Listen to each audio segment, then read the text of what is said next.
mayor to be fired for corruption or the president to be impeached? Someone working on that?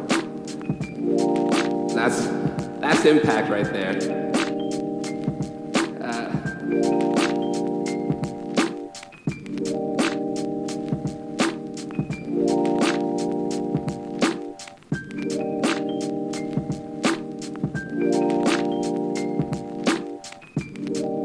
Engagement is a growing field in journalism that many of us here practice. I've been hearing a lot about it today and really loving the conversations I've been hearing.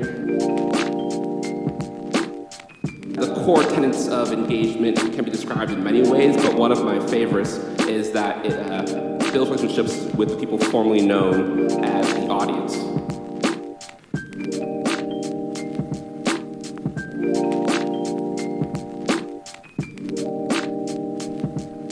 Engagement can lead to a variety of positive outcomes, like social media engagement, listener-driven questions, attendance at your events, relationships between the newsroom and the public, among many, many others. Equipping, however, is about agency.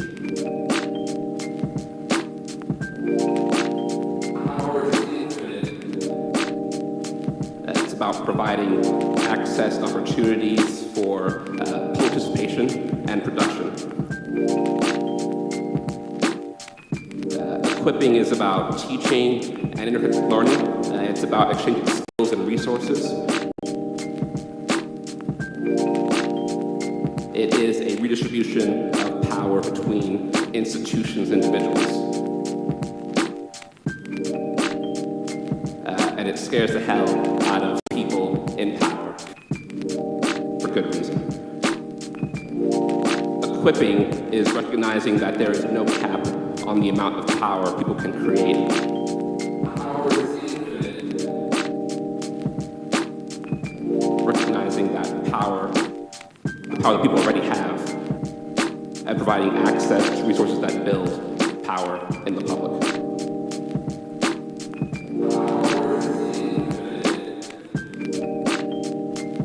The difference here is pretty key. With the portals that equip, your community causes the mayor to be fired for corruption, or that pothole to get fixed, or the financial audit of local government. And in the process, trust rooted in experience can be created between your newsroom and the public.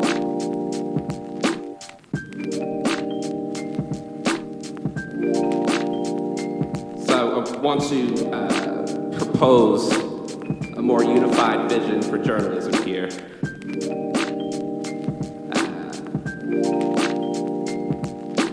As journalists, we are great at informing. We are getting much better at engaging, but we have a ways to go in equipping. But I believe that journalism that strengthens democracy will do all three. So, don't just engage, equip.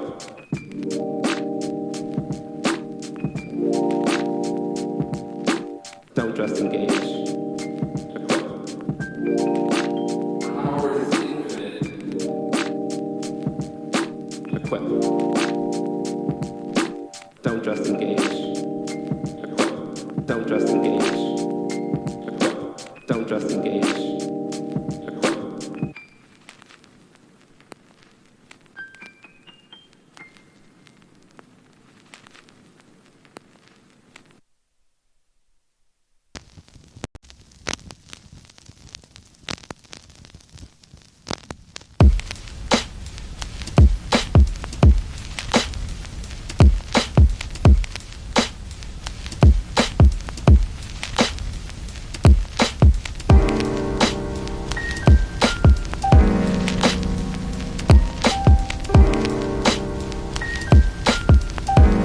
In these projects is that organizations reap the benefits of content sharing while maintaining a high level of autonomy and editorial independence.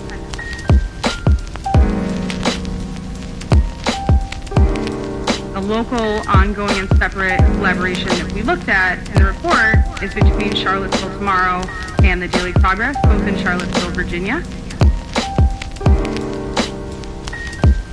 And here, Charlottesville Tomorrow began as a newsletter focused on education issues, and the Daily Progress is the area's legacy print newspaper. The Progress began to print some of Charlottesville Tomorrow's education stories when their news was downsized, and now, hundreds of stories later, they're still involved in a collaboration that's been mutually beneficial.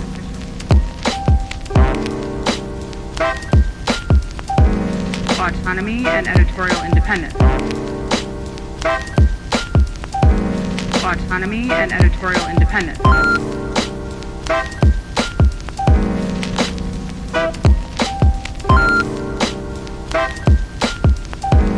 Autonomy and editorial independence.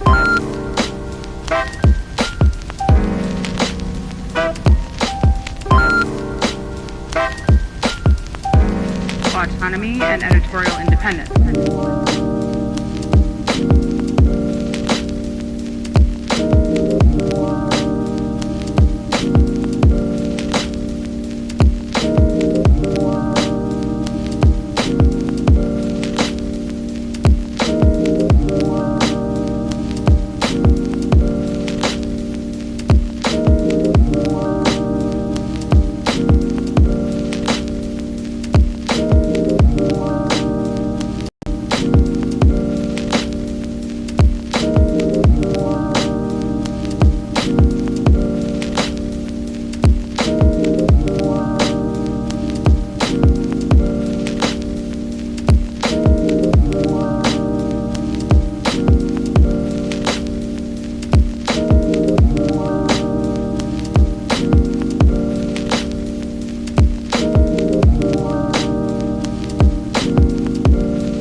The next model, ongoing and co-creating.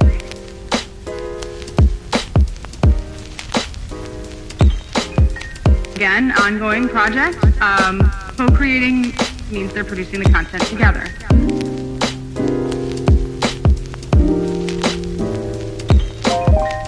Usually, these types of collaborations have regular editorial meetings or calls.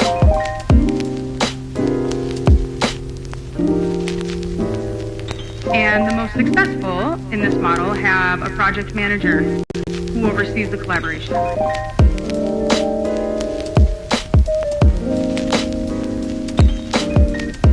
Where all of the partners may have been sending a reporter, now just one reporter goes and reports back with the full collaboration.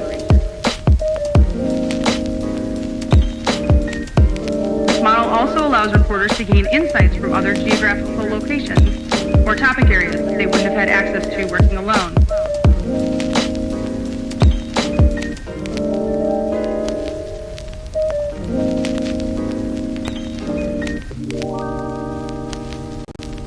Autonomy and editorial independence. Autonomy and editorial independence. Autonomy and editorial independence.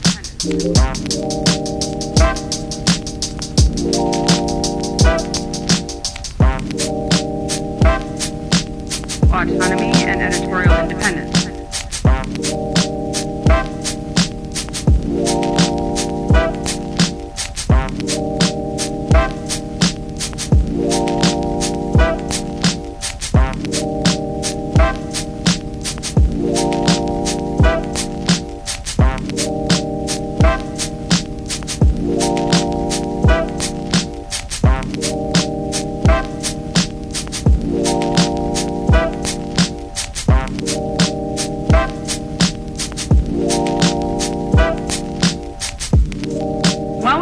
Collaborations in this model, we found several that began with a grant, usually from Corporation for Public Broadcasting.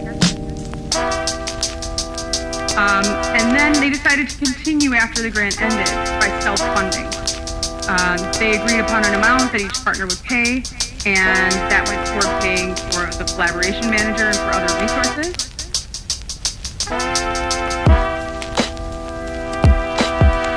And we state in the report that this is a promising path forward for collaborations that begin with an initial grant and want to continue after.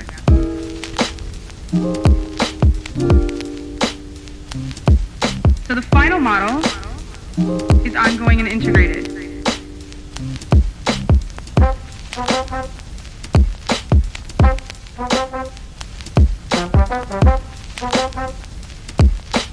Autonomy and editorial independence.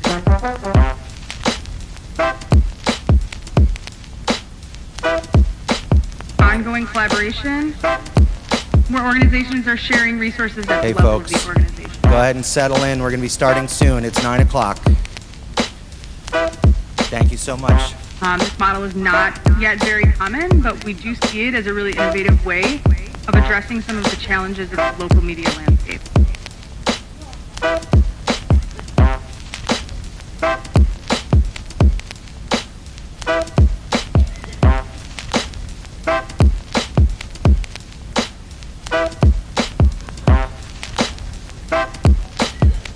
Editorial hiring and promotions decisions are made completely independently, but they share an ad network, a proprietary platform, or accounting services, or sometimes all three.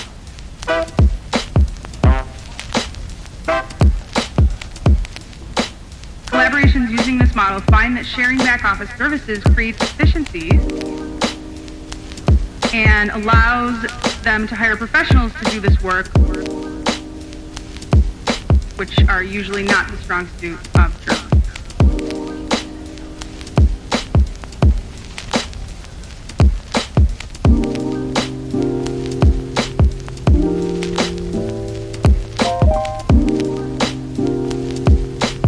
Autonomy and editorial independence.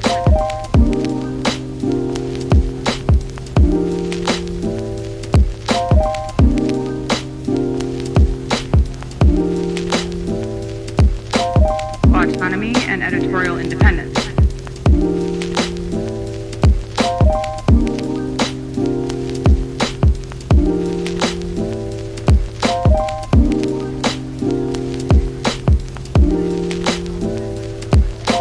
Ongoing and integrated collaborations are not for the faint of heart.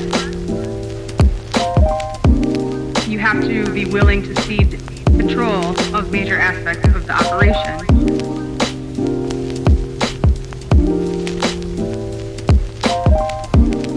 Those who have taken the plunge do find that the benefits outweigh the costs.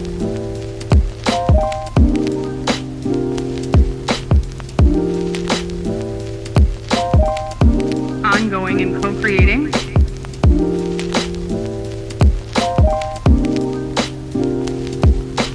Ongoing and integrated.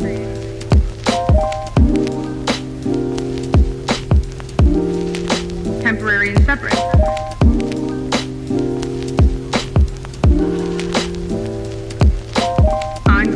And co-creating.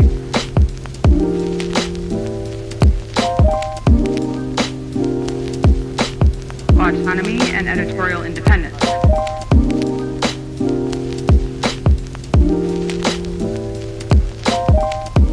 And with that, I will introduce our panel. Our moderator will be the Center's Director, Stephanie Murray. Hello, good morning, everyone. Good morning. Welcome to day 2 of the 2024 Collaborative Journalism Summit. My name is Cassandra Etienne, Associate Director at the Center for Cooperative Media. I will again be co-hosting with the wonderful Liza Gross. Before we welcome our morning keynote speakers to the stage, I have a few housekeeping reminders. We are live streaming everything in this auditorium again today until 2 p.m. We want to give a great thank you or a huge thank you to our partners, Detroit PBS, for running the live stream. Let's give them a hand.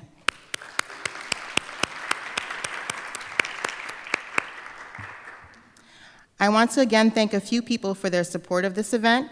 This is our 8th symposium on collaboration in journalism, and we could not do this without the support of our sponsors who make everything possible. A huge thank you to the Reynolds Journalism Institute, Knight Foundation, the Corporation for Public Broadcasting, Inasmuch Foundation, the Kresge Foundation, the Lenfest Institute for Journalism, American Press Institute, and the New York Michigan Solutions Journalism Collaborative, and of course, Montclair State University, for their generous financial support of this event. I also want to give a big thank you once more to our event staff, led by Denise Shannon and Joe Amditas. You may have seen Joe running around yesterday and part of today, making sure that we're, thank you. Making sure that we're on track with everything. And speaking of which, I'd like to have Joe come up. I understand he has a few words he'd like to share as well. Hi, everybody. Welcome back. Okay, before we get started, I just want to give a heartfelt shout out to somebody who is behind the scenes of every single one of our events. She is the rock on which this entire apparatus is built. She's standing here in the back. I'd like everybody to give a huge round of applause to Denise Shannon. You don't see her up on stage, but she is in our hearts and in our minds at all times. Without her, this entire thing would collapse. So thank you, Denise, for always being there, for always doing what needs to be done, and knowing and making us know that we can always count on you no matter what. So thank you so much. And with that, I'll hand it back to Cassandra for our fireside chat. Thank you. All right. Now I have the pleasure of welcoming our Day 2 keynote, Candice Fortman, to the stage. Candice is a powerhouse not only here in Detroit, but also on the national stage. We also want to congratulate Candice on her work at Outlier Media as Executive Director for the past 5 years, and also on her next journey as a JSK Journalism Fellow. We're so excited to see what she does next, and we're excited to have her speak with us here today.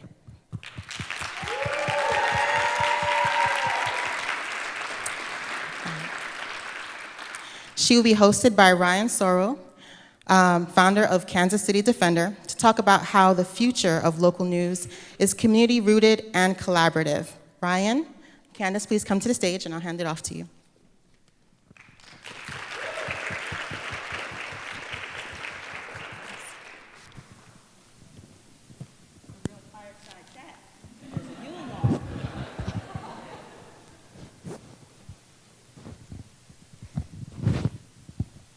Check.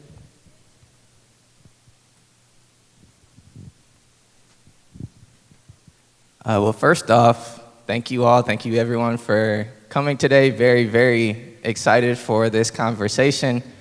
I know that we have a lot to get through, and I have a lot of questions that I want to ask you. So just to start off, I know that this has been a very tumultuous week, I'm sure, for you, especially when the explosive news hit that you are moving on from Outlier. And just to start, I would love to hear what brought that about, why now, and maybe we can just start there. So in case you haven't heard, I am stepping down from my job as Executive Director of Outlier Media, and after that, I'll transition to a position on the board. There is no easy way to make a decision about leaving something as incredible as what we have built at Outlier. And I hope that everybody understands that this has been years of planning. From the very beginning, Sarah and I were very clear that we would not be the last stewards of this organization, and that we were building to pass it over to new people, to new stewardship, to fresh ideas, and more importantly, to fresh leadership, to people who may, much like Sarah and I, not be chosen to lead, but are certainly skilled and positioned to lead.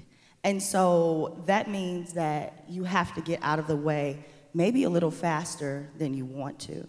I think we often hoard power, we hoard leadership in a way that is unhealthy for the ecosystem, is unhealthy for our organizations, and it also creates a pipeline crisis, particularly on the business side, where it is much harder to recruit people to come into this industry, particularly leaders of color. And I just want to add one important point. And this is my thinking solely. When I think about who are the most isolated news consumers in this city, and also the most disconnected community members, it is Black men. And I have had the overwhelming opportunity and chance to lead this organization, to connect with Black women, to bring in Black women into this organization. But there is something really important about the next executive director of Outlier being a Black man. Beyond the fact that he is incredibly skilled, talented, will do an incredible job, I want the most isolated news consumer to look in this newsroom and see themselves reflected. And they will have that when Orlando Bailey takes the reins on June 3rd.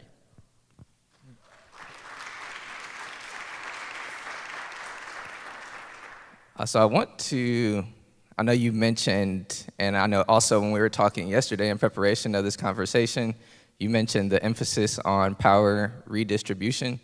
And I'm wondering if you can just talk a little bit more about why you stepped down and how that will impact the redistribution of power. We work in an incredibly power-hungry industry. And power works in all sorts of interesting ways. Some of it is good and some of it is useful. Our ability to be able to get the mayor to answer a phone call, to get city council people to talk, that is power used in its best ways.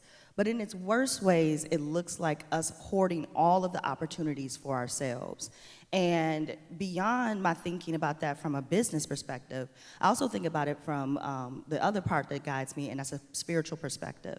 And it's such a limited belief about yourself. It's a limited belief about community. It's a limited belief about the power of what comes after you. And I'll tell you that in doing this, I've had to die a lot of ego deaths. There were moments when we were in this process that took about a year to get through that I told Sarah, never mind, I'm gonna stay, many times over. And that wasn't about whether or not the next leader, we had not identified that person, but that was really about me being scared to move on. That was me being limited in my idea of what opportunities lie in wait for me outside of Outlier. And that is an energy that drives too much of this industry and too much of the leadership of this industry. Again, it is often more powerful to get out of the way than to stay in the way. And I am trying, and I hope in this transition, we will write clearly enough for people to understand that this was a business strategy. I think people underbelieve us on the business side of our strategy. They don't actually believe that there is strategy there. And I have news for them, that moving out of the way is absolutely a strategy towards our continued success. So I have one more question just in this thread. I'm interested personally, as you know, I'm a founder of a Black publication, and so I'm just interested because it's a very exhausting, thing to help run an organization. So how did you know the moment that you felt your organization was prepared for you to pass it on? So I had a set of goals. Shout out to the Media Transformation Challenge, MTC, a program out of Pointer that I did the end of last year, beginning of the year before. I don't know how time works anymore. And in that professional development, one of the things that I was encouraged to do was to write a list of goals to help me decide when it would be time for me to exit. And I wrote those goals on a sheet of paper, and sometime in the middle of last year, I realized that we were heading right towards those goals, that they were happening much sooner than I had imagined. But the other thing that happened in the middle of last year, last April, I'm gonna tell a story. I've told a few people privately, I'm gonna tell it publicly, because I hope to write about it soon enough.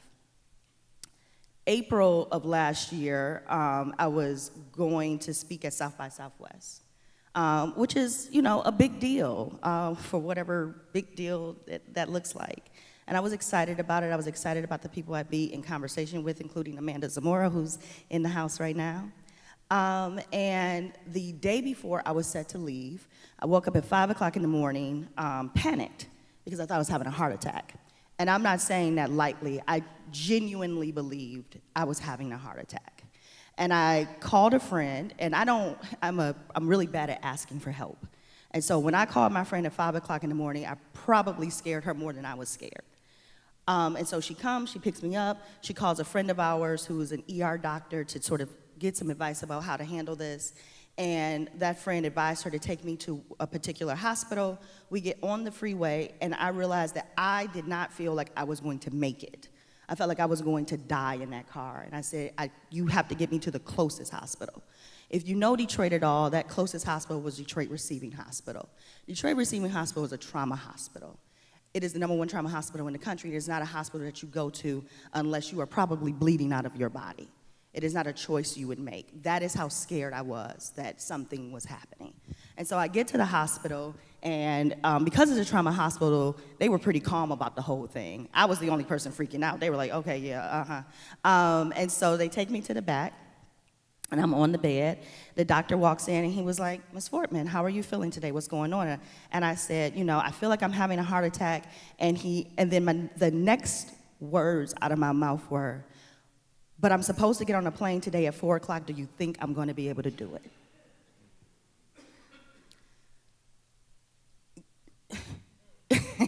And he looked at me and he said, we'll see. I was not having a heart attack. I was having a massive panic attack because I had probably been on the road maybe 90% of the year at that point. I was exhausted. There is a way to solve for that does not require leaders to burn themselves out in that way. And a lot of it is, as a leader, sort of putting some real boundaries around yourself, around your labor, around your personhood, particularly as a Black man, because you are a limited commodity in this industry. And so people are going to want to put you on stages to make their stages look more diverse, to make it seem as if this is an industry that is fulfilling its mission of diversity, even though we know that is not true. And it also means that you are going to have to decide when enough is enough. That is not a position of weakness, it is a position of strength. And I think that we often think that leaving something weakens the thing, and it weakens us. In fact, a year from now, I will be stronger than I have ever been. I will be better than I have ever been. I will be reset and revitalized in ways that will allow me to continue to add resources to this community that I love so much. But if you continue to sit in place and believe that you have some sort of superpower, that you are just able to climb every mountain unstrapped with no protection and keep going, then you'll find yourself at Receiving Hospital asking, can you take a flight, even though you think you are having a heart attack. I did go speak at that panel, by the way. It was do as I say, not as I do. So this next question is, as I was researching Outlier and looking at you all's mission and vision, I saw that it stated you work towards a vision of a liberated city with healthy civic infrastructure rooted in Detroiters' participation and self-determination. And so I'm interested in how your perception of what a liberated city and Detroiters having self-determination, how has that understanding shifted over the years, especially maybe in comparing before you all did your groundbreaking 2022 information needs assessment and after you did it? So, one, I want to shout out the Outlier team who helped write that statement. That was a collaboration in real time. And the word that was there before liberation was there was equity. And I challenged them to think about if we could go a step further, and if instead of achieving equity, we could work towards liberation. Liberation is hard, as we are witnessing right now in real time globally. It is not something that we do easily, because liberation, talk about giving up power, liberation requires a real, not just sharing of power. That's actually not enough. It means some people who have had outsized power would need to have undersized power. And that, for me, is a more interesting way for me to live inside of this work. Also, Detroiters are wildly self-determined. There is nothing that we are doing at Outlier that Detroiters weren't already doing for themselves. We are just able to go and get more resources. We get to go into the Night Media Forum. We get to have conversations with foundations. That is a privilege. And so our job is to take the privilege of being able to be in those rooms, to have those conversations, and use it to help Detroiters do the work they were already doing. You see that in the power of the Documenters Network, that 500 Detroiters, more than 500 Detroiters, are trained to be documenters. That's because Detroiters know they are the solution to their problems already. But if over time you are continuously told that you are not good enough, strong enough, smart enough, powerful enough, you do start to believe that. It sinks into your psyche, and it becomes a part of how you treat yourself, how you treat others, how you treat your community. And so our job is to, when we first started, we used the language of we want to help Detroiters survive in the city, because we were really doing work that was about the crisis of information. And at some point, we moved to help Detroiters survive and thrive in the city. Because ultimately, what would be best in that time, we just wanted to work ourselves out of a job.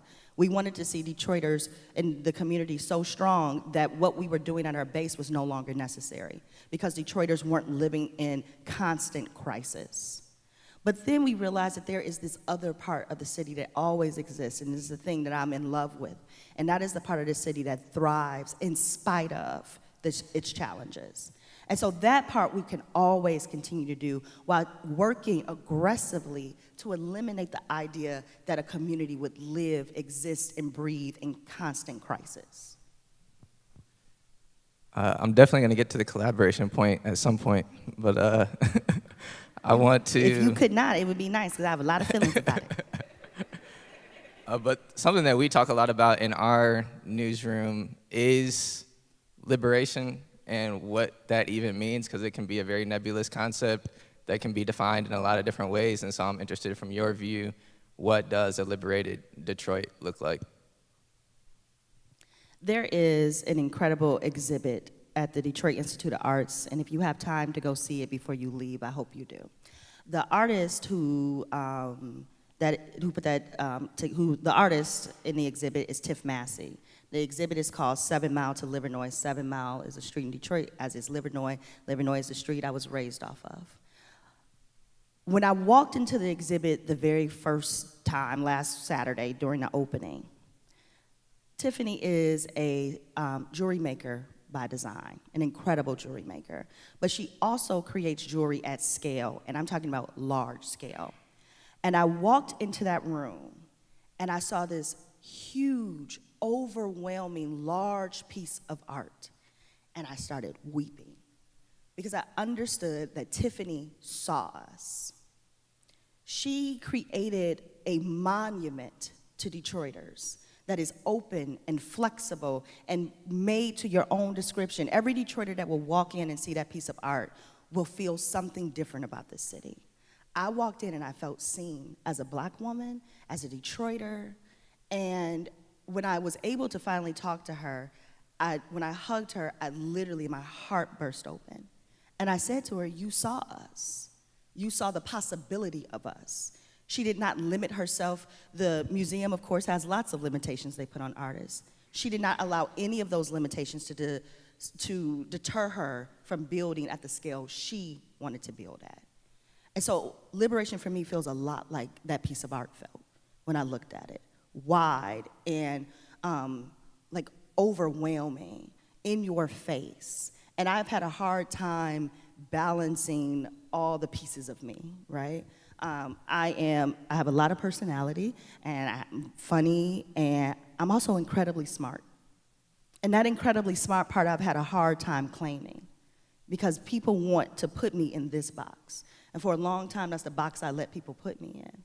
So liberation looks like climbing out of that box into all the pieces of myself and allowing all the pieces of myself to be on display as I seek to put them on display, and allowing my labor, my passion, my love, my heart to be led, defined, and used only by my own determination.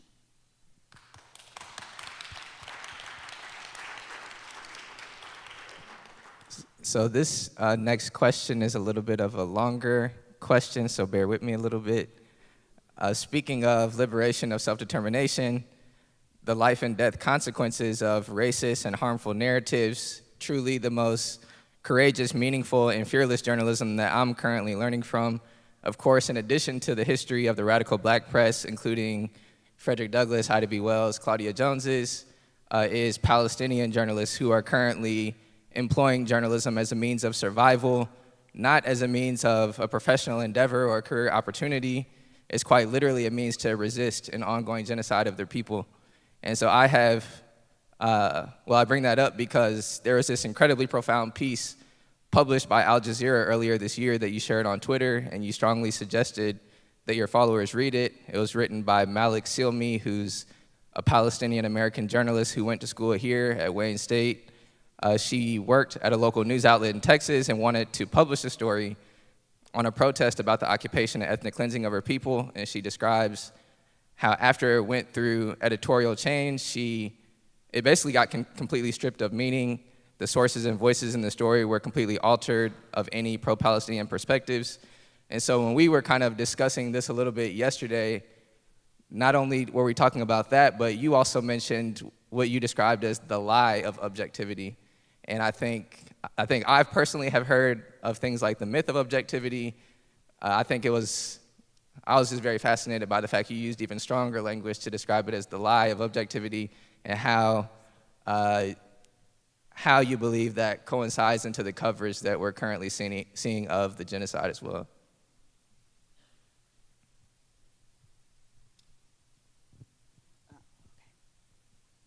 First of all, Malak is an incredible journalist, and any of your newsrooms would be lucky to have her.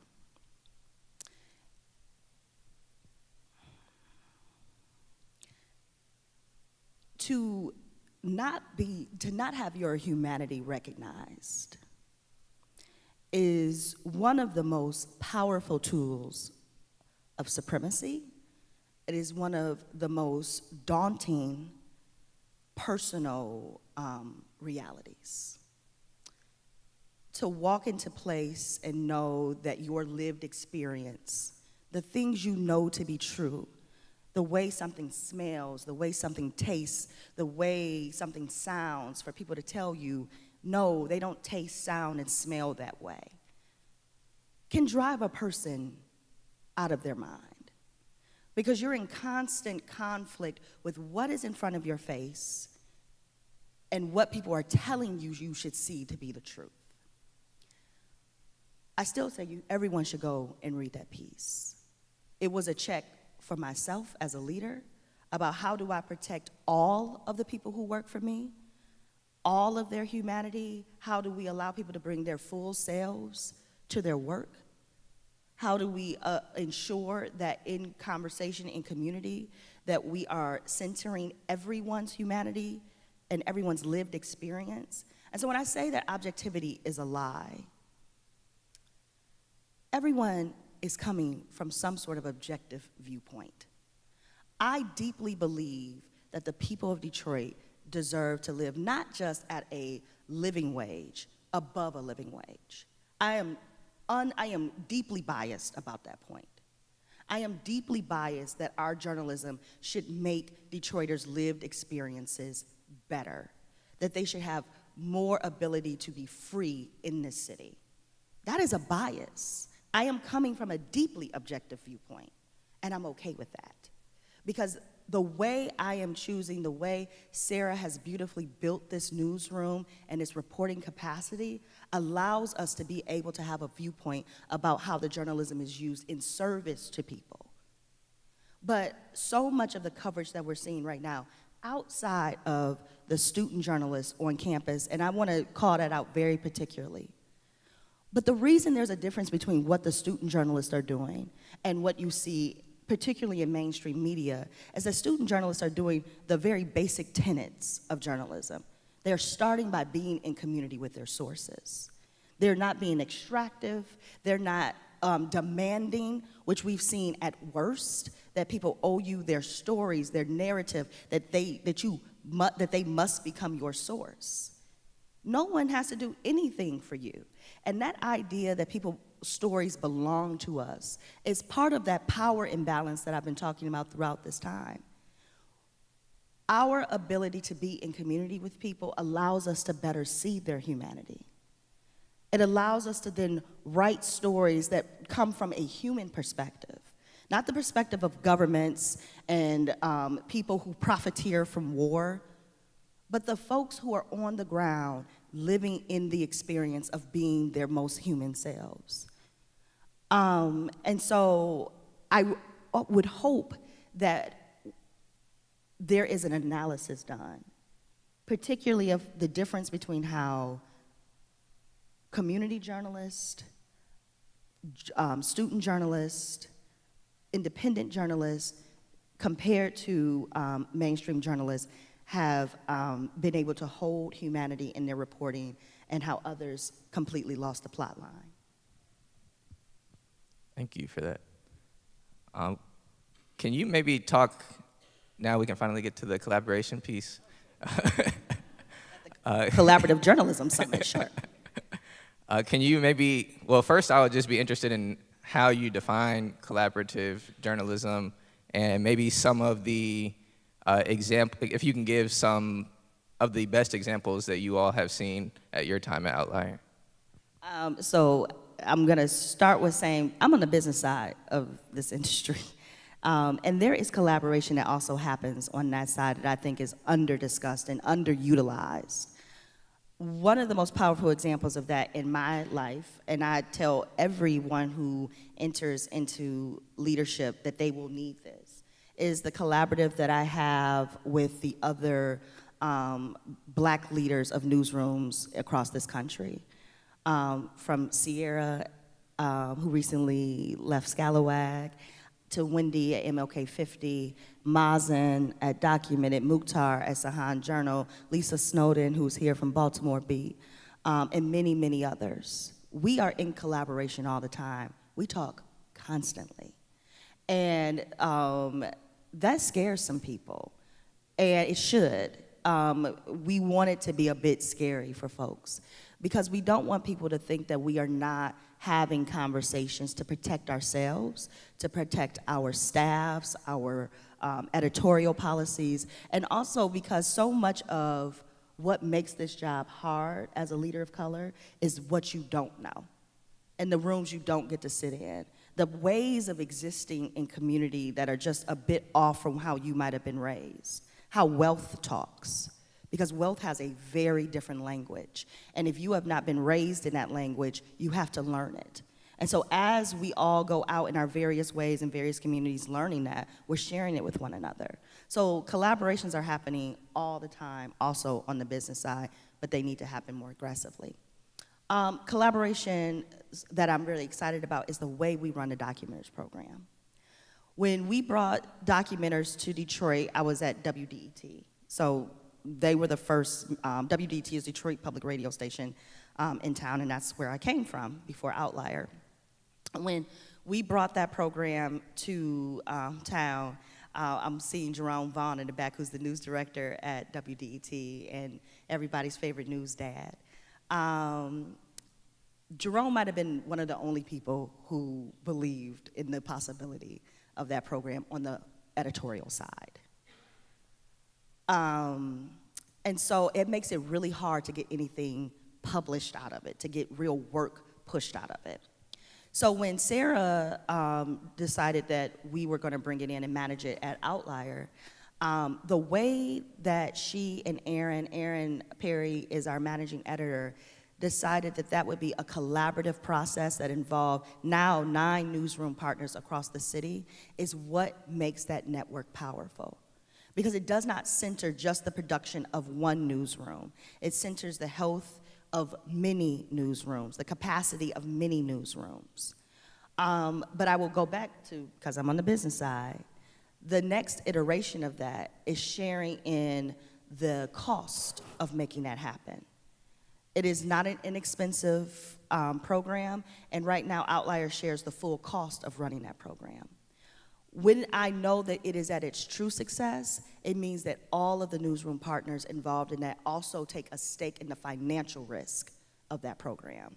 And so those are the sort of collaborations I think are healthiest, because too much of collaboration falls on the least resourced, hardest to resource, often POC-led organizations who have deeper connections to community and with community to go out in front, while more well-known entities get a lot of benefit off of it, while not putting enough investment in it.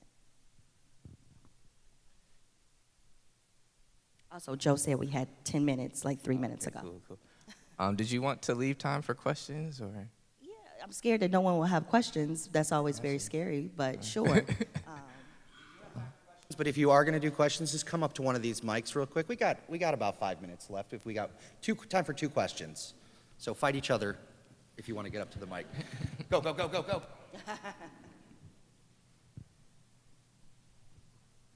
Oh, right now? Okay, cool. Great. Yeah, Candice. So lovely. Thank you so much. I'm very curious about, if you think back to when you started in this role, what would you say to that version of Candice? What do you want her to know about where you are right now in this moment? I'm not supposed to say run, right? That's not the answer. Run, girl, run. No. 2 things. You know more than you think you do. When you have been appreciated, undervalued in your labor, again, it goes back to that idea, you start to believe those things about yourself. And so I walked in incredibly unsure of myself, and you could see it and how I was going about the work. It was not until I really started to believe and during the pandemic, I had a whiteboard in my home office that said ambition over lack. When I moved into this idea of that Outlier could be ambitious in its building, in its dreams, and we could be ambitious in our leadership, it really changed my relationship with the work. It also changed literally how we were able to exist. So that's the first thing. The second thing is, I could not have known that this partnership would be the thing that prepared me most for every other partnership in my life. What Sarah and I have is unique. It is hard to do. It requires the kind of trust often only saved for marriages, and too often not saved for marriages. It has built me up. It has made me believe in the possibility of everything. I am unlimited now. And it taught me that I don't have to hold it all, that I can hold it in community with equally brilliant, smart, determined human beings who might just change your life. So let me just publicly say, thank you, Sarah. Thank you.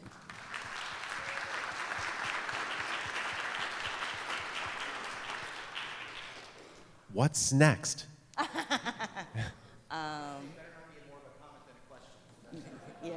Just really quickly. So when I head off to Stanford, the thing I think I'm going to do, because anybody who's done a JSK fellowship will tell you, you go in with bright ideas and come out realizing that you weren't going to do that, you're going to do something else. But it'll probably be something like this. So the thing that I wrote in my application is about journalism's capacity, whether it even exists, to solve for, address, or even deal with the crisis of isolation and the lack of care that we see in our communities. Very specifically looking at the most isolated news audiences. and how when you are isolated from information, you're also isolated from care, you're isolated from progress, you're isolated from resources.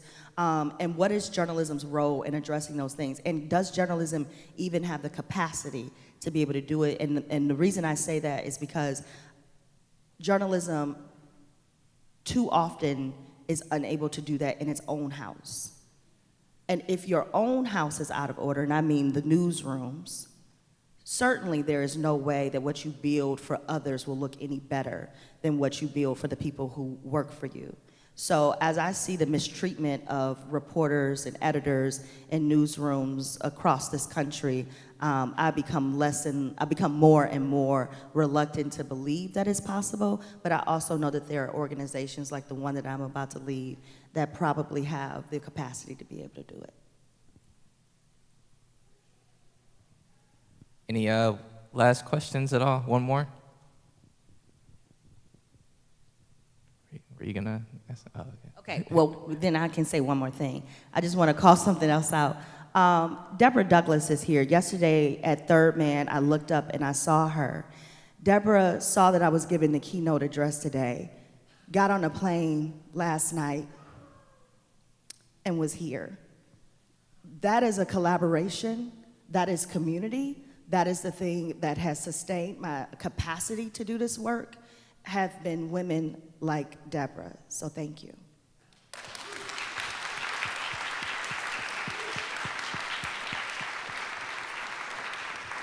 Well, I just want to lastly say thank you for the example that you have set. When I came into this industry, I didn't even like to be called a journalist, and I still even question using that word as a part of my identity. But seeing especially Black people, Black women like you who are fearless and setting great examples, it just makes it a lot easier for people coming up next. So I just wanted to say thank you.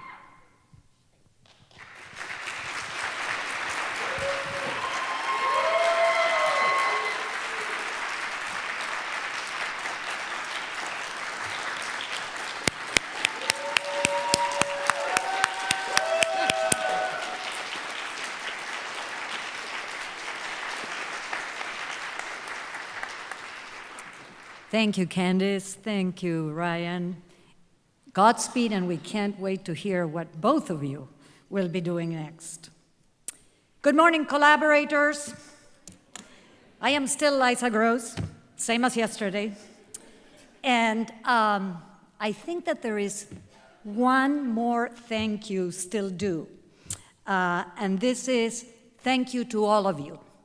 Every year, Stephanie and her team bring us together to talk about collaboration. Some of you this time are not on the stage, but all of you are doing your bit to make journalism better, relevant, more inclusive, and to make communities informed and engaged. So thank you to all of you. Thank you for being here, and certainly we'll see you next year. Hand to you. So now are you ready for some lightning? And thank goodness, Joe, you took down the fireplace. It was getting hot. So we have a group of speakers, and I will ask you, those of you that are doing the lightning talk, to come over here and line up against the wall. And first up will be Kirsty Cheas, who will talk about how to create contextualized coverage about forced migration, foreign policy, and human rights. Welcome, Kirsty.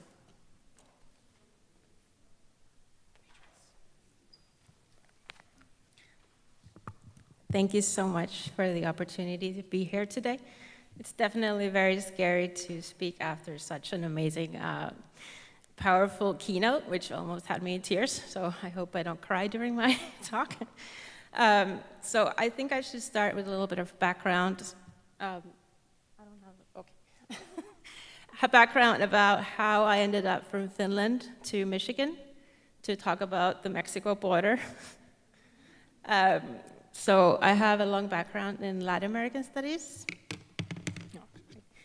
And I also spent 3 years in New York at NYU as a visiting scholar. So during this time, I became familiar with US journalism. And my current project examines US, Mexican, Guatemalan, Salvadoran, and Honduran journalists, how they are jointly investigating abuses against Central American and Mexican asylum seekers and exposing root causes of forced migration. Good. Thank you, Joe. So I examined a total of 8 collaborative projects. Each of these involve partners from both sides of the US-Mexico border. And the collaborators in Mexico and Central America mostly include independent media, which pursue work unfettered by censorship and harassment, which is widespread in the region. So, as a background, according to past research, the reporting by the US legacy media generally falls short of providing important background context for understanding root causes of forced migration. So I found that the coverage produced in cross-border collaboration is the answer to solving this shortcoming in US reporting. Namely, the collaborative coverage manifests a diversity of backgrounds of migrants affected by violence, along with nuanced and individualized use of their victimhood and suffering. These details are skillfully intertwined with background context concerning societal circumstances and push factors of forced migration. Not yet, can you go back? Thank you. This important background context primarily originates in the critical investigative reporting by the Central American and Mexican journalists involved in the collaborations, building on their local knowledge and connections. And the collaborative coverage is also impactful, exposing abuses by powerful people while protecting vulnerable sources. So now let's move on. However, I also detected some shortcomings in the collaborative coverage.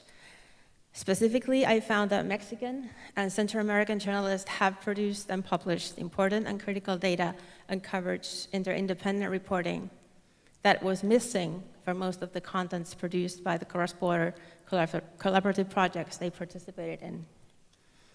Much of this missing context concerned US foreign policy and its historical impact on the cycle of violence and forced migration in and from Central America.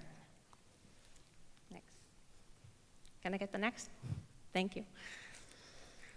So why was this critical context missing from the collaborative coverage?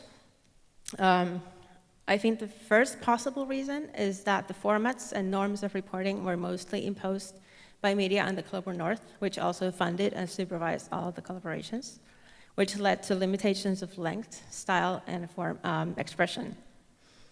For instance, in its collaboration with the New York Times, Salvadoran El Faro struggled to shorten scenes and find more straightforward ways to give readers context and background. Next. In its original reporting, El Faro has been dedicated to La Crónica Periodística Literaria, which is essentially a journalistic narration, which combines the aims for objectivity or factual reporting with narrative mechanisms of literature. And Mexican and Central American journalists also routinely overlap roles of journalism, activism, and academia. This is because it's among the world's most dangerous regions for critical journalists, activists, and academics alike. Security is a strong reason for investigative collaboration. Investigators in the region don't have time or resources for safeguarding institutional or professional boundaries. All the effort is devoted to the investigation itself and making an impact in the violent society that they live in. Here's one project, my sample, a collaboration between Univision and Faro, which allowed El Faro to use its traditional Crónica format, and this resulted in exemplary critical context and creative merging of different professional roles in the process. And I just want to quickly, again, recognize the work of the Center for Cooperative Media to increase knowledge about this kind of collaboration. So another reason why I think some critical context was missing from the collaborative contents I examined has to do with the fact that most of the collaborations were limited to virtual spaces versus in-person boundary crossing. The investigations conducted in in-person collaboration contained the greatest amount and depth of critical context in my sample. So I think we need to more critically consider whether virtual collaborations can facilitate similarly inclusive and contextual coverage as in-person collaborations, especially in global North-South corporations. Oh, that was not supposed to be here, okay. Can I get the next? Okay, thank you. So to conclude, what's gonna happen next, I will test and expand the findings I just discussed, focusing on cross-field collaborations across the borders between US and Mexico and the Dominican Republic and Haiti. I will warmly appreciate any comments and questions. Please come and talk to me or reach out or come to Finland. Thank you so much.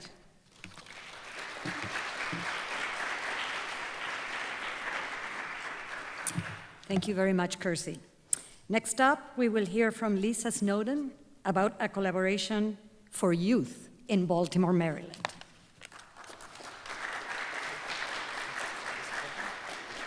Okay.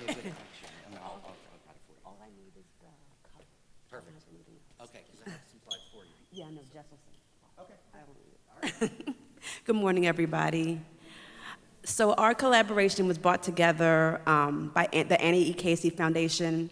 They brought together the Baltimore Beat, the Baltimore Banner, WYPR, which is Baltimore's NPR station, Morgan State University, which is a HBCU in Baltimore, and Maryland Public Television.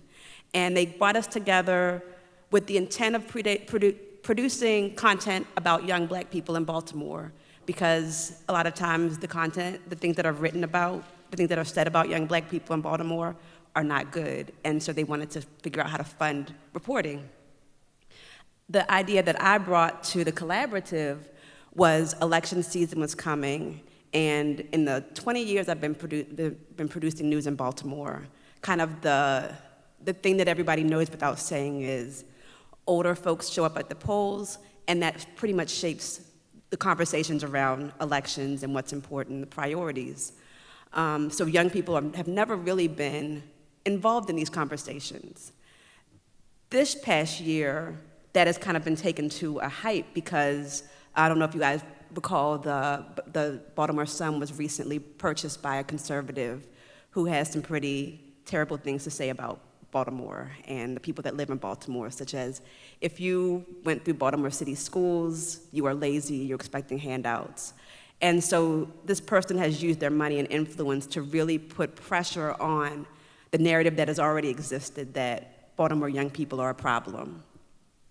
We wanted to take the pages of the Baltimore Beat and use them as an opportunity to really flip that narrative, give voice to young Black people, young people in Baltimore in general, and start a whole nother conversation. And that's how the Youth Voter Guide came to be. The cover, which I think we just saw a few minutes ago, was produced by a young person who was a participant of Wide Angle Youth Media. They work with kids in Baltimore through media and arts.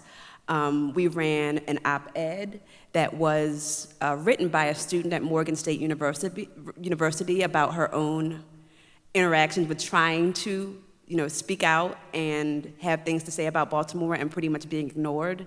We did a listening session, we did a virtual listening session, and we did an online poll where we asked young people to tell us what they cared about, what some of their fears were, what they would ask politicians if they had a chance to. And so we published those answers. And then we also sent out a questionnaire to electeds and asked kind of those questions, the questions that came up in the listening sessions and through research that we were able to access about things that young people in general cared about in the country. We asked politicians to answer those questions. And so we put those in the voter guide also. There was also just generally questions, articles about how to vote, which were produced by the Baltimore Banner, and we also included links to reporting from our other media partners like WYPR, the NPR station, and some of the other things. And so it's only a beginning. One of the things that I talk about is when we had those sessions, they were about an hour, and we could have gone all day. We want to really make sure that we're not just having that touch point with young people and then being like, see you in 4 years. I'd like to figure out ways to deepen the work that we're doing and have more conversations around specific issues. I'd also like to take myself as a non-young person more out of the conversation so that they can kind of just have run of the thing that I've built. And so that's where we are. And I also have copies of the Youth Voter Guide here if anybody's interested. Thank you.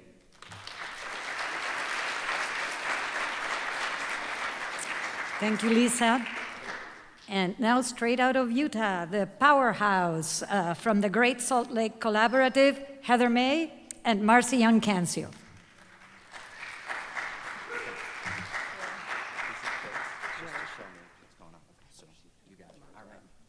Hello, I'm Heather May. I'm the director of the Great Salt Lake Collaborative, which is a solutions journalism initiative in Utah in which 12 newsrooms work together to cover the ecological and public health crisis of the shrinking Great Salt Lake.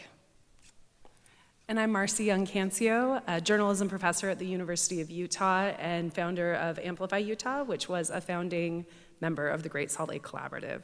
And for the last 4 years, I've been working on student-centered collaborative projects with local news media, so this is kind of a really cool full circle thing that we've been able to do. So if you're already part of a collaborative in a professional newsroom, this is kind of a next step on how to expand to the classroom, a 2.0 kind of next gen, if you will. So we started this by bringing our partners together. The Great Salt Lake Collaborative and the College of Humanities at the University of Utah started talking. We brought in Amplify Utah and started building the class. It was new, but we had a base to build on. There was an existing semester-long capstone class that had already been developed to focus on communities that are undercovered in local media. And we knew that the collaborative could more meaningfully cover neighborhoods by the lake that tend to be the most diverse communities in Salt Lake City, as well as indigenous voices as they relate to water. So that's where we put our reporting focus.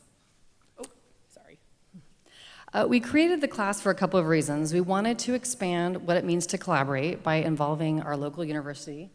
We wanted to create new pathways to newsrooms for student journalists, and we wanted to help the collaborative. So this class helped us financially, it helped sustain us in our third year.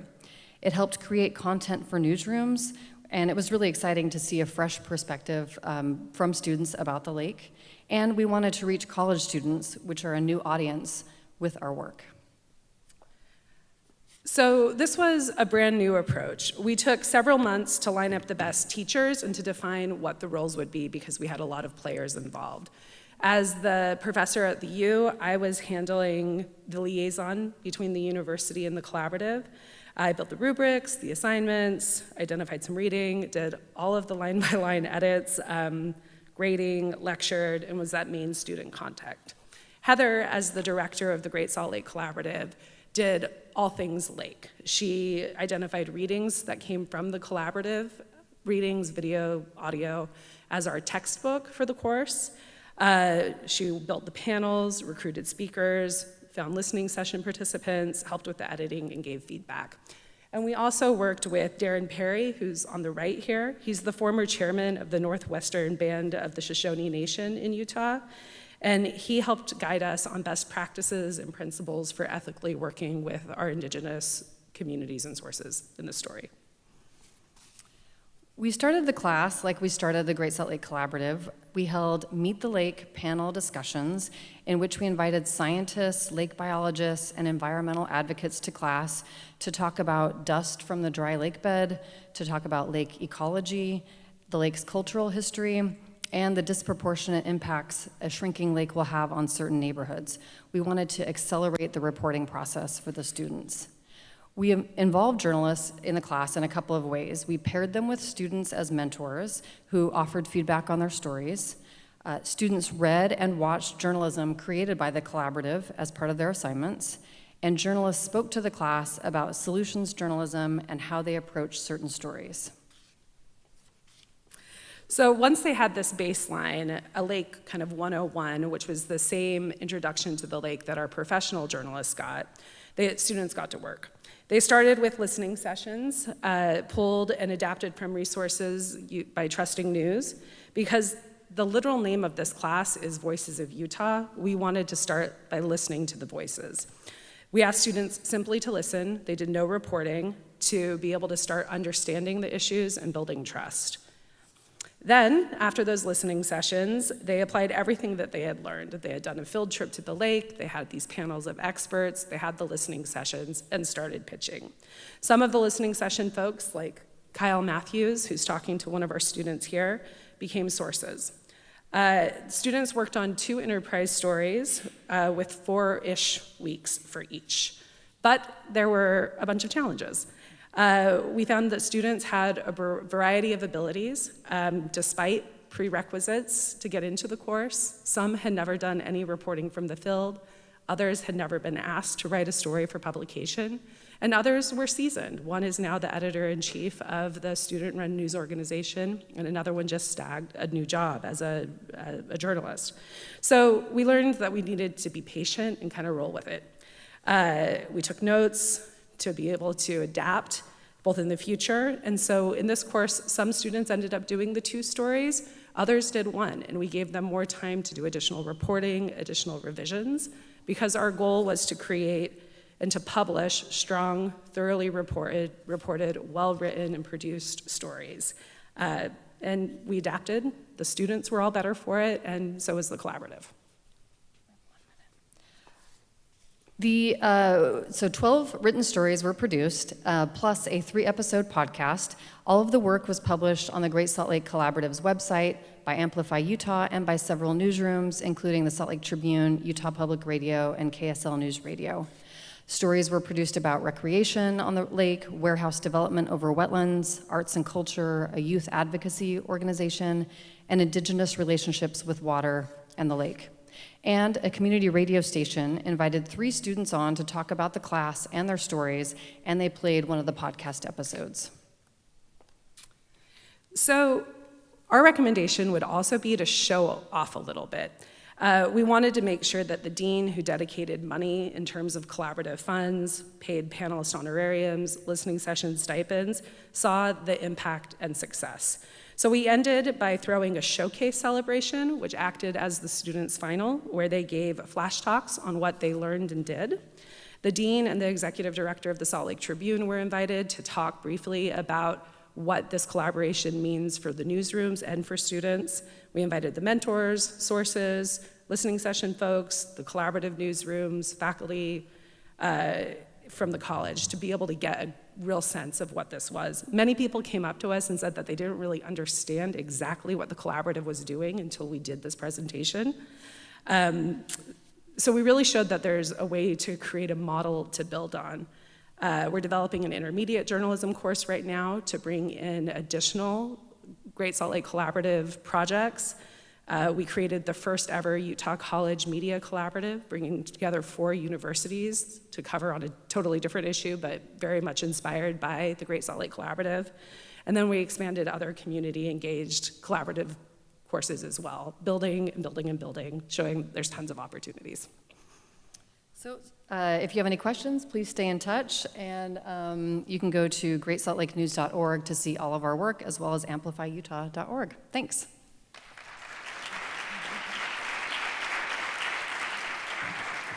Thank you, guys. Yeah, our recommendation is beat the drum, beat the drum, beat the drum. So thank you, Heather and Marcy. Next up, we will hear from Beatrice Fortman about 2024 U.S. Democracy Day. Woo! Woo. That was good.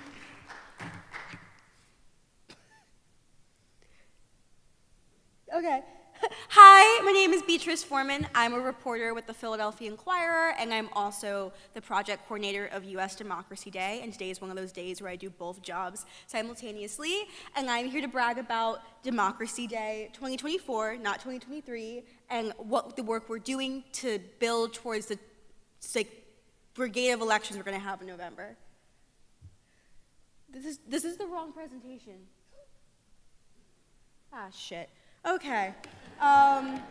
I probably shared the wrong link. That's fine, but I can raw dog it for you all. So this is really embarrassing. Democracy Day started in 2022 by a tweet from Rachel Glickhouse, who now works in partnerships at Grist, when she was like, why don't we do more collaborative reporting about the stakes of elections and the just onslaught of democratic backsliding we're seeing in the United States? And we were all like, that's so true. So we started a nationwide collaborative of newsrooms who are dedicated to reporting on democracy and elections and local politics in such a way that it empowers readers and audiences as voters and, civic participants. So what that looks like in practice is both, enterprise, long form investigations into misinformation networks and threats to democracy, but also service journalism about how democracy works at the municipal, city, and state level, and also solutions reporting about the people working to, advance voter turnout, give people more voter rights, more language access at the polls, all of that good stuff. So, as we stand today, in the year of our Lord 2024, we have over 160 partner newsrooms and organizations across the U.S. that will participate, and they range from the Texas Tribune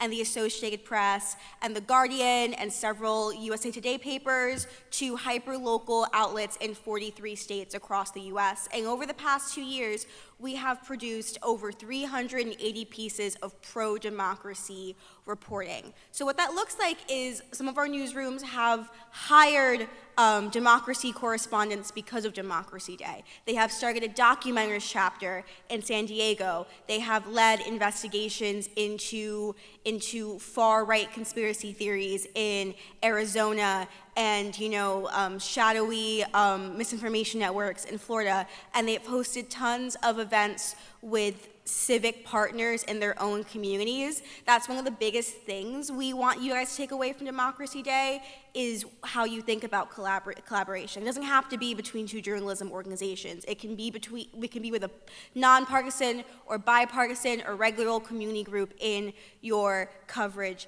area. So let's talk a little bit about what we're doing this year. So we have a list of 8 coverage priorities on our website that is usdemocracyday.org that kind of show you our focus areas, and they range from, just the stakes of the election and voting procedures to things like the free speech and the right to protest, which is so important right now as we see First Amendment protections being applied unevenly across the U.S. And they also cover things like civic participation and how to get people who are voter fatigued more engaged, and most crucially, newsroom transparency. So how can you guys explain the awesome work you do in a way to build audience trust?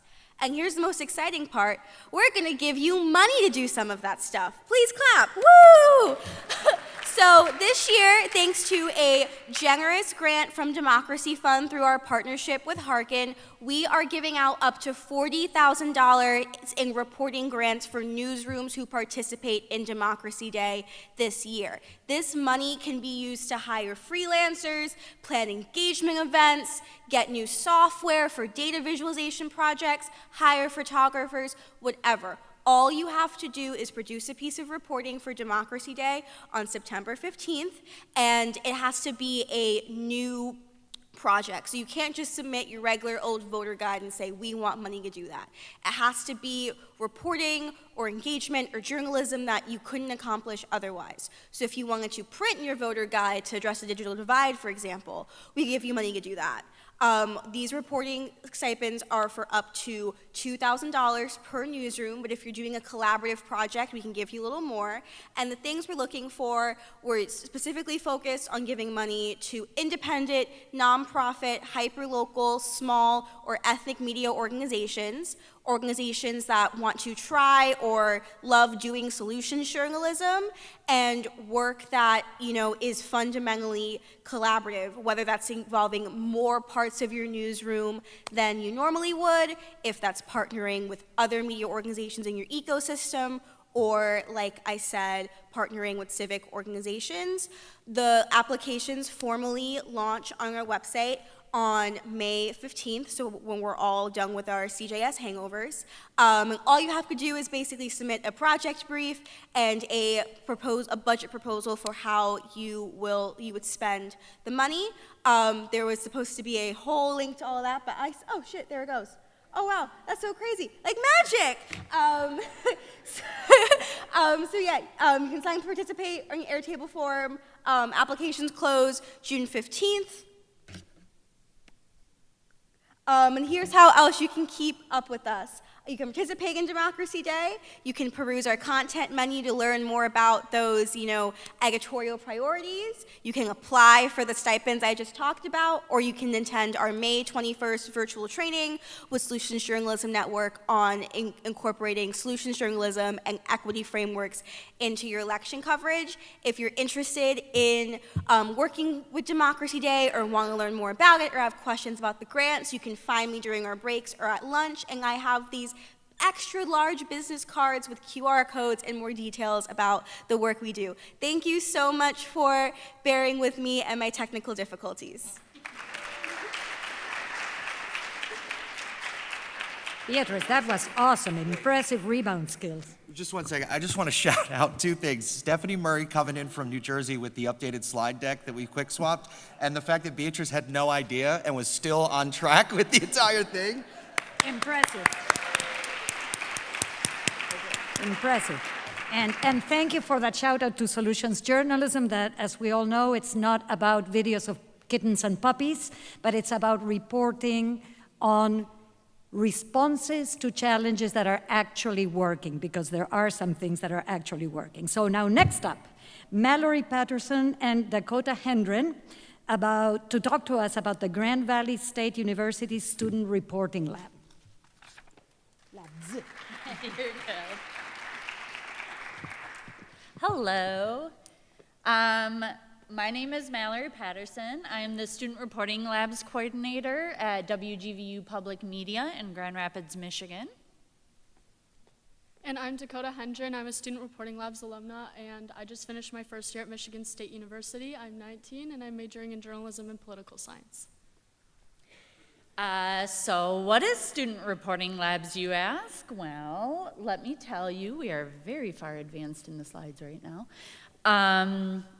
Student Reporting Labs is a hands-on student journalism training program that connects young people to real-world experiences, and there's a different slide we should be on, and educators to resources and community. It was developed by the PBS NewsHour to elevate youth voice, and if we do have the video, it's a really good summary of it. Is this the right ones, right? You're good? We are. No, I just had your two titles and that, so I'll check and I'll swap if you want to talk really quick. Okay. Well, the video kind of intros Dakota here, so I'll skip ahead. So I'll have her talk about her experience with Student Reporting Labs in just a moment, but Student Reporting Labs is the national program, and what I'm here to talk about today is Grand Valley Student Reporting Labs, which is an extension of that national program where WGVU Public Media, which is a PBS and NPR station and a university licensee, acts as a hub to implement the program locally in partnership with 3 different departments on Grand Valley State University's campus, which is our School of Communication, which houses our journalism, broadcast, and digital media programs, as well as the College of Education and Community Innovation, and our charter schools office. And we're back on track, so I'm going to show you the video, and then Dakota will say hi. Our national network of young reporters, part of our Student Reporting Labs, asked fellow students why they're politically engaged ahead of the midterm elections. It's important for your voice to be heard. I really want to see our community and our country really focus on gun violence. An issue I care about the most is mental health. And I do believe we have a student reporter here, Dakota. Is that you? Yeah. What you got?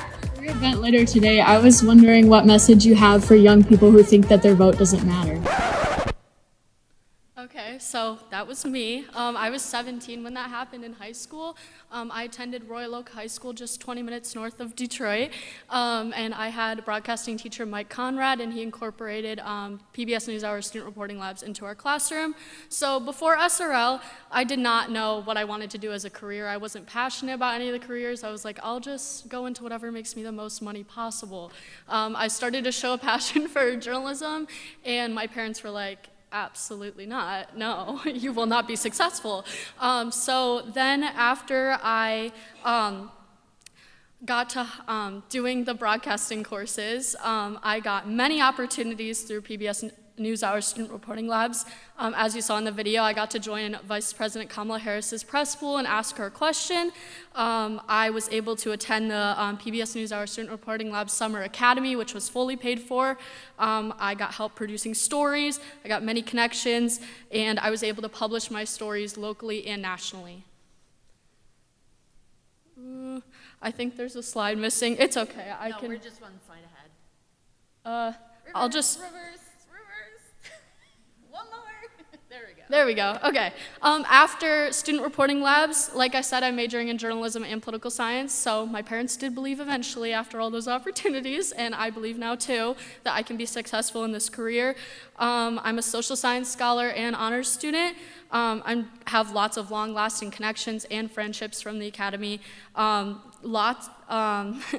gained lots of skills that will last me a lifetime, and lots of experience under my belt, a full portfolio, and awards from NATAS Michigan, DAFT, and C-SPAN. So these are the partners I mentioned, and the next slide was the explanation that I kind of just gave you. So National was kind of at capacity, and so that's why we started this pilot program. They have nearly 7,000 StoryMaker users, and StoryMaker is a site that they created to house all their standards-aligned curriculum and their annual prompts. And so we're piloting a model that allows for localized mentorship and deeper community integration for greater impact. Not only do our 4 pilot high schools have the opportunity to be featured on our station platforms, we help them power map their community to insert youth voice into conversations on topics that matter to the next generation of storytellers. In a world where information is plentiful, programs like ours help young people develop necessary media literacy skills, become responsible digital citizens, engage civically, and learn to articulate themselves. Furthermore, we're supporting our high school teachers with curriculum curation, professional development, and technical training, up to $14,000 worth of equipment, and the placement of a Grand Valley State University education student and journalism student in the classroom for a full year. Those students also receive training in PDs. Our education students get to learn about project-based learning and content creation in classroom settings to prepare them for their teaching careers. And our journalism students get experience utilizing their skills in a mentorship capacity, exploring what media education could look like. 1 year in, our students have become a permanent part of the press team for our local major sports teams, have interviewed Jeff Bennett and Ira Glass, are regularly featured in the school news network, and have been invited to cover events featuring important stakeholders both in the community and the state. So what does the future look like? Well, we're developing a program guide to make this a replicable model throughout the nation. Locally, we plan to incrementally add high schools and create pathways for students at our diverse rural and urban schools into journalism and education programs, and then onto professional careers where they're now telling stories about their communities, growing our own future contributors to GVSRL. We're also working on a model where participation is recognized within the university system, including dual enrollment, badges, and eventually degree foci. We're also creating a joint program between the 2 colleges, journalism and education, that has future educators and journalists taking classes and learning together. So we'll be seeking support to fund school participation so GVSRL can expand service and give schools an equitable opportunity to contribute meaningfully. And if you want to learn more or get involved, reach out. Thank you.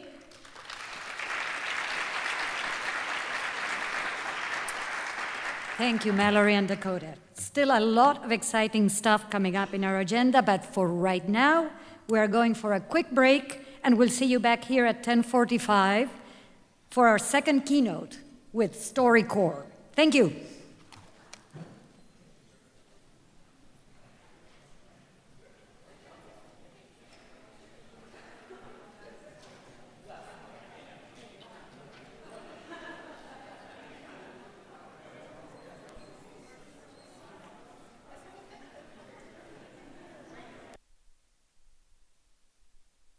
The communities we support are being attacked. The thing is,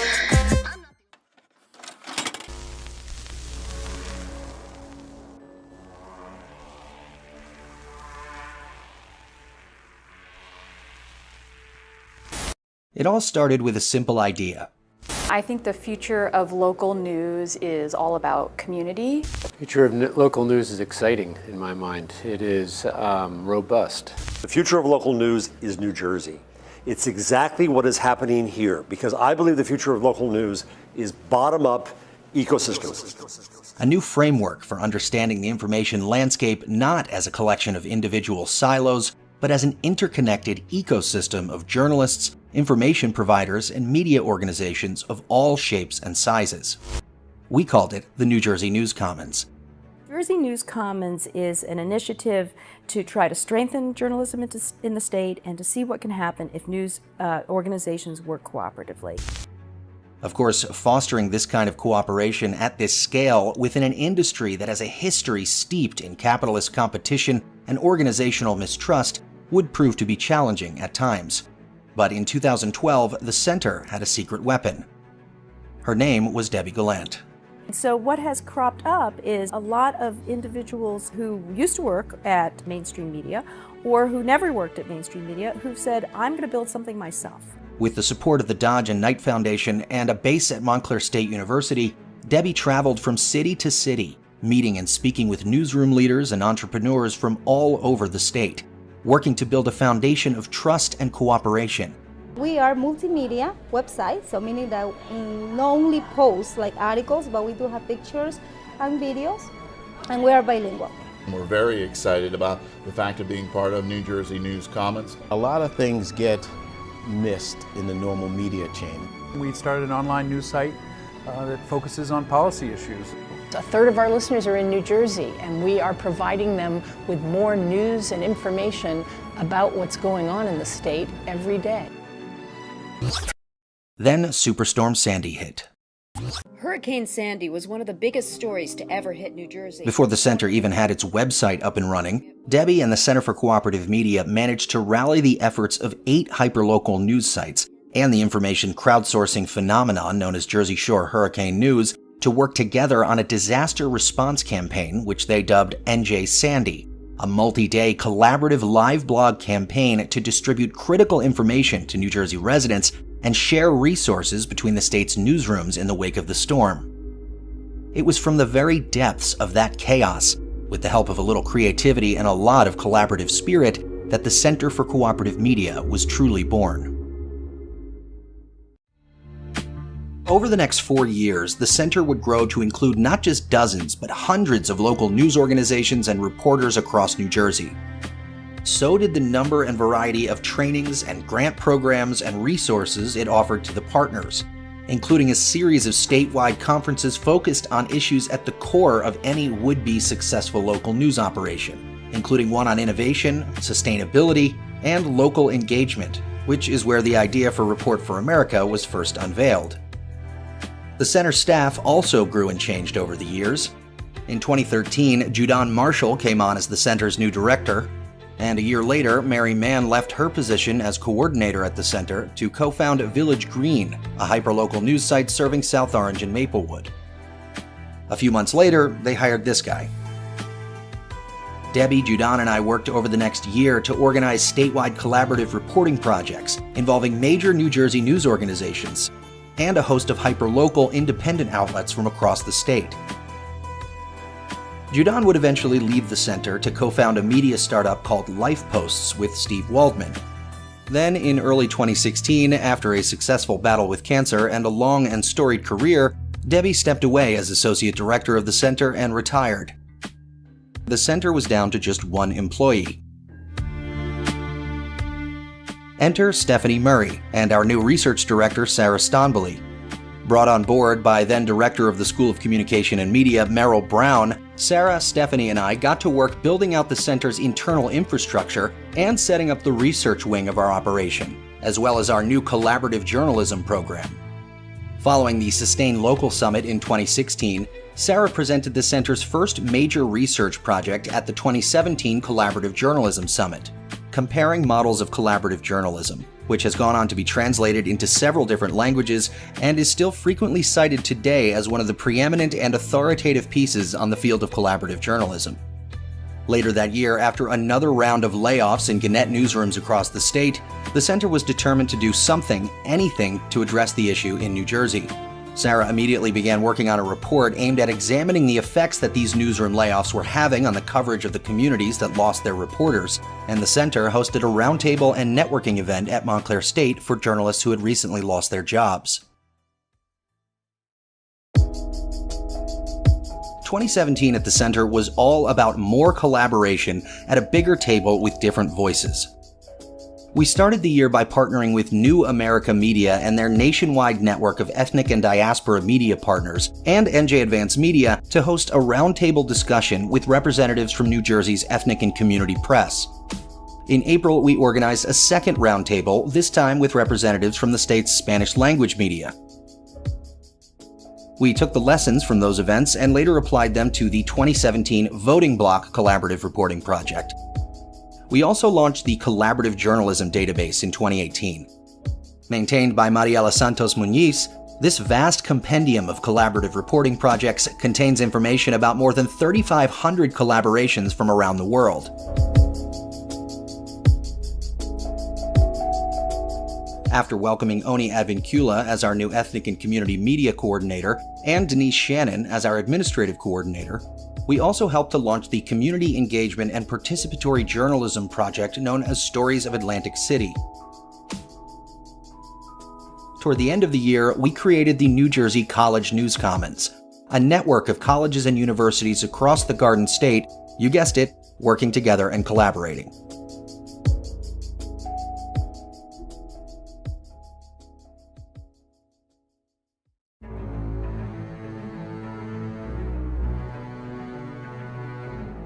The center went into 2019 excited and optimistic about the future of our work and the field. We started the year with our third round of DEI travel grants, aimed at helping New Jersey journalists attend trainings, events, and conferences hosted by organizations that work toward improving diversity, equity, and inclusion in media. A week later, we announced that the third annual Collaborative Journalism Summit would be held in May at WHYY Studios in Philadelphia. The 2019 summit broke all of our records for attendance, and we actually ran out of food toward the end, but it was clear that the summit was here to stay. In February, we released the Audience Explorer Dashboard by Ned Burke, a free analytics dashboard for small and medium-sized news publishers.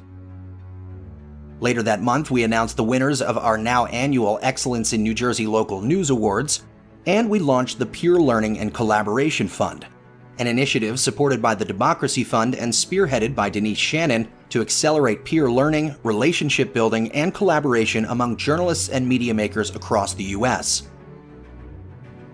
In June, the center published a new report on the state of ethnic and community media in New Jersey, authored by Sarah Stonbely and Oni Advincula, which documented a robust and optimistic, yet under-resourced and underappreciated sector of at least 119 community and ethnic press outlets serving New Jersey. The Peer Fund also continued to grow, awarding $15,000 in grants to support peer-to-peer learning for journalists from Philly to California to Alaska, plus another round of DEI travel grants, and in November, through a partnership with the Ethics and Excellence in Journalism Foundation and Inasmuch Foundation, we announced grants to support 5 collaborations in Oklahoma City of up to $9,400 each. Finally, with the 2020 census lurking just around the corner and the Trump administration already attempting to muddy the waters around historically marginalized and undercounted communities, the center launched the NJ Media Counts Project to help make sure New Jersey's vulnerable and traditionally undercounted communities were properly represented in the census. We worked with our longtime funder, the Dodge Foundation, on a grant to provide stipends to ethnic and community reporters to produce a series of local community forums and in-depth reporting on New Jersey's Gujarati, Turkish, African American, Hindi, Hungarian, Bangladeshi, Pakistani, Filipino, Chinese, and Latino communities.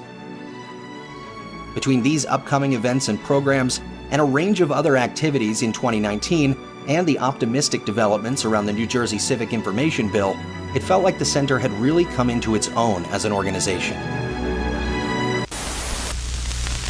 This morning, I signed an executive order directing nearly all of our 9 million residents to quite simply stay at home. Stay at home. Stay at home. During those few first months of the year, while everyone could still meet in person, the center was still focused on running all of its events and programs and trainings. But it was only a matter of time. Once the lockdowns initiated, it was clear this thing wasn't going anywhere. So the center did really the only thing it knows how to do. The first thing we did was reach out to our partners to see what they needed. That input, along with a lot of what we'd learned from our previous work over the years, helped us mold a three-pronged approach for the early stages of the pandemic. We focused on information sharing, resource sharing, and funding. There was so much going on, but we worked out an arrangement with NJ Spotlight News to provide all of its COVID-19 coverage to our partners for republication for free, a pop-up daily newsletter sharing those stories and other reporting resources. We made arrangements to provide shared graphics and photos, also for free. We sent out daily communications with COVID-19 related resources and journalism funding opportunities. We also started translating COVID-19 content into Spanish, English, and Korean.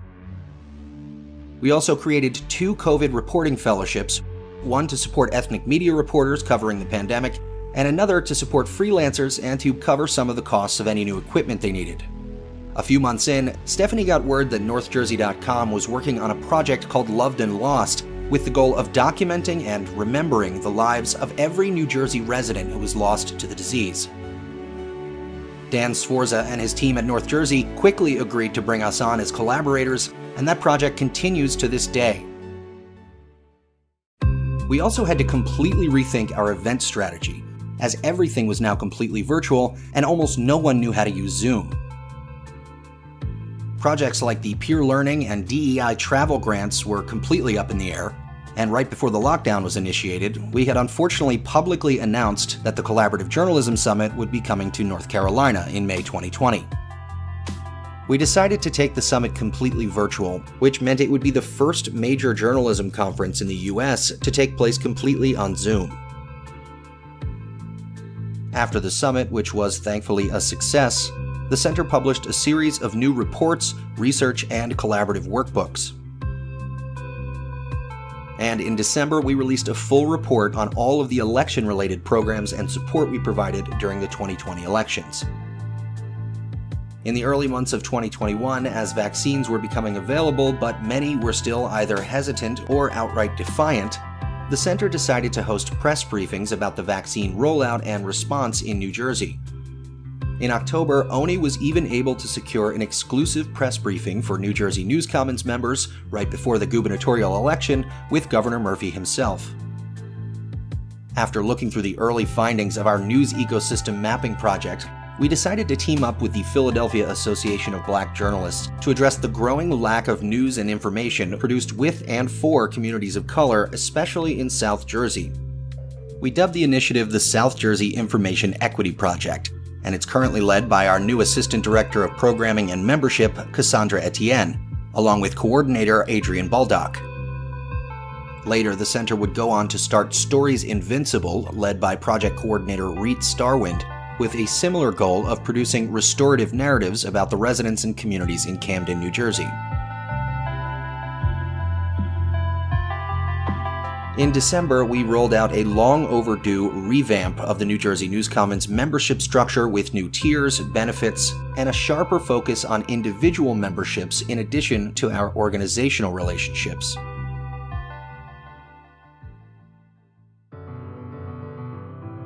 The last 10 years at the center have flown by, although the last 2 years somehow feel even longer. We can't know what will happen or what to expect over the next 10 years, and 2022 has already been quite the ride. But whatever happens, we're glad to have partners, funders, and friends like you here with us for the journey. So, here's to another 10 years of cooperative media.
Let's do it.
isn't product, it is ambiguity.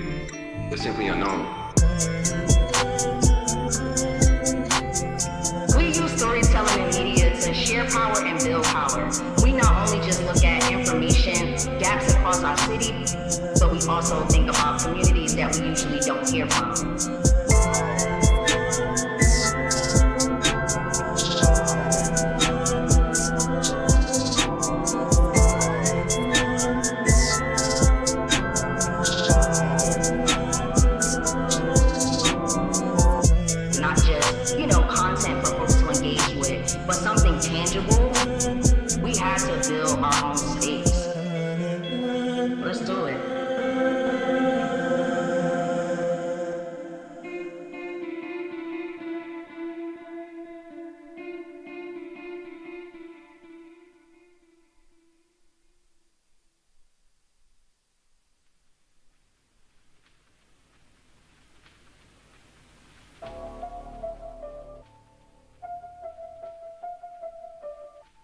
Hey everyone, I'm Candice Fortman with the extreme honor of being Executive Director of Outlier Media here in Detroit, Michigan.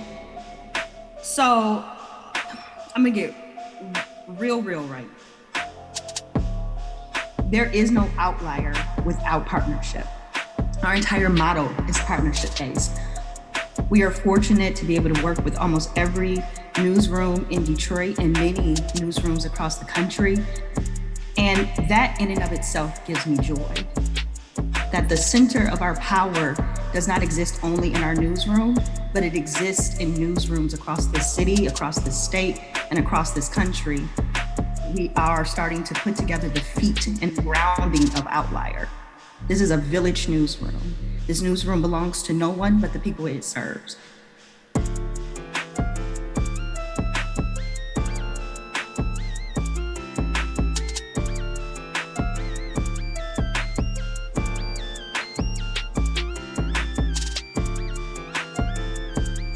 As I lean more and more into those village principles, more and more to the way that my community raised me, the people who got me to this place, more and more small lessons in some Bible school in the back of a hot church during the summer, I am becoming better at being able to lead a newsroom that thinks about the collective, that wants the collective to be a part of it.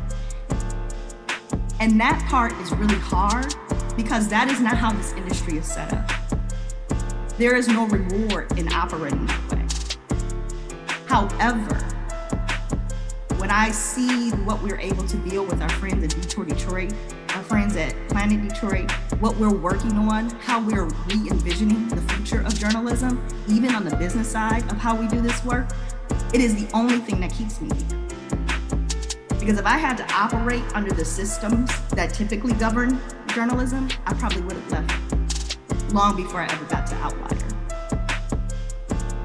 And so the thing that keeps me going is that I am envisioning a new future.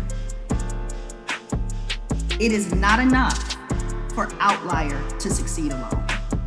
We need the other organizations that exist in this ecosystem to be as strong and even stronger than we.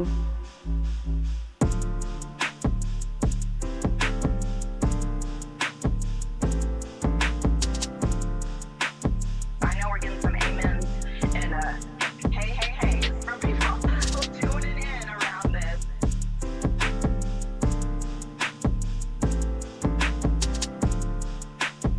We are really thinking about how do we grow our organizations, not as competitors, but together. And more importantly, we are all preparing for a future where there aren't two daily papers operating in Detroit. In order for us to be ready for our communities to still have information and news as a service, we have to get stronger, and the only way we can get stronger is together.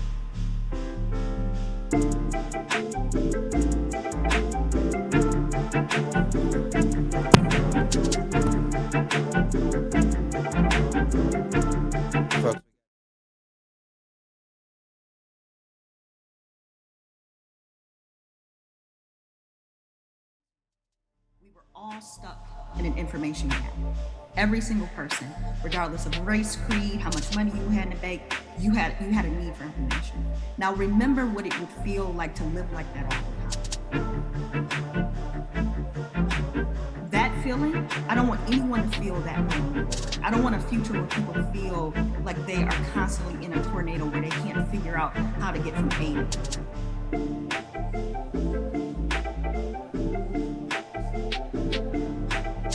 That is the future I am trying to solve for every single day. And I think it is the future that requires us to center people and to build for and with people as if we honor their presence and their intelligence. You have to be willing to lose. And I know that's hard, but I promise you that if you stick to your guns, the ones that are aligned with what you are trying to accomplish will emerge, and you will get greater support than you ever could if you bow down to people who are unwilling to.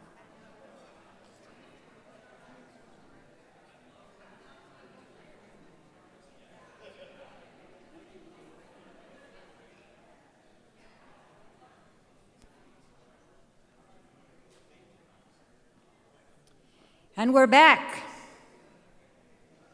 Welcome back, everyone. Next, I have the honor of introducing Kathy Merritt of the Corporation for Public Broadcasting.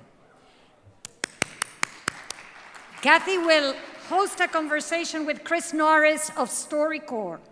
This session is generously sponsored by CPB. CPB has been a fantastic stalwart friend of the Collaborative Journalism Summit for years, and is still the #1 funder of collaborative journalism in the United States. Woo-hoo! Kathy, thank you and CPB for your support, and I'll hand it over to you. There you are.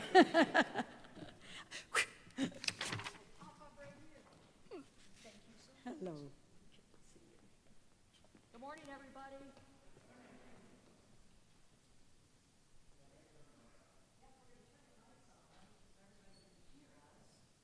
What do you think? Does that make a difference? Oh, it does. Excellent, excellent. Well, it's good to see you all here at the Collaborative Journalism Summit, and this is such an appropriate setting for this particular conversation because it's two people sitting down, having a conversation, two people who know each other, talking about something important to them. Wow, that sounds like StoryCorps. That's exactly what StoryCorps is. Started back in 2003, where two people get to record a conversation about two people who know each other, about their love for each other, moments they've shared together, memories they have together. And since 2003, 700,000 people have recorded StoryCorps interviews. And those are collected at the Library of Congress, and also StoryCorps' online archive of these voices, which is, I want to get this right, the largest single collection of human voices ever gathered, which is amazing. And CPB has been proud to support StoryCorps from the very beginning. And then a couple of years ago, StoryCorps founder Dave Isay came to CPB with a new idea. He said, what if we get two people who don't know each other, who are on opposite sides of the political divide, and get them to sit down in conversation and learn what they have in common with each other. And that's how One Small Step began. And that's Chris Norris, where you come into the picture. I get to look at you across the Peace Lily. I don't know, do they have this in the mobile booth? You have to look across the Peace Lily to talk to each other. Chris, what a pleasure to be here with you. You're the strategic advisor to the CEO at StoryCorps, and you oversee strategy for One Small Step. Talk to us about One Small Step. Well, it's a pleasure to be here. It's always a pleasure talking to you. How many people are familiar with StoryCorps? Oh, good, amazing. Now, how many people are familiar with One Small Step? All right, so we got some work to do. Okay. So, One Small Step builds on the foundation of StoryCorps. As Kathy mentioned, for 20 years, we've been bringing together people who know and love one another for 40-minute conversations about their lives. These stories get archived in the Library of Congress for posterity so future generations can hear what their family members sound like. And after some point during the 2016 election, our founder, Dave Isay, became really, really concerned about toxic polarization and our inability to see each other as human beings, our inability to have productive conversations across the divide. So we built on our convening power and said, well, if we've been able to bring together people who know and love one another, what if we brought together strangers? And what if we brought together strangers who disagree? And what if we brought together strangers who disagree and put them in the same room for a 50-minute conversation about their lives, not politics, so that they get to rediscover their shared humanity? And so that's really what One Small Step is all about. It's not about moving people to the center. It's not about changing people's mind. It's not even really about quote unquote unity, because the opposite of toxic polarization isn't unity, it's polarization that's less toxic, right? So we're trying to get to a point where people can have productive conversations across the political divide, see the person that they're talking to as a human being first, and understand that they're more than their vote. And I think you've got a video that illuminates some of this. Yeah, so the video we're going to show is from our newest model community, Columbus, Georgia. We operate One Small Step in 4 model communities, so Richmond, Virginia, Wichita, Kansas, Fresno, California, and our newest is Columbus, Georgia.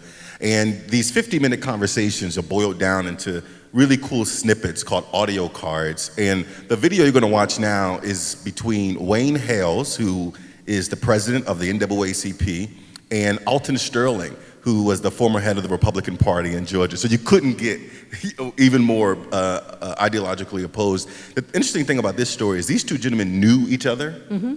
So they weren't strangers in the traditional sense. They knew each other, but never spoke, really, because they had already baked in assumptions of who they are based on the organizations they represent. So enjoy.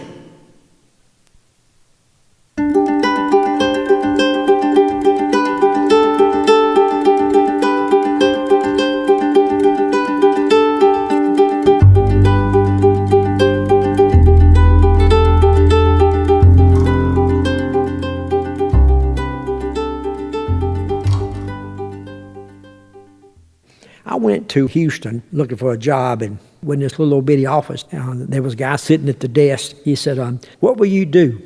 And I said, anything as long as it's legal. He says, good answer. How about $40 a week? And I said, yes, sir. This was 1961. And he said, by the way, my name is George Bush. It was George H.W. Bush. Yes, sir. And he was running for Congress. What my job was is I made yard signs with a wooden stake and a piece of poster board and a stencil. But you never run for office? No, You've never just have. been the kingmaker. Well, I don't know about that, but no, I never have run. What do you do for a living? Believe it or not, I'm a toilet paper salesman. Really? Yes, sir. Two-ply? Two-ply, wiping up, yeah. I've been there 40 years. Is that right? Yeah. But you've done a lot of different things too, and I just wondered, how in the world did you wind up in Columbus, Georgia? Did you take a wrong turn? I was working for the YMCA, and the YMCA here called and said, would I be interested? But as the president of the NAACP, I can tell you how I got into that. When we were growing up, about 8 or 9 years old, we were traveling to my grandfather's house, and we stopped at a laundromat. And when we went in, they said, we don't wash black folks' clothes here. Of course, they didn't use black folks' word. My father being a preacher, he was cool, but my mother was ready to go off, and we went on to my grandfather's house, and he got on the phone, he called the NAACP. And about 30 minutes later, they said, going back up to the laundromat. And the white owner stood in the corner while we washed our clothes, red as a beet. So I'm like, oh man, and that was a memory that's always been in my mind, and how it worked. But I have a good friend of mine. We went to breakfast one morning, and when we left, this guy that was in the restaurant came out and followed me to my truck. And he said, are you Alton Russell? And I said, yes, I am. He says, well, I saw you on TV the other day. He said, but I got a question. How can you be a Republican and eat breakfast with that black guy? I said, what did you say? That guy's a friend of mine. You're way off base. We got things to do, and worrying about whether you're man or woman, black or white, is not what you need to be focusing on. Yeah. Well, I'll tell you what, I've got a whole different view of you. My perception was, okay, he's always going to be over here. I'm not going to even talk with him. But this has been eye-opening for me. Well, and it has to me really, too. And I can go tell some people, Alton's not that bad. He's all right. It's been fun, and I'm really glad to have met you. I sure am.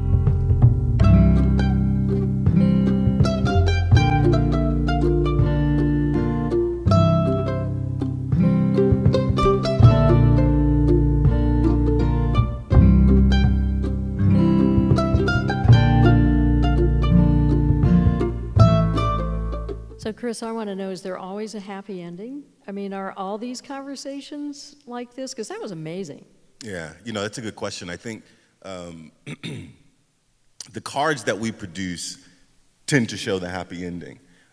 We are going to evolve our content to show a little bit more of the tension, because I think you have to manage expectations. Cross-partisan conversation or talking to people that are different than you, it's not always a walk in the park. There is some tense moments, but I think there's power in the tension. You don't want to run away from the tension. You want to lean into it. You don't want to pretend as if the differences don't matter.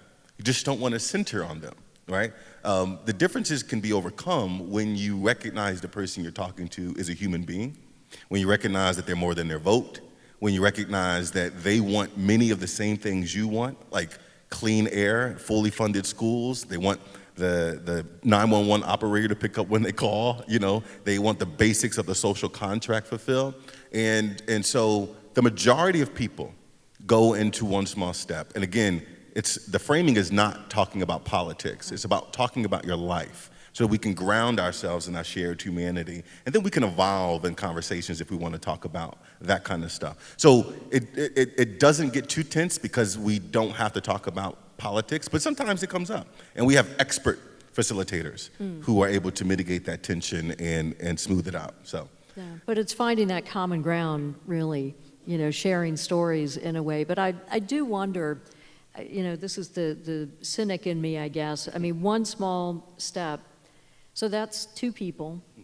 We have a whole country full of people, it seems, who feel divided, even if maybe they aren't so divided, right? I mean, I think there's a lot that goes into this notion of division in the country. Do you feel like, one conversation at a time is really going to add up to a way to make change? Oh, yeah, absolutely. I mean, I think the old Chinese proverb is the journey of 1,000 miles begin with a single step, right? You can't go anywhere if you don't take the first step. And where a lot of us are stuck, we don't think we can take a small step towards the person that we disagree with. But sometimes it's that small step that creates a ripple effect, it creates a multiplier effect. If you get 20, 30, 40 people in your neighborhood all taking small steps, and then those people are then elevated as champions to inspire their neighbors in the nation and to be able to model civic dialogue for others, to be able to normalize this and say, hey, this is what we do in our community. We talk to people who are different than us. We break outside of our echo chambers. We don't look for confirmation bias. We want to put ourselves in positions sometimes where we might be uncomfortable, right? But you have to have the tools and the language to be able to navigate those conversations. I think that's where we step in. But there's also a really rich ecosystem of bridging and civic organizations who do this, from Braver Angels to Starts With Us to Living Room Conversations. I mean, we're part of a really rich ecosystem of people who are doing this. And so I think when we think about the cognitive surplus of people who lead this work, who are trying to collaborate and coordinate, I absolutely think we're going to make a change. I think we're already making a change, because we've seen that with our content, our best testing content makes people believe, more than 60%, that cross-partisan conversation is possible. Because you've researched this. This isn't just you. Well, 100%. Yeah. We're partnering with Dr. Jen Richardson at Yale University to study the conversation experience, and we're partnering with More in Common to study and test our content. So we're constantly looking at the data. We're constantly looking at how to refine the product and the program based on that. But one of the interesting things we've seen is, in the conversation experience, both liberal and conservative participants felt more empathetic to their conversation partner, but conservatives felt more warmth to the out group, the entire group of liberals and that wasn't the same in reverse. So that kind of generalization is pretty rare when you're thinking about projects related to polarization. And so, yeah, it's working and we're ready to grow. So you mentioned there are some model communities, Fresno, Richmond, Wichita, Columbus, Georgia. What are you finding in those places where this is really kind of intensive work? You know, you've got partners there. You really are trying to spread it across a community. What's happening in those places? Well, one, I think, you know, you sometimes you go into this work with assumptions. When I was at, and sometimes those assumptions are wrong. You know, when I was at WHOI, we created something called NICE, the News and Information Community Exchange. And the whole kind of point of that was an acknowledgement that communities aren't just consumers of news and information, but producers of it too, right? And I think the same is true in this. It's like many communities are not sitting around waiting for us to save them, right? Many communities are engaged in cross-partisan conversations all the time. They're creating opportunities to come together. And so that's one of the things that we found, is that there are champions who are ready, willing, and able to participate. They want more. They want to engage. They want to meet their neighbors. They want to show the rest of the country what it means to be the capital of conversation. They want to show the rest of the country what it means to have the courage to listen to someone who you disagree with. We're also noticing, though, that they want more than just that single step. They want what comes next after that single step. And so that's where kind of our innovation and learnings intersect. We're building out something now called the Next Step Network, which we're going to pilot in all of our cities and nationally. And it's a way of coordinating this ecosystem of bridging and civic organizations to provide structured pathways to productive conversation. So no matter where you come in the funnel, if it's through One Small Step, it's through Braver Angels, or through Starts With Us, how do you then take a next step with another organization so that you have a much richer civic journey, an ongoing journey of engagement? So we think that, along with elevating champions to inspire their neighbors in the nation, producing more compelling content. I mean, we're just getting started. We're very excited, very bullish on what the future has to offer. I'm sure there are some obstacles along the way. I know, as a funder, CPB tracks progress of what One Small Step is doing. And one of the things we've seen is that it's been harder to find conservative voices to take part in the conversations. How are you addressing that and making sure that everybody feels like this is for them in some way? Well, the conservative participation has definitely been probably the top line challenge, and I think it's because of the way that we have been situated in the market, right? We're firmly in the NPR kind of ecosystem, right? And conservatives tend not to think highly of NPR, and some people think StoryCorps is just a segment on NPR. Like, you guys just come on every Friday, don't realize it's an entire institution with programming. So I think it's, we have been really intentional about how we communicate with conservatives. We test our language, we test the content. Most recently, we had Glenn Beck serve as a trusted messenger for us. So he recorded 15 and 30-second spots, which we leveraged in all of our conservative, on all of the conservative radio stations in our model communities. We had John Whitmer in Wichita, Kansas participate in a One Small Step conversation and went on the air and talk about it. John Reed in Richmond, Virginia, WRVA, advocated for it. We had a presence at their Politics and Pints, which brings about 600 conservatives out to the Beacon Theater to watch John Reed and his liberal counterpart engage in conversation. We've been more intentional about how we hire. In Columbus, Georgia, which is our new city, we just brought on a gentleman who was a former police officer, former gun rights advocate, former conservative voter, who has deep ties to conservative communities. Our new national managing director, Jonathan Webster, comes from a conservative background. So it's all of these small things that we're doing and thinking about because we know what the challenge is. But we're also taking the conservatives who have participated and elevating them. Dalton Glasscock in Wichita just became a city council person. He was one of our first participants in Wichita. He's gone on to champion this big time. So we're also finding the conservatives who do believe in them and helping them raise the flag. Okay, so you're head of strategy for One Small Step. Talk about how you see the strategy, like just even now, between now and the end of the year, we've got huge elections going on all across the country. Do you play off of that in some way? I mean, there's so much conversation, media coverage, just focus on the election. So those divides, get more pronounced or at least more visible. Is there anything special you're doing connected to that? Or is it really just business as usual between now and the end of the year? No, I appreciate the question. We actually, part of our larger strategy for 2024 is we are, in about 2 months, going to launch a national PSA campaign that's going to center conversation as action. It's going to encourage awareness and participation. We're going to be launching a tool called OSS Connect, which will allow anyone in the country to experience one small step through self-guided, self-matching opportunities. We're going to be building out the Next Step network nationally as well, so that when people come into the funnel and they participate in One Small Step Connect, there's a pathway to more productive conversations or next steps, as it were. And we think that there is an appetite for this type of work. And it's interesting that we're having this conversation in a room full of journalists, because I think one of the bigger issues at play is perceived polarization or perceptual polarization. This idea that we're more different than we actually are. The reality is about 87% of Americans are really exhausted by toxic polarization. They're looking for ways out. They're looking for productive conversations. We call them the hopeful majority. That's a term I borrowed from Manu from Bridge USA, because I don't want to be defined as exhausted. I'm hopeful. I'm hopeful. And can you be both? Yeah, you can. I feel sort of because it is very and exhausting. hopeful, Yeah. But most people are not trying to dehumanize you based on your politics. Most people are not trying to delegitimize you based on your politics.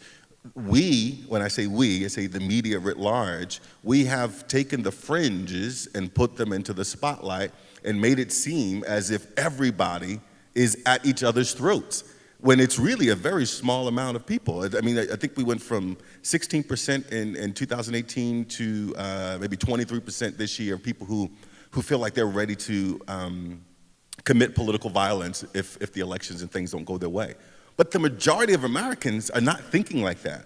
We don't see, when you turn on the news, you don't see stories about the hopeful majority or the exhausted majority. You don't see stories about our shared humanity. You don't see stories about us coming together across political divides. I mean, again, I talked about this really rich ecosystem of bridging and civic organizations.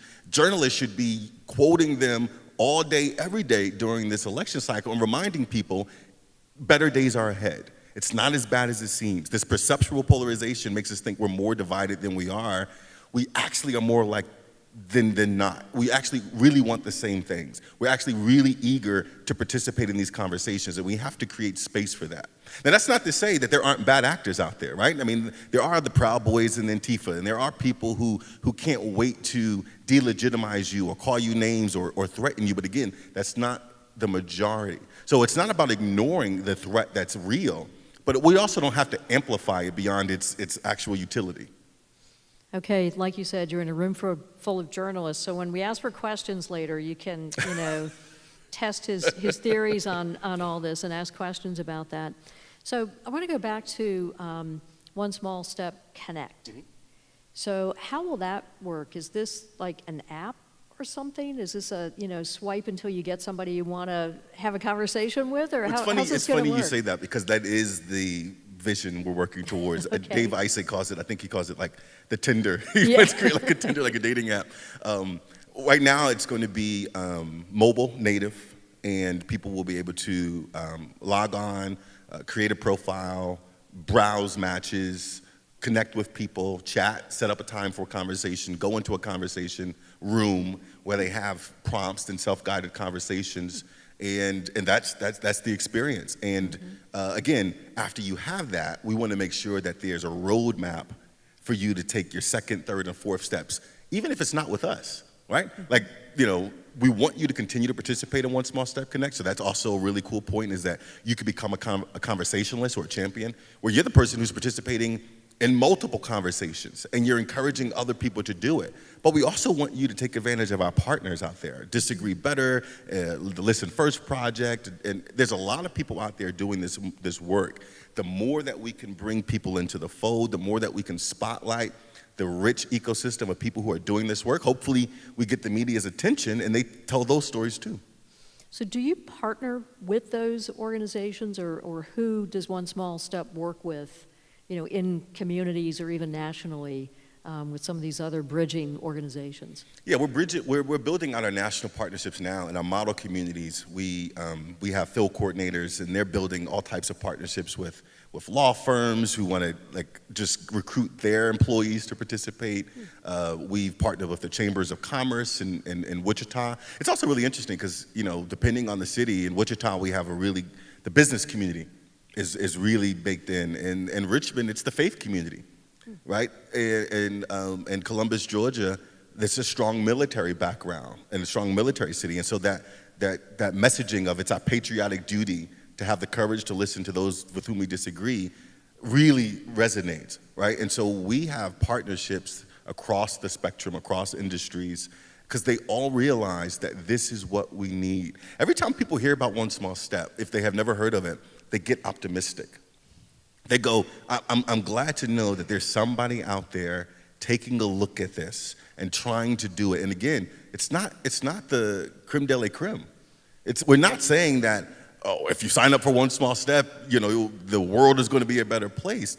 But if everybody in the country started to take one small step towards each other, with us and with others, it will be a better place. It's not about being perfect, it's about getting better. Mm-hmm. So you've probably witnessed some of these interviews, and I'm sure you've heard a lot of them. Is there one that stands out for you, or a couple that really moved you in some way?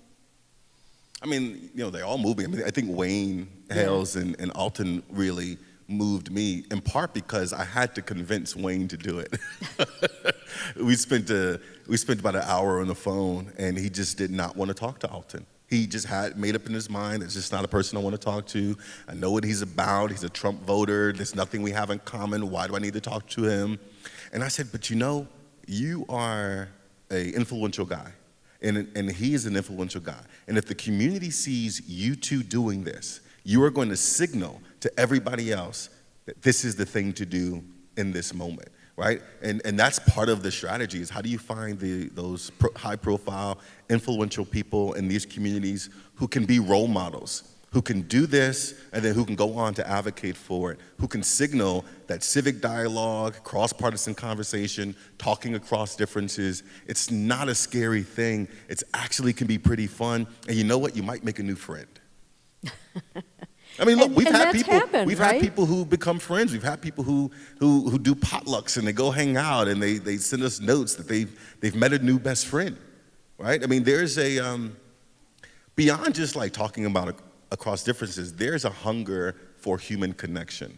Loneliness is an epidemic. We spend so much time just staring at our phones. We're not even making eye contact with people, let alone talking to them across differences. There's a hunger for connection. I think, StoryCorps is certainly in the human connection business. That's how we make that connection between StoryCorps traditional One Small Step Connect. We're in the human connection business. We are trying to connect humanity. So it's not a far stretch for us to do One Small Step. It's directly in our core competency. I think it's also in your core competency. I live this. Can you talk a little bit about your background and what brought you into this work? Because you have quite a history personally of just your own journey to getting here. Yeah, I mean, how far back do you want to go? Chris was born in... Look, right before I left WHYY, we had piloted, we established this program called Bridging Blocks, where we partnered with the Free Library to do conversations where we brought together audiences that were culturally and politically diverse. And unlike One Small Step, we actually talked about politics. We centered these conversations on gentrification, dirt bikes, police violence, gun violence, school funding, and reproductive rights. And we were able to use, and a lot of times, the free library systems or locate neighboring rec centers to produce these conversations. And there were small groups, so we're bringing about 20, 30, 40 people together. I mean, I remember the one that really comes to mind is in Chestnut Hill. We had about 50 people come out for a gun rights conversation. Gun rights activists and people who are family of members who've survived like mass shootings and things like that. You know, Moms Demand Action and groups like that. And it was a little tense, but it never got to a shouting match. In part because there's some expert facilitation, but in part, the other part is because people just really want to engage. I'll never forget this young lady. We did a conversation in South Philly, and she was sitting at a table with this guy named Mike. Mike was a traditional, I don't know if you guys know anything about South Philly, but South Philly has got a really big Italian community and Catholic community. And this guy Mike was just pure South Philly Catholic, straight up women don't have the right to choose anything. And then he was sitting at a table with this young black woman who was an activist for reproductive justice. And you could imagine every time Mike said something, she was, you know, but at the end of the event, she came to myself and Amir Richardson, who was the gentleman who was leading that at the time. And she goes, I've never talked to someone who was different than me on this topic. And she said, I didn't know what to expect. I was a little afraid. He didn't change my mind, but boy, that was really interesting. And I think a lot of people have that. I mean, I'm the guy who, I listen to conservative media. Like, you know, I'm not a fan of it, but I listen to it. I listen to Ben Shapiro. I listen to Matt Walsh. I listen to Glenn Beck. I read Wall Street Journal. I want to know what's happening on the other side. I don't have fun in an echo chamber. I'm, you know, I live in a neighborhood where I'm the only black person who doesn't like dogs. So I'm already kind of like standing out. I go to bars where I know I'm going to stand out because I know that the people who are in these bars or these restaurants don't think like me.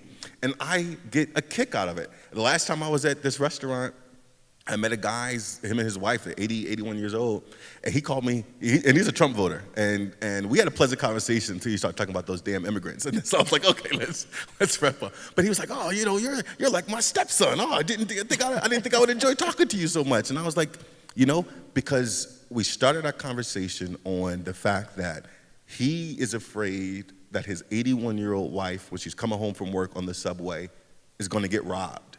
And I said, you know, I think about that because my mother, who's 65, also takes the subway. And I really don't want her to take the subway. So I installed Uber on her phone, right? And we started talking about neighborly culture and what it used to be like in South Philly when neighbors cared for each other and looked out for each other.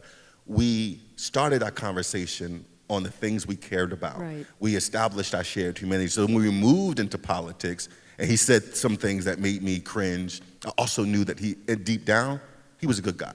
So I believe in it. I don't think that talking across differences has to be something you prepare for and work out for. It's just, we're all human beings. We all want the same thing. We're more alike than we're not. I mean, I'm sure you guys see memes on Facebook and social media where people do things, you go, I didn't realize people did that too, you know? Like, I clean your house and you go outside to come in and look at it so you can see what your house looks like when you walk in.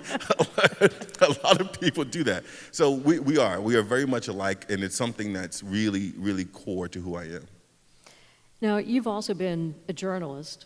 A journalist. Oh, uh-huh. So how does One Small Step really connect with all the people in this room? You know, we're here at the Collaborative Journalism Summit. What's that intersection between journalism and what you're doing with One Small Step? Yeah, it's a good question.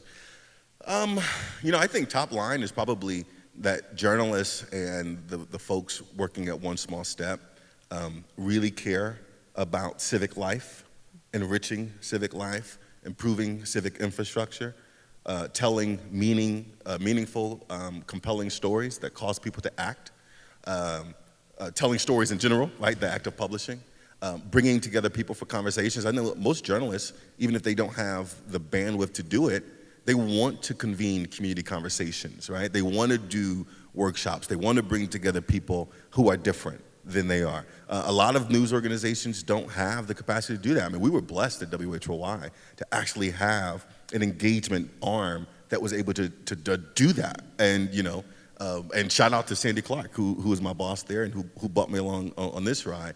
But I think that's where the intersection is. But I think the bigger intersection is we are, at One Small Step, we're trying to tackle polarization. And I think where there's room for collaboration is journalists who want to tackle perceived polarization, who want to tell stories about the hopeful majority, who want to tackle this idea that we're not as different as the maybe cable news makes us seem, that want to get down in their community on the grassroots level and find people who are different, who are willing to come together and talk, who are not trying to stay in their own lane during this election cycle and they put a flag in the ground and they're not going to cross the street. That's just not happening. When I'm in Richmond, Virginia, and in Wichita, Kansas, that's not happening. These people are coming together, they're having conversations, they're doing events. They know that the person that they're talking to is different, but they also know that that person is their neighbor and that that person sends their school, that their kids to the same school and that they want the best for them. Let's just start there. Yeah. So I would love to work with journalists who want to tackle perceived polarization, because at the end of the day, journalism is about accuracy. And right now, the story that's being told, the narrative that's out there, it's not accurate. I want to see more stories about the hopeful majority, and I think we can find our strategic alignment around accuracy, and we can move from there. So we want to open it up to questions. There are a couple of microphones up here at the front. If anybody wants to ask Chris something about One Small Step, please feel free.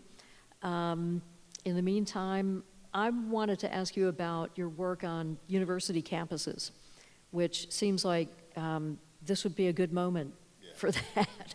I mean, what are you doing right now? So we just launched One Small Step Campus. I think 2 weeks ago, launched at Dartmouth University as part of their Dartmouth Dialogue Project. We're in conversation with other colleges and universities. Colleges are interesting because they're places of concentrated polarization. You're seeing that now, right? I mean, these last 2 weeks have been insane about what's happening at college campuses. We're not coming in to save that. That's not our role, because I think what makes One Small Step work is when people are in the movable middle, when they're not rooted in ideology. But, college campuses are ripe for this level of intervention. We want to make it cool, so like tapping into youth culture makes it cool. We want to really build champions, and having student leaders being able to be the face of that work is also really important. And I think that, we want the next generation of students to be civic leaders, to have the core civic leadership skills needed to convene and sustain conversations across differences, not just about politics, across differences, whether it's rural and urban, black and white, gay and straight, rich and poor. Like, how do we really foster a culture of conversation across differences? And so, Stephanie Glaros, who was our One Small Step national facilitator, is now leading the OSS campus as the associate director. We're building out prestigious fellowship programs to go onto campuses and recruit, up to a dozen students to do this work, to record these conversations with their students, to record campus events. The University of Virginia, shout out to UVA, they were one of our first DIY partners in One Small Step. They have taken this work and folded it into their Karst Institute for Democracy, and are continuing to match students across the political divide. They're going as far as even bringing the young Republicans and the young Democrats together for Jeffersonian-style dinners and dining across divides, right? So there's a lot of lessons to be learned from what UVA has done. We're really grateful for their commitment to this work.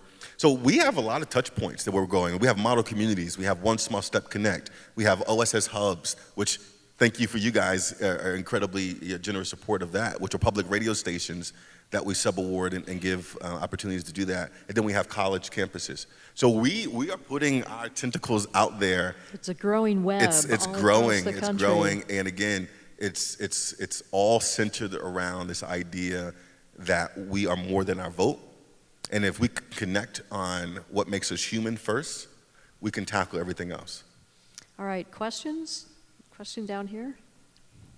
Hi, is this working? Can everyone hear me? Yep. Yes. Okay. I'm trying to think of a non-awkward way to ask this question. So I understand the bigger vision, and definitely at the micro level and community level, absolutely the benefits seem pretty clear. The question I want to ask is, in the presentation, of this to a broader audience, is there a concern that you might be normalizing things, viewpoints that are based on dehumanizing other people or upholding systems of oppression and things of that nature by merely saying, well, this is this person's politics, and they're a really good person, they're going to go pull the lever to keep supporting these things forever, but we want everyone to be nice to each other. And that's sort if you could move the mic up a little bit, I didn't hear that last part. Here. Or you could just take the mic off. I could just kneel. Hello. Is there a concern? There we go. Is this awkward? This gets more awkward all the time. Just take it out. Take the mic out. It's not coming out. There we go. There you go. All right. Thank you. God. Is there a concern in the presentation? So some of the people that you may be talking to or that are involved hold viewpoints that are based on upholding systems of oppression or dehumanizing people. And is there a concern that in the presentation of this more broadly that you're sort of putting a happy face on just calling this politics, right? Like, this is a person who thinks women shouldn't have reproductive freedom. Well, that's just their politics, and we should just, ignore that and focus on the person. Is there a concern that it's just sort of, part of the polarization is that some people want people to be able to live their lives in peace and other people don't want that, right? It's not just mere politics. Am I getting...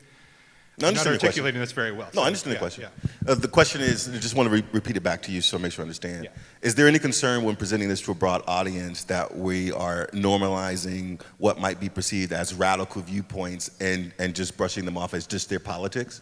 Well, not just radical viewpoints, but actually like white supremacy, like people who don't want people to have equal rights, who don't want people to get ahead, and we're just treating this as like, well, this is just politics. It's not, right? It's like people's lives are at stake. Right? Yeah, got it. Thank you. Yeah. No, I wouldn't use the word concern. I mean, I think that as I mentioned, what makes One Small Step work is that people are in the movable middle, that they are not trying to dehumanize you based on your politics. I don't think that that's the majority of people. That there are people out there who are absolutely doing that. They're on the fringe. They're not going to be moved. And also, I don't think it's also about like not acknowledging that someone's political views might be harmful to you, but you also have to recognize that you might be saying that and they might say the same thing about you, right? Like, and so we try not to get into that water because we can't win that battle, right? The only thing that we can do is say that we are in a really precarious place as a nation and that we're not going to get any better if we can't talk to each other. Now, in order to be able to confront what you're talking about, we have to be able to see each other as human beings first. So it's not about not talking about the politics and not confronting it, it's just not leading with it, right? It's leading with our shared humanity, it's leading with what makes us human beings, establishing so that I know that you're coming from a good faith because I know who you are and what you're about. And even if I find your politics to be off-putting, we can talk about that and get to that without dehumanizing each other, without calling you names, without blocking you on Facebook, without retreating into our silos, right? So that's where we're thinking at.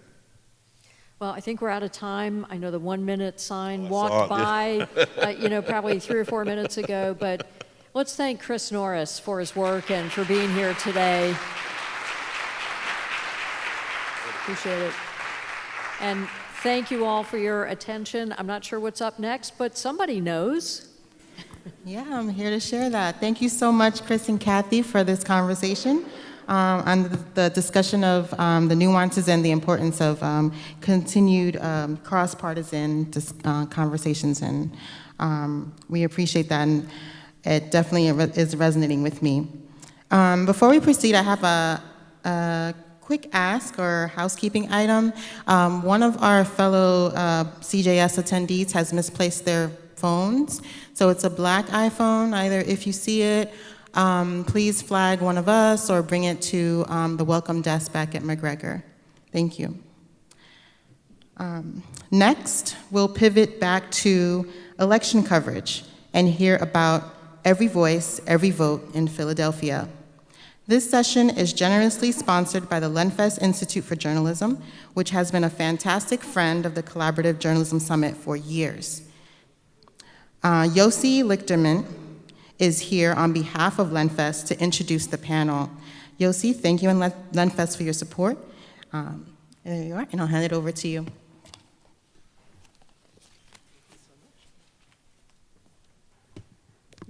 Hi, everyone. I'm Yossi from the LenFest Institute. We are really thrilled to be here and really thrilled to support the Collaborative Journalism Summit. Personally, I'm particularly excited because I live here in Michigan, so it's fun to welcome everyone to Detroit and hear all the exciting things going on here and across the state.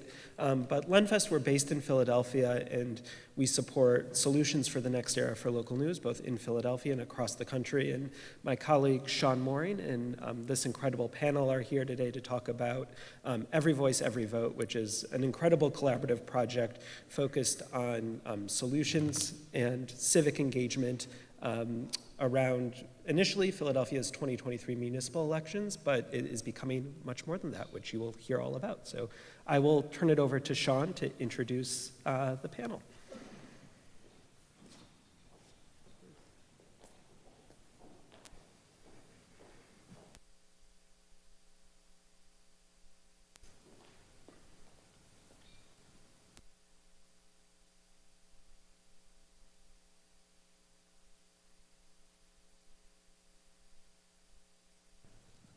We're coming. There we go.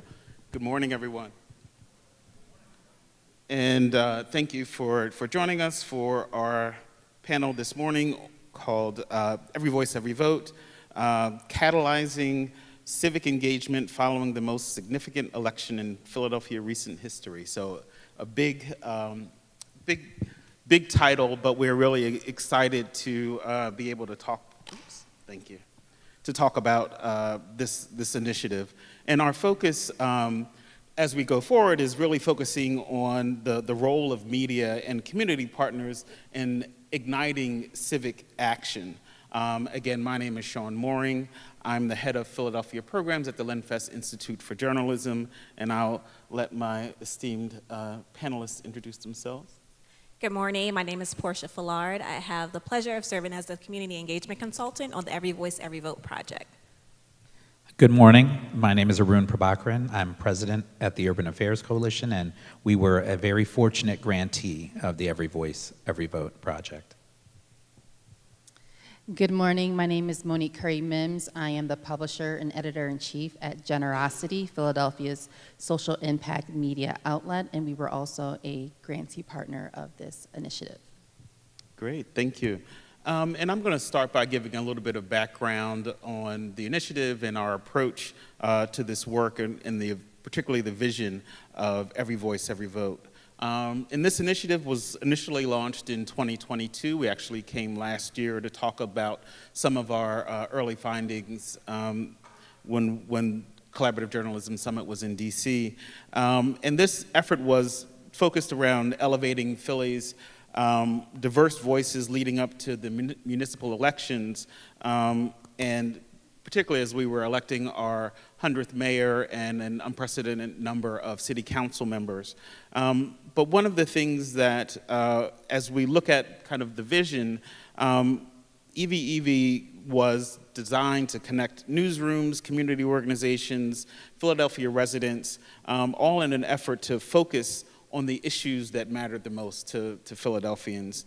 And our vision for Every Voice, Every Vote was to put in the center an informed and engaged residents of Philadelphia. And to achieve this, we engaged community partners, and we engaged in community listening and survey research that helped to inform our community partners in their engagement efforts, and then also our media partners to produce high-impact journalism. And then in addition to both of them, we also engaged social media ambassadors who, along with our community and media partners, lifted up a unified messaging around the issues that were most important. And in terms of our approach was to ensure that we employed an inclusive process that prioritized people over politics, and that really shifted the focus from the crowded list of candidates, but really focused on the issues. And as we focused on solutions journalism and accountability, it was our hope that we would be leading us towards a more unified democracy that works for everyone. And now I'll turn it over to Portia to talk a little bit more about our partners in the research. All right, great. Thank you so much, Sean. And so our 3 core partners were our media partners, community partners, and social ambassador partners, as Sean shared. For our media partners, we prioritized community-based media, wanted to make sure that they were representative and reflective of the voices that we believe needed to be amplified during this time. And our media partners were diverse as far as print, digital, radio, television, and so much more. When we looked at our community partners, they were nonprofit organizations that were already doing the work.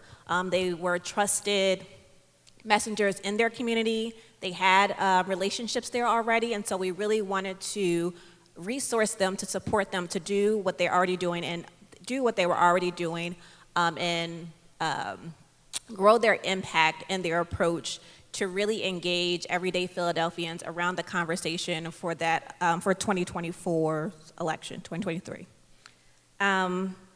And then our social media influencers, that was a very unique engagement that we participated in. We identified over 50 micro-influencers who were all local and who all had strong platforms in the 18 to 35 age range, and so really engaged them in the conversation and content creation and material around the importance of voting, the issues that were at stake, reminding and educating on what the municipal election entailed as far as what candidates and what offices were up for election and re-election. And so, we can go to the, thank you.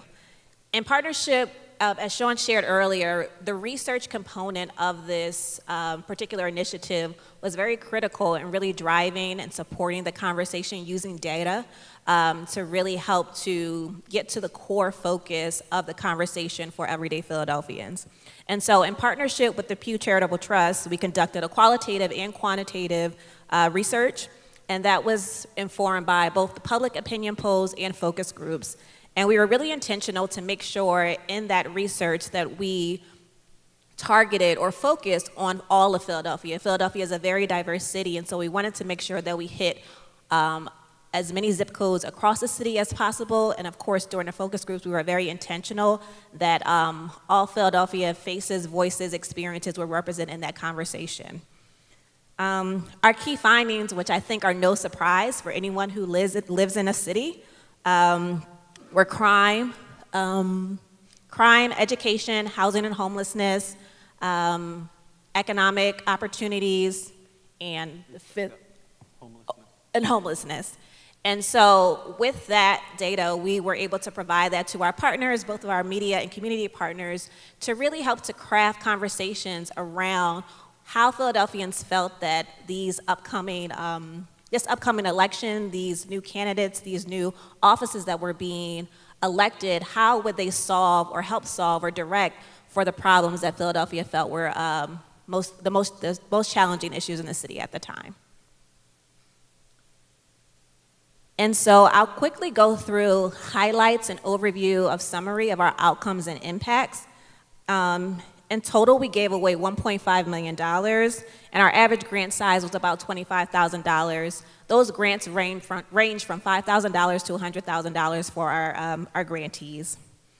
And over a 10-month period, over 585 pieces of content were created that spoke specifically about the 2023 election process and the election activity that was happening. And so that was really monumental because it really provided a lot of information, material, very intentional conversations, and access to information for Philadelphians across a range of topics, across a range of issues, and really covering all of the elections. So not just the mayoral, but the city council, the questions that are on our ballot, and the other municipal government offices that were up for election, and really crafted what those candidates were saying, what their platforms were, and how that aligned to what Philadelphians wanted to see as they looked to vote for the upcoming election.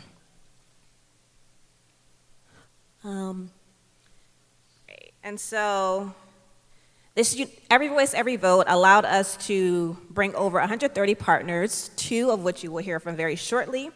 Our partners produce over 365 projects, and so those projects range from forums to community listening sessions to voter guides, youth-led summits, just a very diverse array of engagement, civic education and literacy opportunities, again, that really spanned across the entire city of Philadelphia.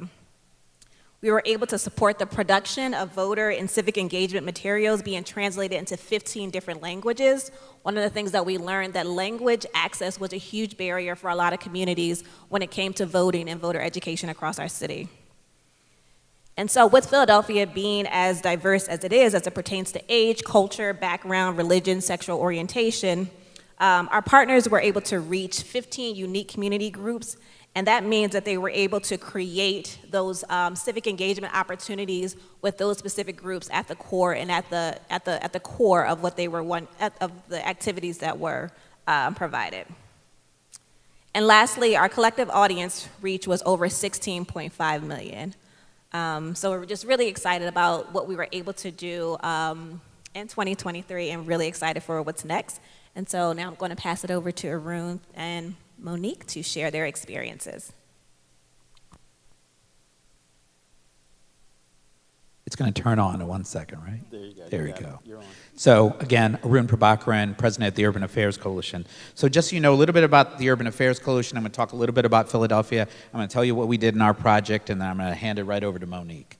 All right? So first, the Urban Affairs Coalition is the largest and oldest black and brown-led fiscal sponsor in the country. That means we're a home for nonprofits, and we bring in groups that have great ideas and give them help to be able to start their own work and sustain it. Some people joined us last year. Some people have been with us for 30, 40 years. And so we have rich, deep connections in Philadelphia's communities of color.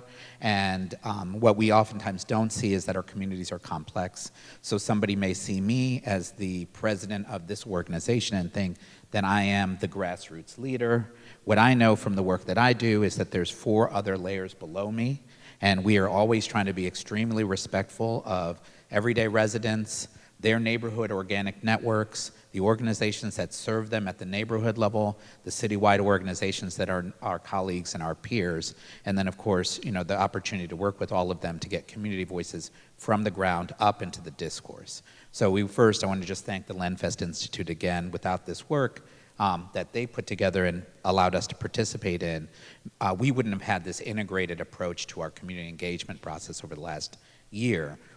And so for us, our mission is to unite government, business, neighborhood, and individual initiatives to improve the quality of life in the region, build wealth in urban communities, and solve emerging issues. So we work on trying to drive actionable policy and really trying to fill gaps that are critical in community programming to do that work. And so a lot of that time, it really relies upon advocacy. It really relies upon hearing real needs from community members to solve those problems. So for us, this was an exciting and novel process because we had done community listening sessions forever, for decades.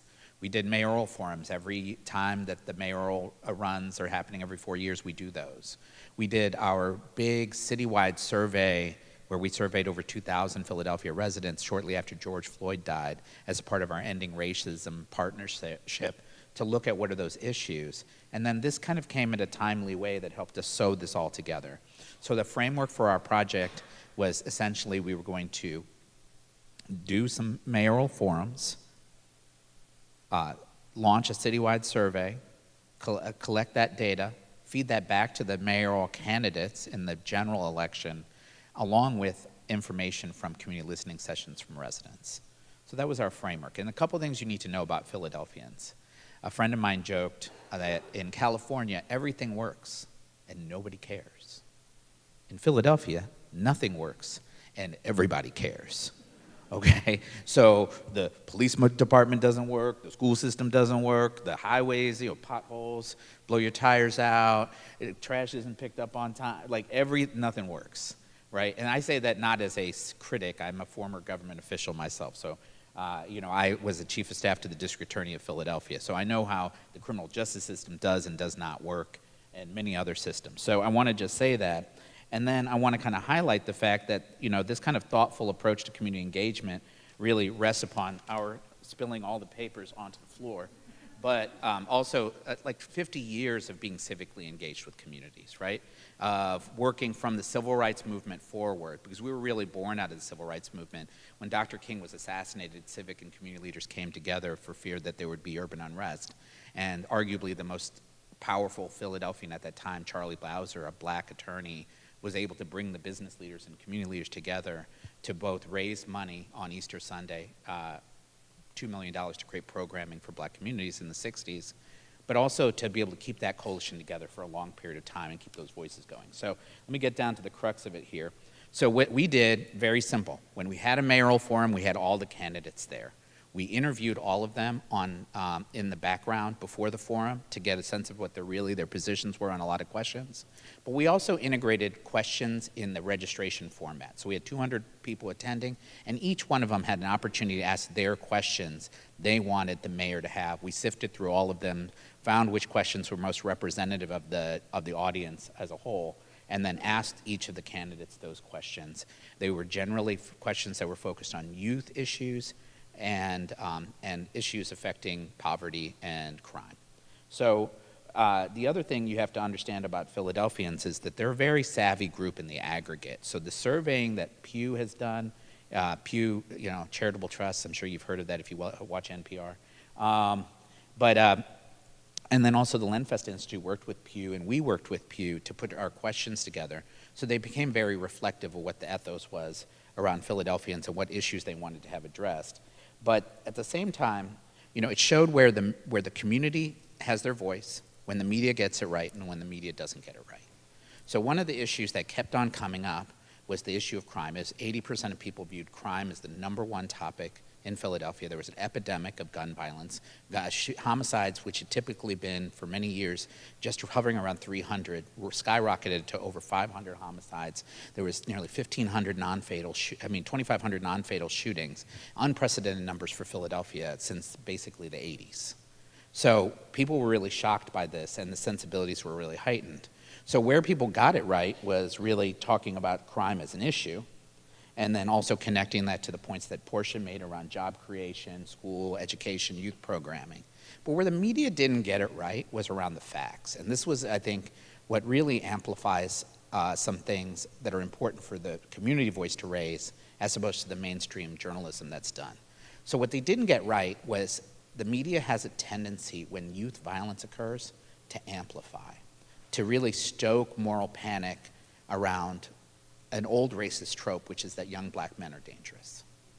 And the reality is that city council, in conjunction with every law enforcement agency in the city, and a judge, did a report called the 100 Shootings Report. There's really 2,000 shootings they studied.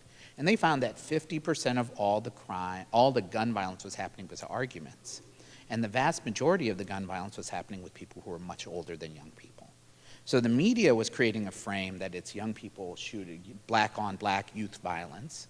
The reality is a lot of older people are getting arguments in neighborhoods where they feel unsafe, where they don't trust the police, and they resort to, we want the voice of God now. They resort to violence. So that was some place where the media didn't get it right and was refusing the frame. So we were able to elevate that question as a central question in the documentary we produced that we had asked the candidates about. And then we rolled into the summer, we released our survey. It was fantastic because it really validated a lot of the things that we had been observing and saying. And then we had the opportunity to take that information back to the very community organizations that are working on those critical issues, right? To ones working every day in gun violence in the middle of the night, ones that were working on youth mental health issues, working on jobs and opportunity, working on education issues and LGBT rights issues. And they were able to fashion more questions so that when the mayor was going to be either David O., the Republican candidate, or Sherrell Parker, the Democratic candidate, now mayor, they heard questions from these community groups that were part of a continuous generative cycle of building from community voice to solutions. So I thought that was an incredibly valuable opportunity for us. It integrated our work across basically decades and kind of give us a workflow that really got community voice integrated to every step. And we couldn't have done that without the Institute, so really thank you again. Thank you. Can't remember what I put on the slide. Good morning again. So Generosity has been around since 2009. I acquired it in 2023, and it has become the region's leading social impact media outlet, which really means that our readers are the politicians that are putting dollars and policies into communities, nonprofits that are putting programs, foundations who are giving money to nonprofits. And before then, the organization was really just kind of highlighting what someone said that they were doing. I started and ran a nonprofit. I was the leadership of another nonprofit. I am a philanthropic consultant, so I know what we like to put on paper to get grants. I know what we like to put out in the news and pitch to media outlets to drum up press about what we're doing. So I saw this as an opportunity to really hold people accountable. And as I was acquiring this, LenFest launched this initiative. When we first joined the initiative, we were just a media partner. We were reprinting, reposting on social media, different articles, different events that were happening and promoting them to make sure that people were getting involved. What they didn't say, which I was very happy for, was that they announced a second round of partnerships for opportunities in, I think it was around April, May. And at that time, we had made it past the primary. Now, I know Arun said, you know, he gave the questions to the Democratic and Republican candidates, but typically in Philadelphia, the Democratic ticket is going to win. So we were really looking at what was going on with Mayor Parker and what she was planning on doing, what she was saying. And we saw this as an opportunity to hold her administration accountable, or O's, but really to hold her administration accountable. So we utilized the LenFest grant to host a community session where we first invited several industry leaders around the issues of homelessness, gun violence, education, and workforce development to a table to really kind of, one, talk about what they saw from their professional perspectives, but then from there we broke out into groups, and there was about 50 to 60 attendees that either picked a certain issue area or jumped around to really just have conversations around what was needed, what should be the focus of the solutions of the next mayor. After the end of that, we came back and had a full conversation where those leaders kind of fed back to the group what the highlights were from their conversations, and we just had an open conversation. The key thing that we took from that was this is an intersectional issue, right? All of these things are impacting each other, and we can't have solutions, we can't have conversations in a silo, in a void. So that allowed us to produce a news article called At the Intersection, which kind of talked about what the next mayor needed to do to bring these issues together to really focus on solutions. Not only that, as a solutions journalism focused outlet, we like to engage with our audience and with our community members. So we put surveys and feedback instruments into all of our articles, and we allowed for people's opinions from the community, going to community events, engaging with them to understand what more was needed.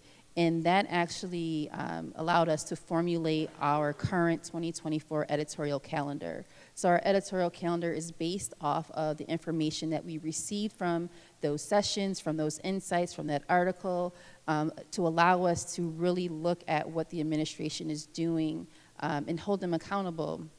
What I am proud is that we have also been able to launch community newsrooms this year, where we go into communities for a day and just set up in partnership with a local nonprofit organization to hear what residents are facing, what is working, what is not working, what are you dealing with, what are the people who are supposed to be supporting you, where are they lacking? And we utilize that to either inform our stories, or we allow for them to tell their own stories. So we have video engagement sessions where people can actually come in and get on camera and tell their stories in their own words and their own voices. We also do trainings on solutions journalism so that they can understand how to write an op-ed or just write a story with a SJ focus, whether it's for us or any other media outlet. We think that community voice is highly important. If you're going to be putting dollars and programs into communities, why not listen to the people who are being impacted by that? As we go forward into the first full year of this administration, as well as the next presidential election, we are also launching a Beyond the Ballot program, because at the end of the day, people are going to vote, not vote. Our mayor was elected with, what was it, like 18% of the, what, 23. 23% of Philadelphia's population elected the mayor, right? Like out of the entire population. So while people are or are not voting, we really have to understand what really matters. People are not voting and they're not paying attention to policies because they don't understand how it impacts them day to day. That was the one thing that, as we were always engaging with LenFest, which I appreciate, right? It wasn't just them saying, here's what we're doing, you guys just go out and do it under this direction. They were making sure to get feedback from us. So they were having sessions with us throughout the process, and at the end to say, what did we miss, what did we need to do? And that whole idea of, I think it's falling flat. I think, we're telling people to go to the polls. We do this every cycle, regardless of the cycle. But why do we have to go to the polls? Why does it matter to the way that they live, right? How does it matter to their rent? How does it matter to their job? And I think that disconnect is where media and the news really needs to pay attention. I think that is our role as journalists and as media outlets to actually provide the facts and connect the dots so that people can make informed decisions.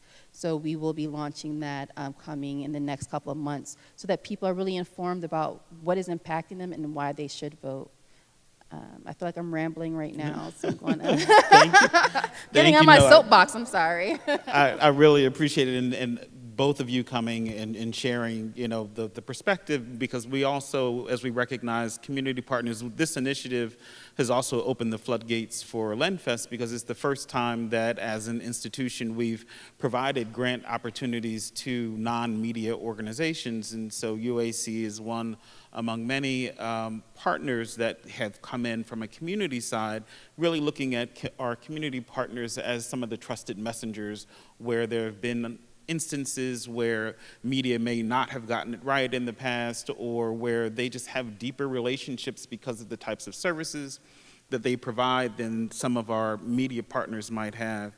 And so as we're looking forward to this next iteration of Every Voice, Every Vote, our focus is really on civic engagement. As Monique mentioned, we did a lot of listening throughout this process, and one piece of information that constantly came back was that if LenFest was serious about this work, that we needed to continue this initiative beyond an election cycle. And so where we are now is really looking at how do we move from a kind of disjointed and fragmented news and information about particularly what's happening in City Hall and around issues that are most important, to really continuing this connected and sustained effort to link both communities and our media partners to the information that they need to make an informed decision.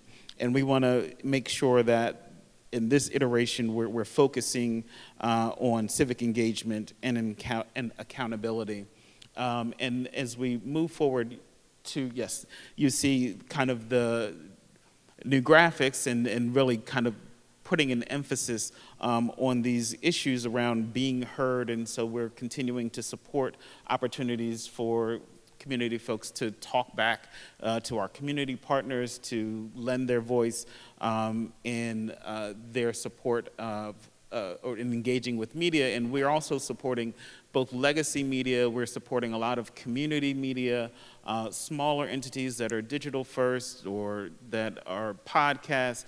We're really making sure that all corners and all segments of the population have an opportunity to be engaged, to hold accountable not only our city officials, but make sure that community members know what they need to do to get engaged in the civic process, right? So I think the accountability flows both ways, and then of course always creating opportunities for folks to take action. Our current as we are in the middle of reviewing the current set of applications. We received 95 applications for this next phase of our work, with a total requested of over $8 million in support requested, of which we have approximately 2.875, so just about $2.9 million to disperse in this next round of support. And so we're really excited about the proposals that we have and where folks are looking to continue this engagement work. But I wanted to also leave a few minutes for any questions of myself or the panelists as we wrap up. Thank you.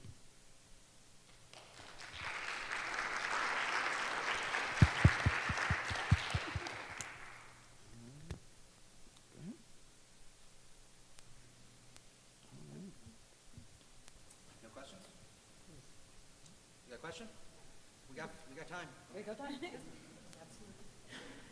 So, not to scoop what you have coming out in a couple months, but why should people vote? Because that's something we've been asking ourselves in our newsroom too, is you have people who are so disinvested because even at the top of the ballot, they see two choices that don't reflect their needs. So what do you say to those people? Get engaged. I actually live right outside of Philadelphia. I live in a borough outside of Philadelphia. And when I went to the polls 2 weeks ago, I literally said, why did I have to come? Every race was uncontested. Like, I didn't need to be there, right? I showed up because it was my civic duty.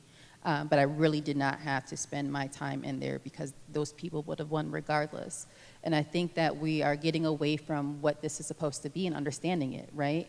Understanding that our trash isn't being picked up for a reason. Understanding that our crime and our education in Philadelphia, the school board is picked, it's not elected, it is picked by our local politicians, by our council and our mayor, right? They're the people who are deciding who is actually educating our kids, in a sense, right? So if we're not understanding the connection between civic duty and responsibility, volunteering, getting engaged, going to events, speaking out, going to rallies, and really getting, like, there's no point, there's no purpose, right? And at the same time, it's like the same people are there. I've had 5 people ask me to run for office. I'm like, that is not my jam.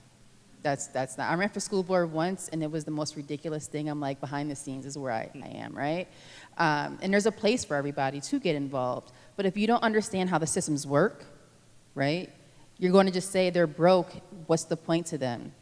But if you understand and learn those systems and how they're impacting your day-to-day lives, the power that you do have will allow you to want to show up to vote and to even nominate or even to support, whether you're working in the campaign offices, you're putting out signs in your yard, but there's a disconnect between the two. And I think that we have to bridge that connection in order for people to want to be civically involved, to just even get engaged to begin with, to then vote. We get asked that question a lot, and my question is always, why not vote, right? So, but on top of that, definitely piggybacking off of what Monique shared, what we realize is people don't understand why we're voting.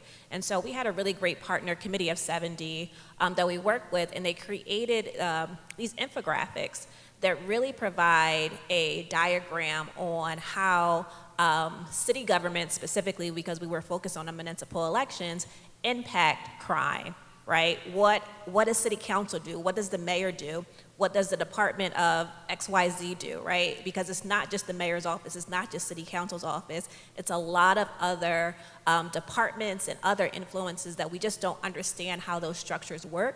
And so they really focused on those key areas that we highlighted: education, crime, housing, workforce development, and provided insight on what are the bodies of government, what are the governmental structures that impact that, to just really create that baseline of understanding when we're asking people to get civically engaged. Why here? Why vote? Why show up at your community to listen? Why show up at your community meetings? Why do you need to attend zoning sessions? All this information that impacts our daily lives, how to become engaged, why become engaged, and how that impacts daily. Yeah. Thank you so much for your presentation. I'm just wondering how you incentivize people, community members, to come out to listening sessions and debates and conversations. Like, is there honorariums? How do you convince people to take time out of their busy days to come and show up? Yeah, so we definitely did provide honorariums for like the surveys and the focus groups and things like that when we engage folks in that respect. But the other thing we did with Every Voice, Every Vote was to not make everything kind of center city focused. So a lot of times it would just be in the either high voting areas in the Northwest, but we had sessions in the middle of South Philly and North Philly. We took it to communities to make it as accessible to them as they could. Some of our folks also provided childcare services, they provided food, and then through the grant making that we did and being able to provide those resources so that they could make it as accessible and easy for people to participate as possible.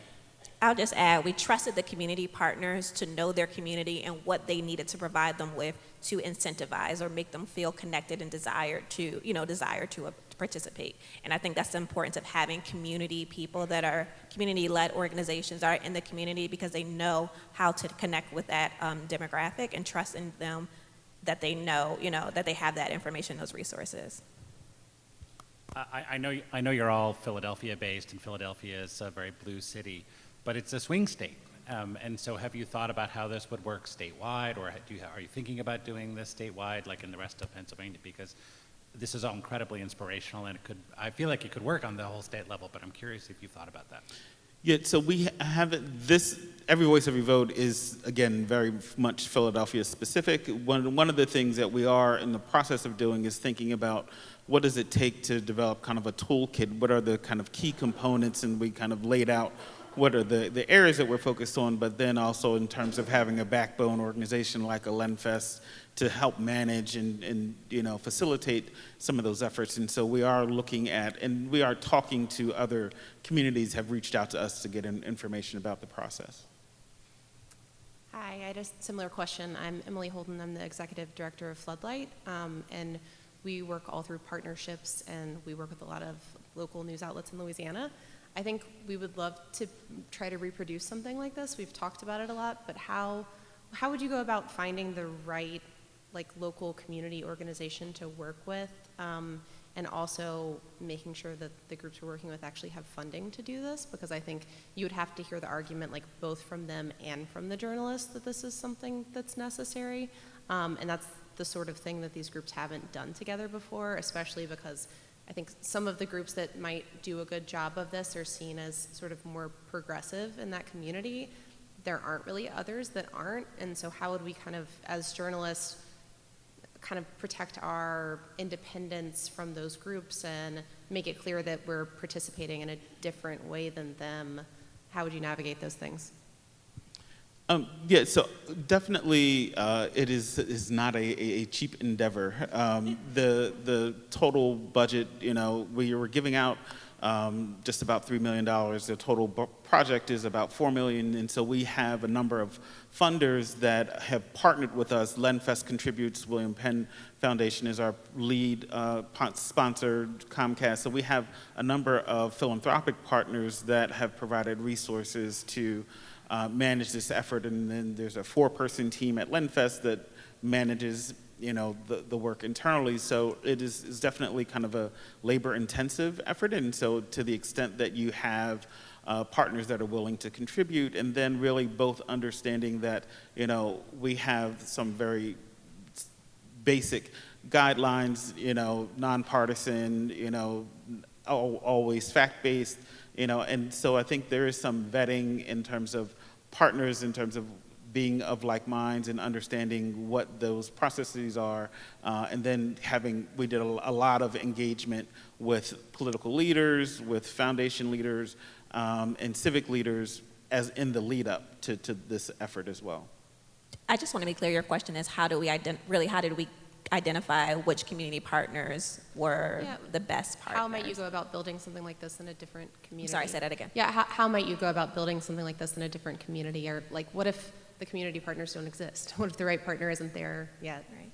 So my response is going to be biased, being the community engagement consultant. I think identifying someone who has been paying attention, right? And I know Philadelphia is a very unique city, is unique in the way that we just have a lot of community partners. And so from my experience, I've spent years in the community understanding what organizations are doing what, citywide, neighborhood-wide, and then just relationships that I have too, having those conversations with people asking, like, hey, I don't know who's great in North Philadelphia. I don't know the best organization that may be connected to the Asian American community, and just being very open and honest before some of the pre-work of the Every Voice, Every EV project was identifying just stakeholders across the city and, again, allowing them to share what organizations they have worked with, what type of work. So it really does take a lot of research and intentionality and openness, right? Because we're not going to always get it right, but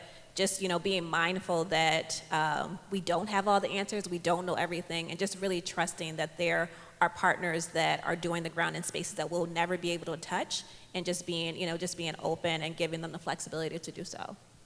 And the only thing I want to add is I think, especially in our area, like this project with LenFest, they're probably one of the stronger backbone partners, right? Like they really understand that. And it allowed for partnerships to organically happen. Like they were building community. Like you're like, oh, we gotta go to this EV meeting on my Zoom, right? And you hop on and you're really building community with people. And out of that came, I now have a partnership with C70, right? Like, they were like, oh, come be our partner for this mayoral forum, right? So there were things that were happening that we were building community amongst ourselves that allowed for this to flourish. And I think that that is a testament to the community building that they were responsible for and their role as a backbone organization. Just add one thing to that. They played a facilitative role to a community that was already hungry for this information. These elected officials that were candidates were worn out. There were so many forums. There were 3 a day. They were whining and complaining like they weren't trying to have a job interview for a $6 billion CEO position. They were like, whew, I'm so tired. Can't do another forum, right? But the reality is that if you want a job like that, if you want to take a city that's been struggling with multi-dimensional civic issues for over 60 years and say, I'm going to be the person who's going to take this in the right direction, maybe you need to show up at all 3 a day for 5 months. One of them was actually called the Ultimate Job Interview. Oh, was it? Yeah. See, that was on the nose, right?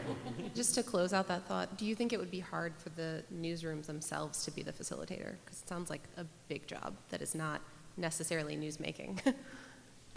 Yeah, I mean, part of this, because it is very much a collaborative effort, I think it needs to live probably outside of a particular newsroom, unless that newsroom is really focusing on that collaboration aspect.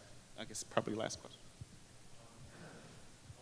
A lot of the people in the room and nationally are dealing with disengaged readers, and there's lots of attempts to rectify that.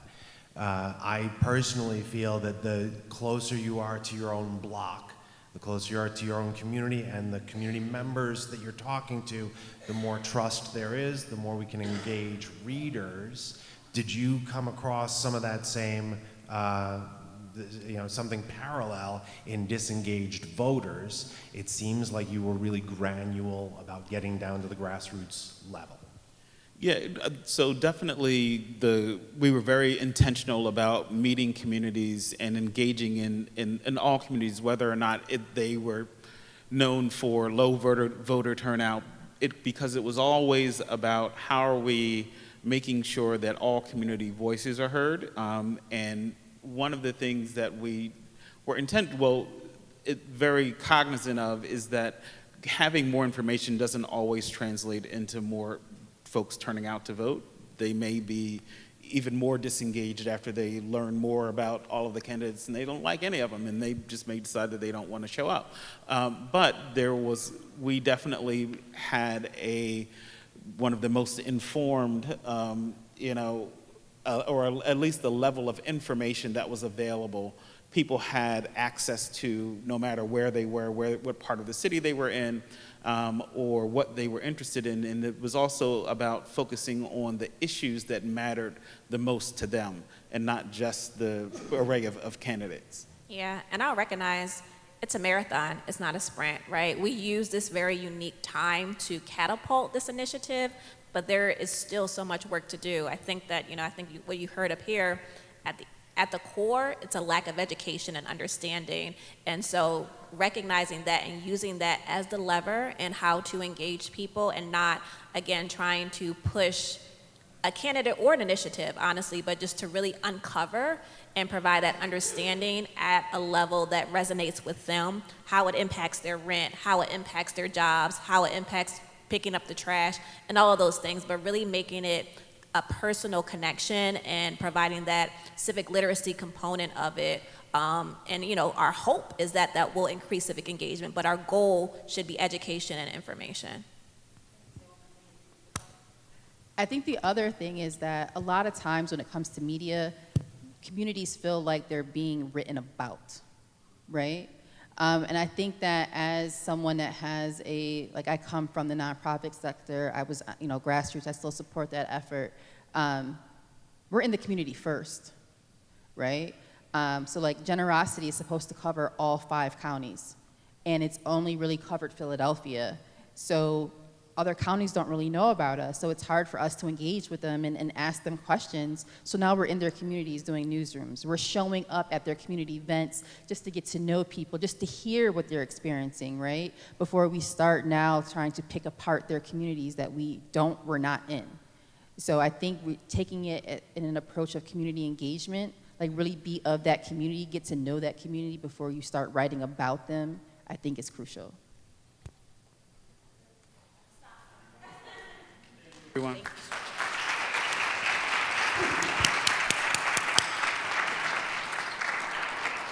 Many exciting things happening in the city of brotherly love. Thank you, EV Coalition. Thank you, Josie Lichterman and Lenfest Institute. And a shout out to Resolve Philly. This news collaborative in Philadelphia is precisely focused on looking into those opaque systems that Monique was referencing that constitute a barrier for participation.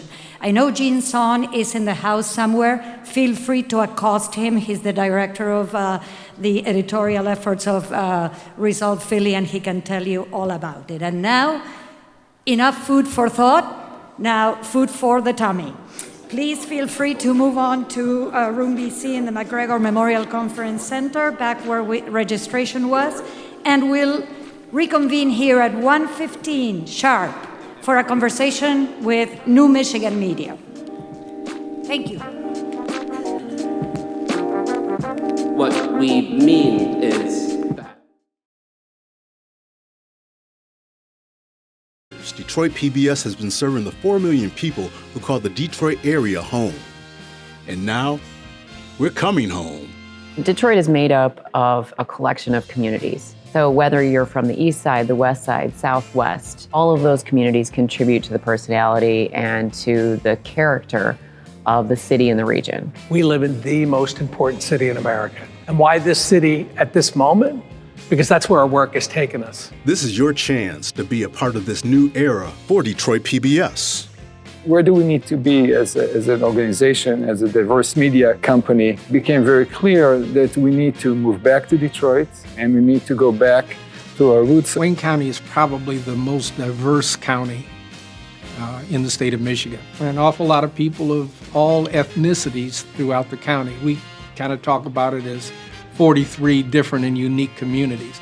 And I think there's a tremendous opportunity for public television to touch those different communities. The Lions moved back home, the Pistons moved back home, and we're very excited to have Detroit Public TV come back to their original home in Detroit and return the center of their operations to a really vibrant section of the city. Public media is a dynamic force, empowering communities and showcasing the diverse voices that make our region unique.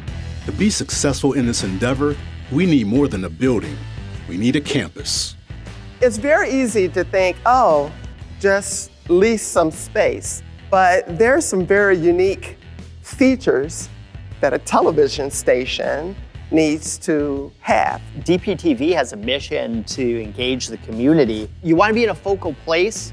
You want to be a place that's easy to get to for people who are coming here. You need parking. You need visibility. After touring dozens of places, we finally found 234 Piquette. When I pulled up in front, I said, this is it. I could just imagine all the possibilities of what we could do at this address. This is the intended new studio, and I just couldn't believe what I was seeing. Well, this is exciting because once again we get to reuse an older building. It's always good to not have to demolish something and put the remains in a landfill, but to bring forth new life into an existing building. And this particular building has a lot of open space, which makes it a great candidate for adaptive reuse.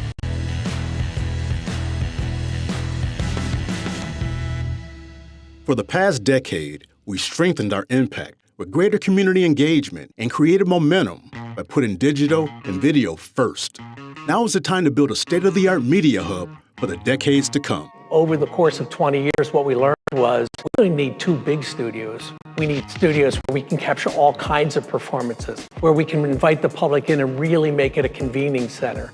The future home of Detroit PBS is in the heart of the Milwaukee Junction neighborhood, with easy access to Woodward Avenue, major freeways, and public transportation. New Center, the North End, and Midtown, and is less than 30 minutes away from major cities like Birmingham and Bloomfield Hills, Livonia and Plymouth, Grosse Pointe and Warren, and Dearborn and Wyandotte, and more. You're at the intersection of what used to be and what can be here.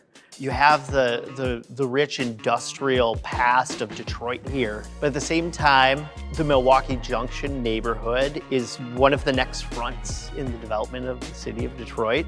We are so thrilled to have Detroit PBS coming to the neighborhood. All boats will rise with PBS, and I think that we could really be a destination, not just for Southeast Michigan, but the entire state and beyond. Detroit Public TV is going to help bring back a really exciting neighborhood. With everyone at Detroit PBS and 90.9 WRCJ at one centralized location, we'll be able to capitalize on the progress and momentum of the last 10 years and do more than ever before. You're going to get more One Detroit, more American Black Journal, more Michigan Learning Channel, more Kids PBS, more Great Lakes Now, more WRCJ.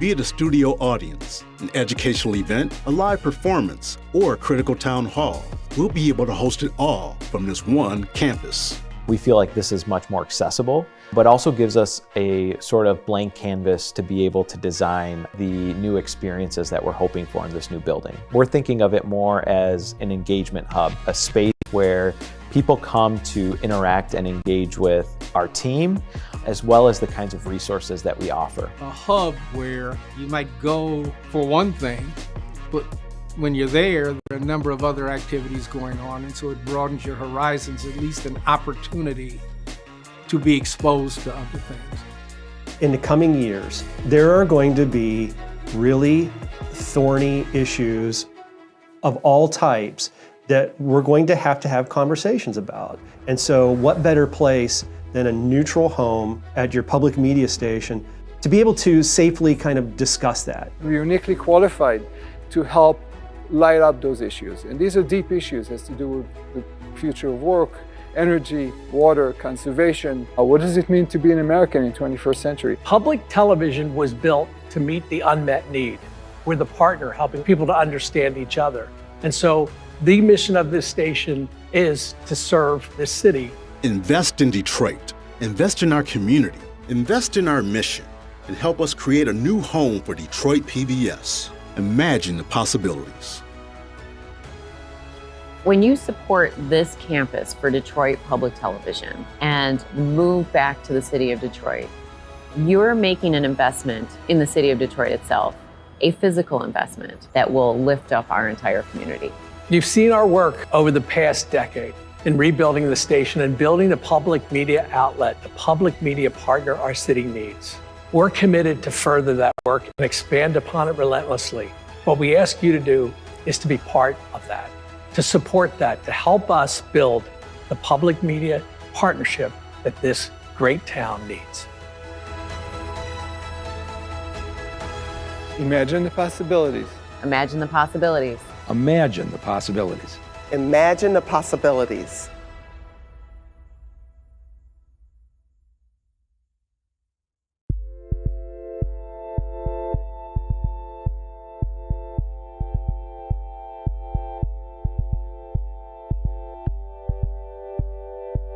A new name, a new look, a new location. Give us the rundown. You could say it's an evolution as well, a transformation, both, but it just became clear if we're going to get really great at this, we're going to be in the heart of the city. We're going to be in the middle of the city. We need a super accessible location that's very Detroit and state of the art on the technology side in order to empower you folks, in order to give you all that you can be and all that you've developed.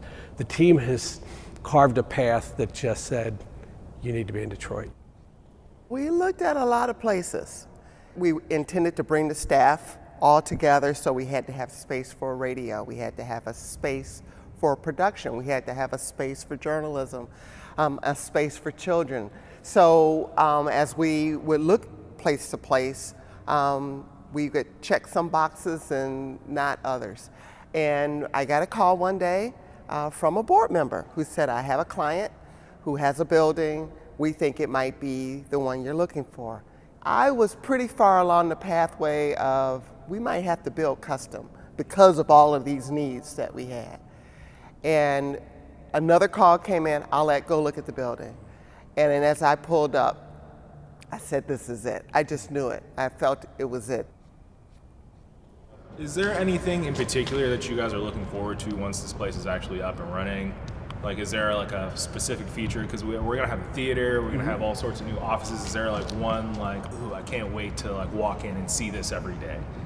You know, for me, I think it's gonna be this indoor-outdoor performance space because the way it's designed, it can be used year-round. I hope that the lobby feels like the front door of Detroit. That would be the gold standard to me, to walk in and Detroit, PBS. Yeah. And here's our community and demonstrate and show the wonderful nature of our city. As we move from Detroit Public Television to Detroit PBS, talk a little bit about why we wanted to make this change and what that means. When you say PBS, what do you instantly think about? You think about trust. You think about sort of investment, commitment. You think about who's going to bring you the real story, the deeper story, the sincere story. You think about education and families. You think about history. You think about arts and culture. But what defines PBS in this city is Detroit. Yeah. This is Detroit PBS. This is Detroit's view of the world and how we bring the world to Detroit and connect Detroiters to each other. We are attempting to retain as much of this history of this building. So there'll be a lot of open ceilings, a lot of brick walls. A new tagline, imagine the possibilities. Tell me a little bit about, the thought process of telling someone it's Detroit PBS where we imagine the possibilities. Just expand on that a little bit. Look at almost any important issue in this town: education, arts and culture, health, civics, civil discourse. A venue that we're able to say, come here and join us and we'll bring this together, right? So imagine the possibilities. I see easily, I could see Will saying, if you come to our place, we can make it twice as big and twice as effective, let's go, right? So imagine the possibilities. What if we embraced this town like never before and we had a building and a facility and an approach and a staff of great folks who all deliver on that promise. Watch One Detroit, Thursday at 7:30 p.m. You can find more at onedetroitpbs.org or subscribe to our social media channels and sign up for our One Detroit newsletter.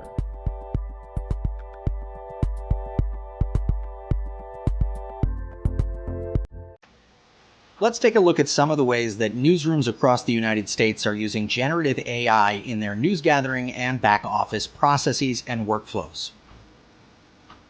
Before we start, I want to acknowledge the ongoing and robust debate and discussions that are happening across these newsrooms regarding the ethical and transparent use of these tools in their everyday news gathering operations.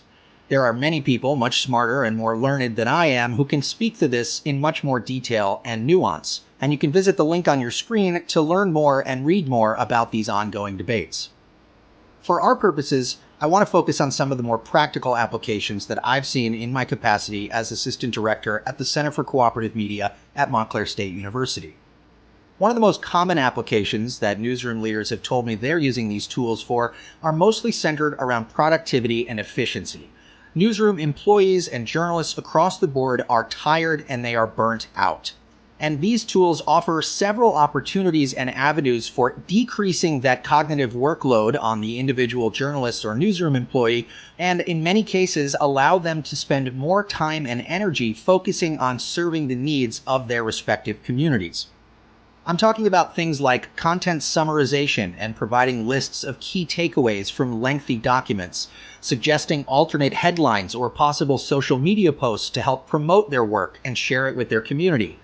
Some newsrooms are also using these tools to provide an editorial check on their own biases and gaps in their reporting, sourcing and source diversity shortcomings, and also just providing a general sense of why the public might care about the issues that are discussed and covered in their journalism. Oftentimes, journalists and editors can lose sight of the bigger picture, and while they have their head buried in their work and the value is self-evident to them, it's sometimes not as clear to members of the public why this is such an important issue. One thing that I've seen across the board is the desire and necessity to retain robust human oversight and input across all of these processes, no matter how much or how little these tools are involved in the process. One example is the Marshall Project, which has been using ChatGPT to turn complex bureaucratic text into simple summaries as part of the public service journalism that they produce. They use the tool to do textual analysis and help classify common topical features and themes in a particular body of text.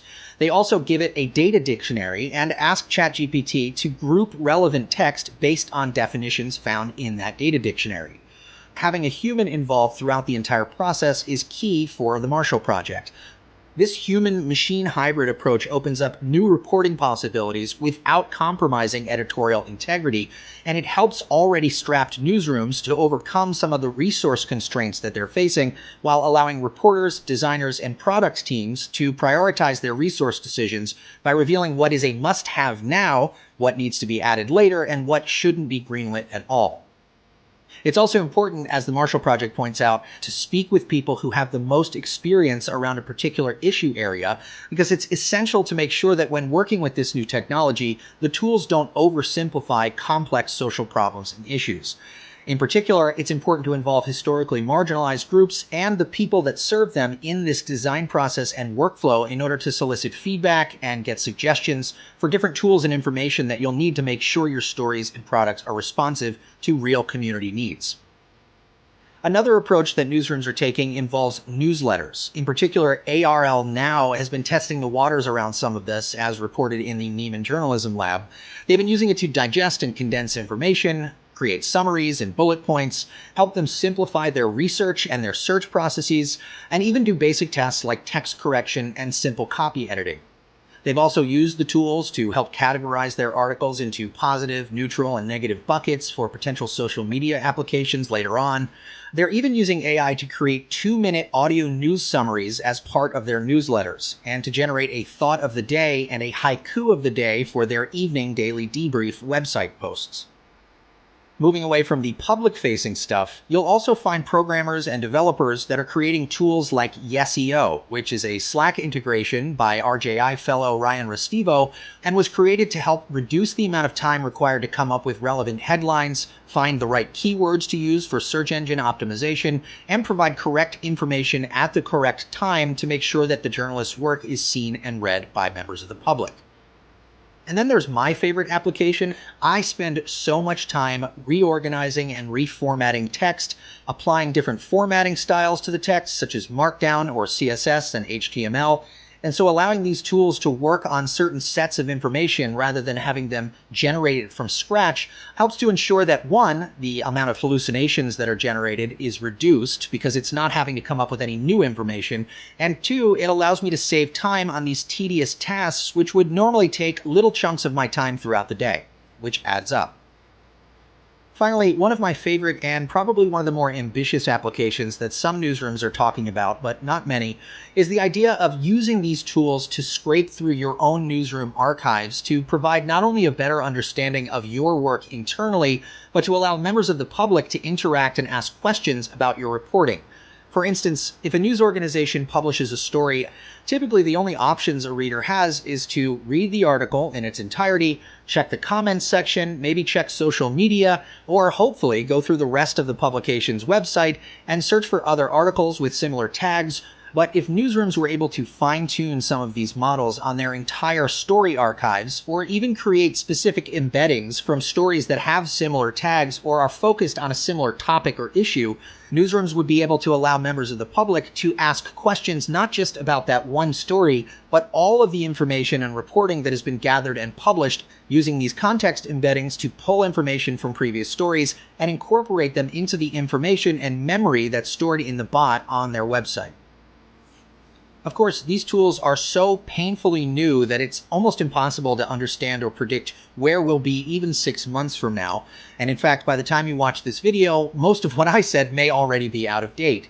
But one of the most important things that journalists and publishers and anyone who's interested in the intersection of media and technology needs to understand is that these tools are much more valuable and transformative if they are understood as a new way of interacting with the information and the data on your computer. And as the capabilities and accessibility of these tools continues to expand, we are very much likely to see direct natural language inputs translated into executable and material actions taken on behalf of the user. The ability to not only have conversations with these tools and allow them to spit back text to you, but then take actions on your behalf, change code, edit and revise content, generate user and customer profiles, create entire websites or programs, and other tasks like this will be an equally, if not more fundamental revolutionary change in our relationship with our machines.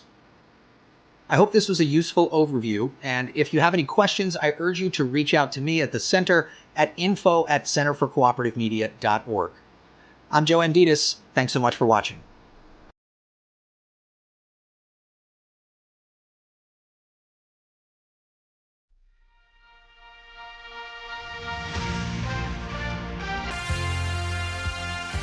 That's a really nice thing about Detroit. It's a very real city.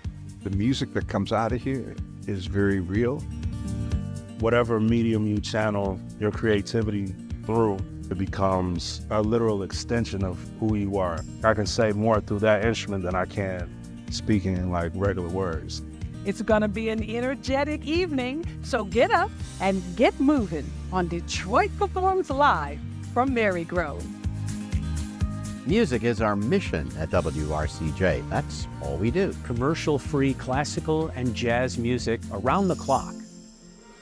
Now, on our website, we have an improved and accessible listening experience while you connect with your music community. Aren't you glad it's almost the weekend? Here are some cool events coming up that you can check out. What can people expect to see from this project? We're going to talk about unknown or less well-known stories that are a part of the American fabric. Reading a book, I just wanted it to reflect the reality we live in.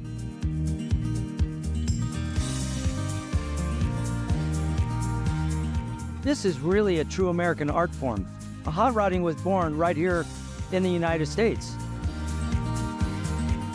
These houses of worship with their rich architectural design can teach us a great deal about Detroit's history. The sights and the sounds and the smells of Christmas at Hudson's was just phenomenal. I want to tell you a story. You might say it's a Detroit fairy tale.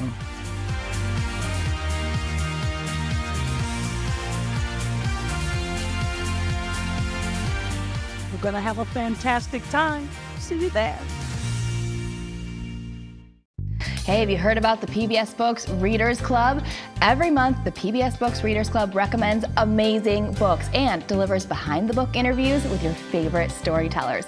It's also a fun space to connect with other book lovers to help you discover great reads in a whole new way. Follow PBS Books on all the socials and join the PBS Books Readers Club Facebook group to read along with us. Visit pbsbooks.org/Readers Club to find out more.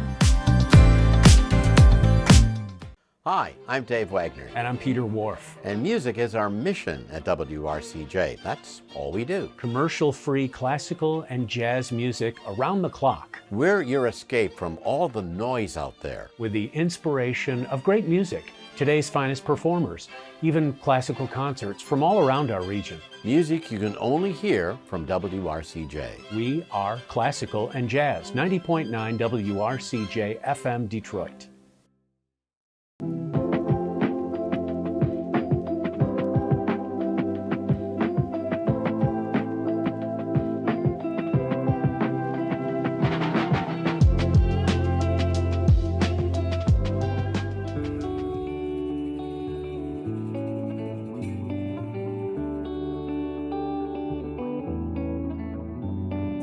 First, Neil, can you just tell us a little bit about the exhibition that we're in right now?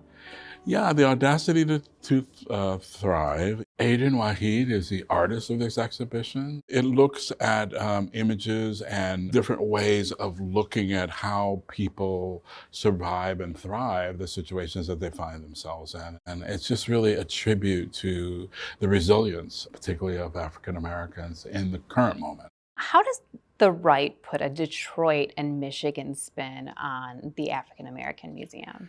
Yeah, it's really, when we did our strategic plan, I guess it's when I first came, almost 3-4 years ago now, one of the things that we really wanted to do is to center Detroit. And so in every story that we tell, we try to bring out how is Detroit involved in that particular story, right? So in our core exhibit, what you see is not only the historical time frame that you're looking at, be it back on the African continent or in the present day, but there's a timeline that shows you what was also happening in Detroit at that particular time, where we were in our own development and evolution. So very centered to what we do. That is pretty cool to see that parallel as you're walking through that exhibit. Can you tell us what is that core exhibit called?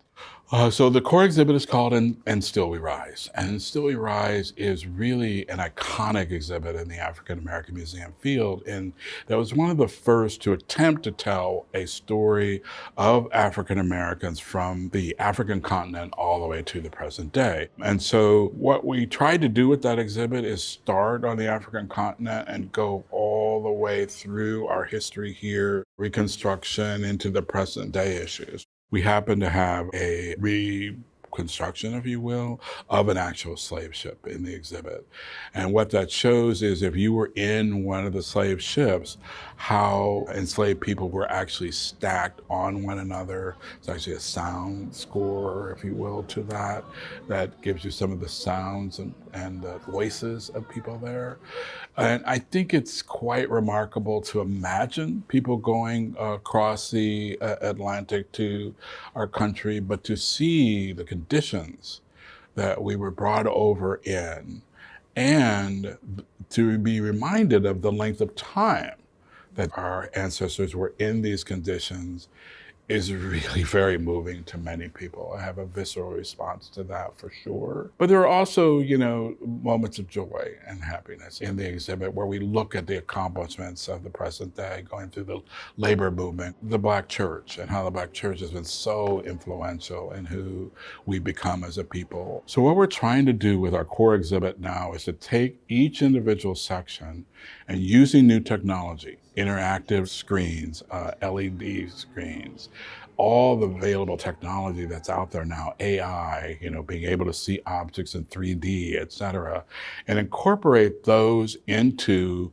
each section of the exhibition. What it would allow us to do then is whenever new information comes, we're able to go in and reprogram that, add the images, and have a very contemporary view of that subject. And we can do that in all sections of the core. It's really, really exciting. I'm really excited about all the renovations that you're doing here at the Right. You have the renovation also of the theater, which is going to bring in more technology to the Right. Oh my God. One of the things that Detroit, of course, is famous for is its performance community, whether it's Motown or electronic music or jazz. So we really, had a theater that was really more of a lecture hall, if you will, didn't have a very deep stage, didn't have real theatrical equipment, didn't have the kind of sound equipment that you would expect in a theater. So we've redone it. We've doubled the size of the stage. We've brought in all new state-of-the-art theatrical equipment, surround sound equipment to be able to do film and to show movies in the theater, and more comfortable seats. So you're talking about all these great things that the Right has, and people from all over the country, the world, are coming to Detroit now. This is a place to be. This is a place to be. But especially April 25th through the 27th, the NFL draft is going to be happening just down the road. So what can you say to people that are coming in for that draft to take in the cultural institutions that we have here, but also specifically come down here to the Right? Well, they have to come to the Right. Let's just start there. If they don't, they've just missed a major part of what Detroit is, and I think what Detroit is about, and what the people who have lived and worked and stayed here, frankly, for centuries now. I think the Right is one of Detroit's great assets. I think it's something that when we created it, we were founded 60 years ago. This building's 30 years old almost now. When we were founded, we were one of a kind, right? There are now other African American museums around the country, but to see the institution and the building that started it all is something that people should really avail themselves of, and it's only here in Detroit.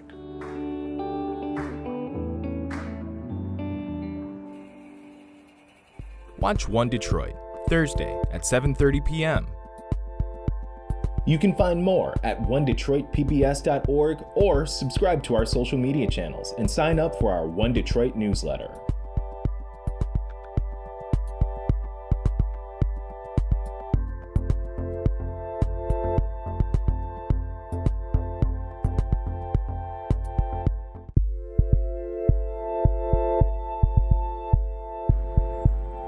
We're up north, Petoskey, with construction company owner Kim Uyeda in the midst of remodeling her own property. She scored a surplus bathroom countertop. I found it on the marketplace. Being a felon, I know how to mind my budget.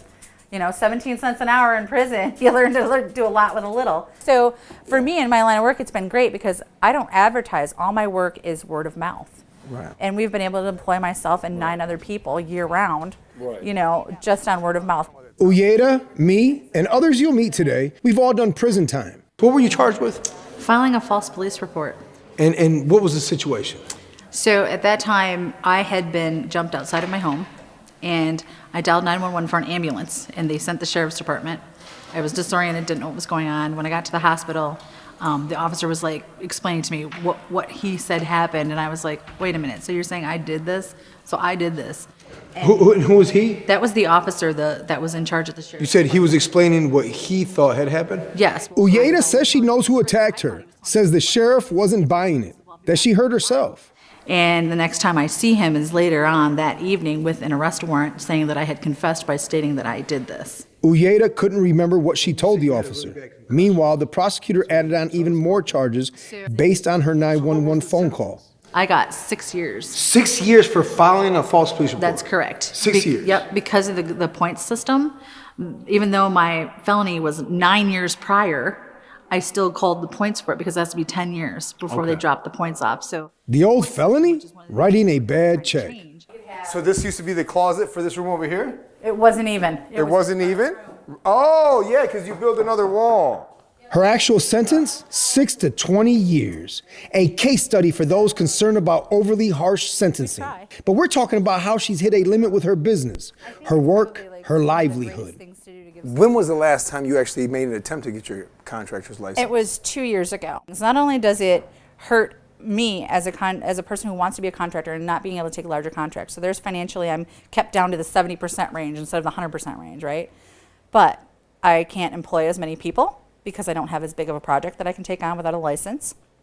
So financially, it's hurting the county, it's hurting tax revenues, and it's also hurting because I'm not training new people to do what I do.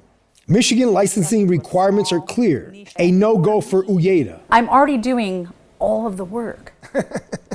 So the only thing I'm missing is this piece of paper. Kenneth Nixon is a Wayne State student and employed with Safe and Just. I need to check in. He advocates for returning citizens. Kenneth Nixon. He's networking at a symposium about just that at WSU.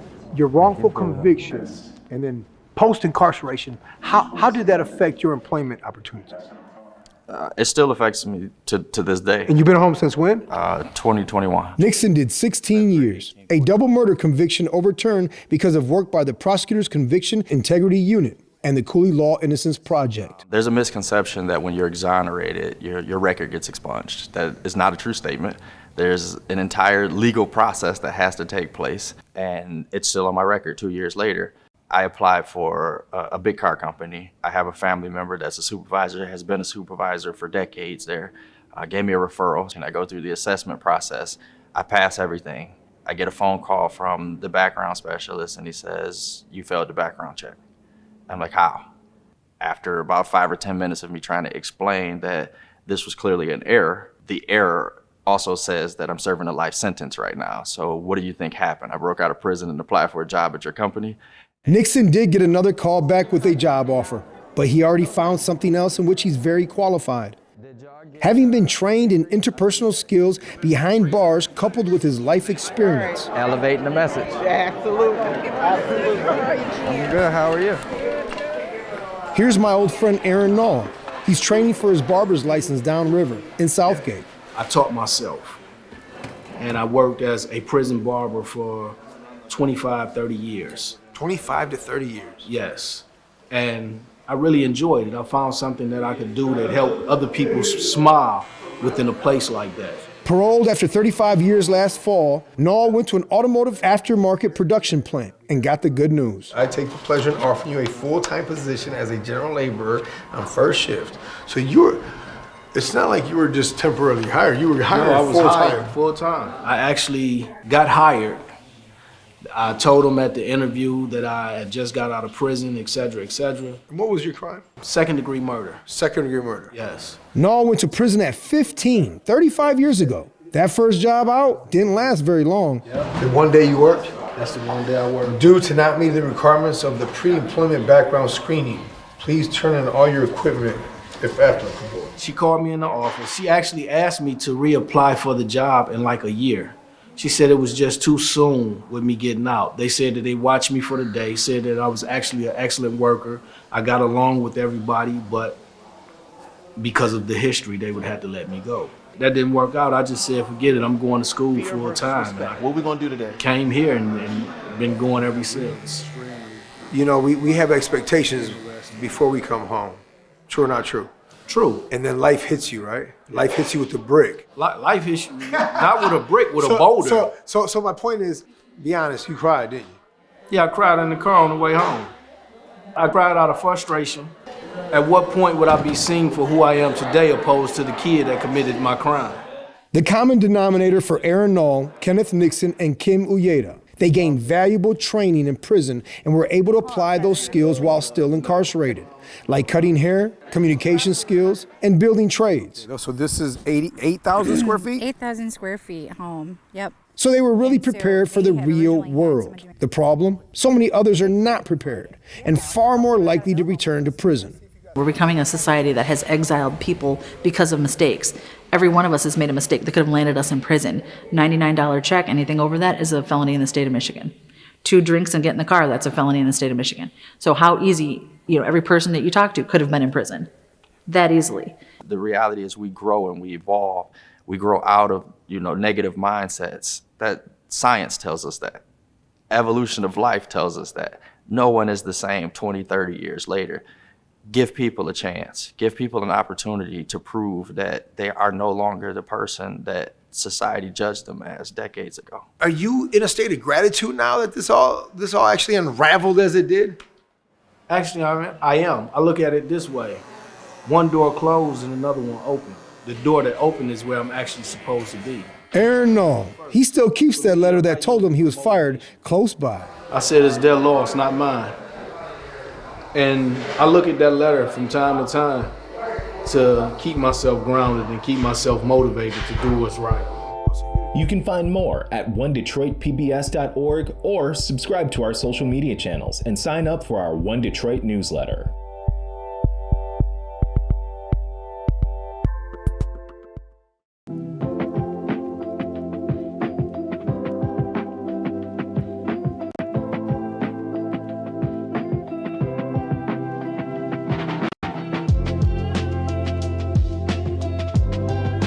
Next to the iconic Michigan Central Station in Detroit's oldest neighborhood, Corktown, a cutting-edge facility called New Lab at Michigan Central has quickly become a hub for tech companies and entrepreneurs. Since opening in 2023, 90 companies have joined.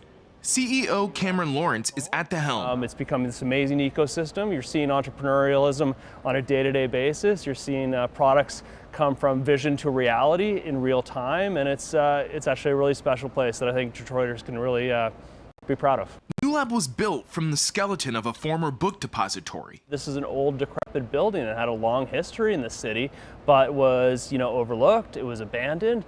But man, look around, the bones are fantastic, right? So we have this history of taking historic buildings and creating something new, and this kind of poetry between what it was in the past and what it can be as a center of excellence for a city in the future.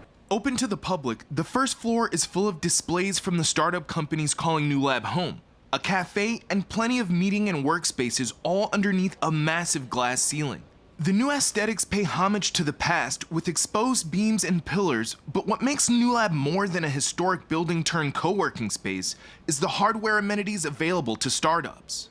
Because we have all the best-in-class equipment here, we're taking months, if not years, off their product development cycle. New Lab Michigan Central is the sister facility to the original New Lab in Brooklyn that's home to over 200 startup companies. New Lab's mission is to compete with coastal tech hubs to spark job-creating innovation and attract the talent needed to fill those jobs to the Detroit region. I'm seeing the entrepreneurs choose to call Detroit home, and they're building their companies and their products out of here, and seeing the amount of pride the city is taking in becoming a bit of a hotbed for innovation and entrepreneurialism from where it was. That gives me a huge amount of pride in what my team and Michigan Central are building here. As Detroit's revitalization has continued over the years, New Lab has also been embraced by the city. I found that in a very short period of time, this has been a real source of civic pride.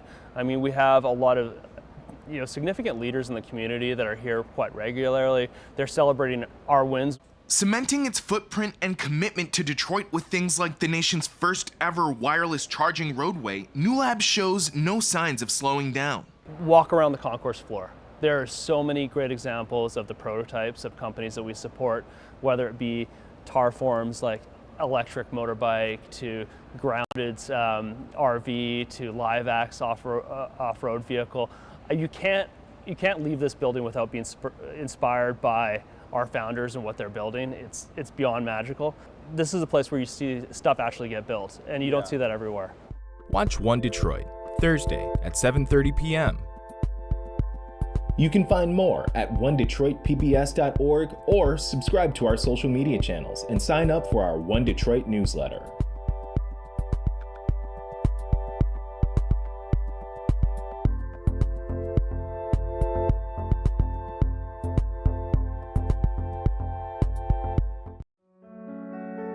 Democracy in crisis often thrives in darkness. Democracy Day turns on the light.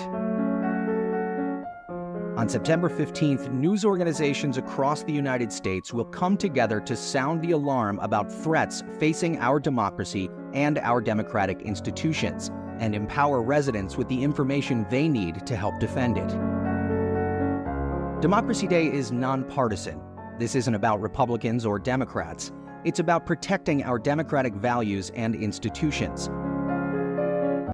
These principles are increasingly under attack by misinformation, partisan divides, and direct efforts to undermine our elections. Democracy Day is bringing journalists and newsrooms together for one of the largest collaborative journalism efforts ever undertaken in the United States. Hundreds of radio, TV, print, and digital news outlets will report together on how democracy is backsliding and what's at stake if we don't act. We'll investigate threats, explain how political indifference and hyperpartisanship enable their growth, and highlight communities and organizations that are pursuing real solutions. Democracy Day's true power comes from citizens arming and equipping themselves with facts, information, and raising their voices. That is why Democracy Day matters. It represents what we can achieve when we come together through a shared commitment to truth, justice, and an open democratic system of government. But ultimately, our success depends on you.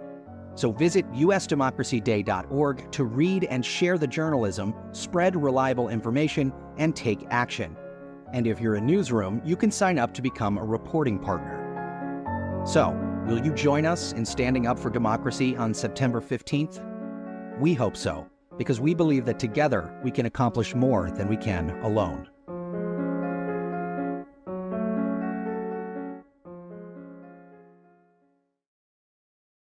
One of the main ways we're different than a lot of traditional television coverage is that we spend more time with our stories. We can put context to the stories we do that go back years, decades even. We can kind of see the future of the country through what happens in Detroit, and how we try to invent ourselves here now is something everybody's looking at, and we'd like to be the first ones to tell that story. Watch One Detroit on Detroit PBS or on the PBS app. We are in Bel Air, Michigan. It's the Shanty Creek Resort. We're at this beautiful cabin here that's got like at least 15 or 16 beds. Aaron Kinzel's creation, Trauma Camp. The campers? Ex-cons refreshing their minds while getting a taste of northern hospitality. Yeah, so it's fresh smoked salmon from the Bear River up in Petoskey. Wow. Yeah. 2 days old. 2 days ago, swimming. It was swimming 2 days ago. Yeah. Trauma Camp, in its 4th year. This time, 15 campers came. I'm going to go around and give you a piece of paper and a pen. We're going to have a couple little things we're going to work on. You really need to get people right in their head, and the whole idea of incarceration of itself is extremely traumatic. Kinzel, on faculty at the University of Michigan Dearborn, specializing in criminal justice. He's been in prison himself. A lot of my family were actively involved in criminal behavior, seeing violence in the home, watching violence in my community.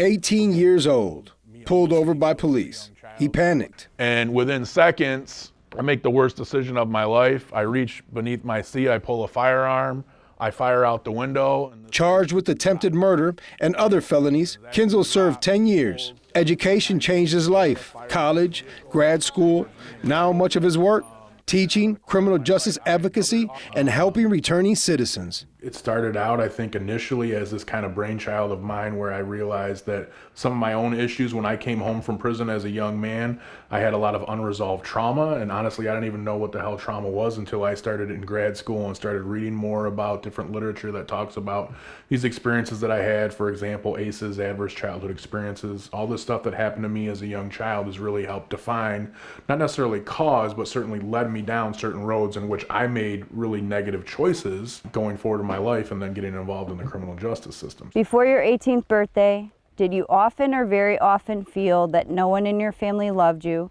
or thought you were important or special? 1 for yes, 0 for no. Postdoctoral researcher Megan O'Neill administers an ACEs test, a survey of adverse childhood experiences. These individuals may have experienced multiple traumas throughout their life. Childhood trauma in particular is something that carries forth into adulthood for many. Did a parent or other adult swear at you, insult you, put you down, or humiliate you in any way? The trauma camp really tries to get at providing a supportive, humanizing environment. We appreciate and understand the challenges they've been through, and that the system is inadequate as it stands to fully support reentry to housing, employment, to families, because there are gaps, right, in services. The reading of the ACEs scorecards. Somebody with a 3. A high number, higher risk for health problems, mental and physical. A 9. It was surprising to see my score was so high. That was an interesting point that she brought up about, like, 7. Just because you have a high ACEs score doesn't mean that you're destined for, problems. But it's that like resiliency gene that she was speaking of. Some people have it, some people don't, and I think that's what makes the difference. I want to do things a little bit differently to where we work with people holistically instead of this cookie cutter approach with reentry. Well, here's your basic stuff, see you later. I wanted to really work with the individual and get them, free of anxiety, access clinical health services, really destigmatize mental health. A lot of the negative experiences that we encounter like in the carceral state are they're difficult to even think about. So coming together in a safe space like this is really beneficial because you find out like, wow, I'm not alone. Like somebody else went through that and they're still standing. I wound up coming home from the military and, wasn't really in my right mind when I got home. I was suffering a lot from post-traumatic stress and I lost my temper. Got into an altercation with some people. I was really young and very impetuous, and I wound up hurting some people pretty badly. It's like 17 years now that I've been out, and it's just in the last few years that I've started to get a grip on it. So like, it takes a while. Jay Elias goes to college now. He heard about the Detroit art scene and came here 10 years ago, finding solace creating art cast in metal through his Evolution Art Studio. He says Aaron Kinzel helps him with issues that have followed him since incarceration. Inside, you have this very aggressive, hyper-masculine persona in male facilities, but even in a lot of female facilities, you may not be expressing emotion like you would normally in conventional society. So I wanted to break that paradigm and get people to be open, connect with their community, and just be really good citizens. How long have you been out now?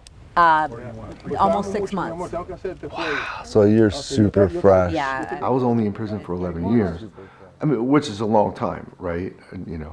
But compared to like some of the other people that were attending that camp, 30 years, 40 years, you get locked up when there's Atari and you come out and you got a supercomputer in your pocket. It's tough stuff. Some of that's really tough to process. LaWanda Hollister, in her 50s, a regular trauma camper since it began when she left prison in 2020. Anytime people see the word reentry, they automatically think that it's about the resources, and it's not always about the resources, it's about the policy. She's become an activist fighting for better opportunities for returning citizens. That while working 2 jobs. Get in the code, tell her she's on the clock. One is her catering company, the Chow Hall.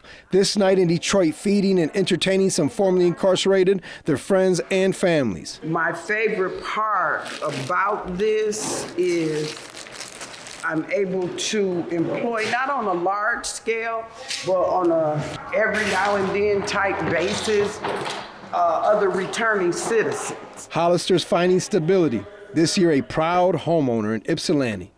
But looking back, she came from an unstable family filled with trauma. Trauma, she tells me, led to decisions she'd regret. We came here when I was young to Michigan in Flint. From? Chicago. And just when I turned 17, my family decided they were going to stay in Chicago. And so I had no one here in Flint with me. My boyfriend was here, who I was very much in love with. And I stayed with him and, from pillar to post, wherever we could find a stay. And during that time, he had been involved in a relationship other than ours. And Hollister says she just wanted to talk to the other young woman, but it got heated. The argument turned into a fight. Hollister stabbed her, guilty of second-degree murder in 1986, behind bars for 34 years. You were 17. Mm-hmm. She was 18. Mm-hmm. And your boyfriend was 19 going on 20. Being a returning citizen is a lot. people think, oh, you're out of prison, you should be happy and, you know, move on with your life, get over it, go ahead. But there are a lot of issues that we have. Jay Elias, camp participant. This year, he's also a camp art instructor. We create these negative spaces with positive intentions. In the end, everyone will have a piece of art in their own design, cast in aluminum. How do we leave a mark that has a positive effect? How do we transform this negative into a positive? Along with the metalwork, Elias is studying psychology at Wayne State with an eye on a graduate degree in art therapy. Giving people something that's creative allows them to really just express themselves non-verbally. Because a lot of times I don't like to talk about my trauma. My trauma is very personal. There's a lot of things that we say as ex-cons that only other ex-cons would really understand. You know, it's kind of like you learn this language when you go in. So it's great to like hang out with people who are coming home and want to get better like right away. In the professional world, in the business world, for example, retreats are commonplace, right? Company retreats, because we know this is how things get done. To improve morale, productivity, that's trauma camp's mission too. But maybe it goes a bit deeper. It's hard to talk to a parole officer that, you know, went to a school that was paid by their parents and never did a day in jail, doesn't know what the whole is like, and they're trying to tell you, hey, go get a job. When you break it down from a macro approach, it's good for society. I mean, everybody talks about recidivism. I hate hearing that as a statistic, but like everybody likes to hear, oh, well, is public safety being impacted? Absolutely. What are the real statistics when it comes to recidivism?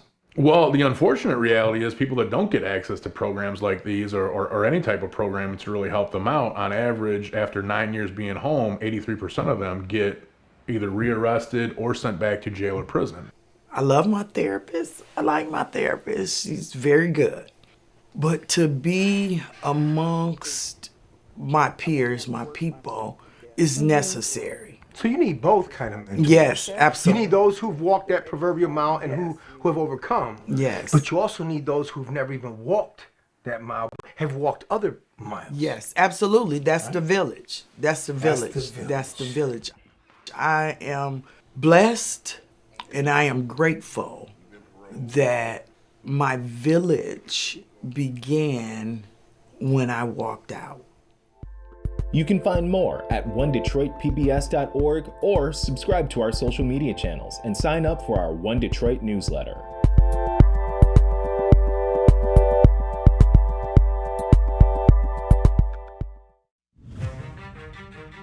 This ain't no small place, Detroit.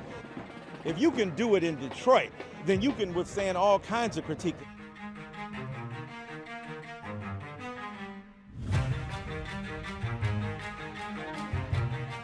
There was a need to have a march in Detroit. We felt that Detroit was part of the movement.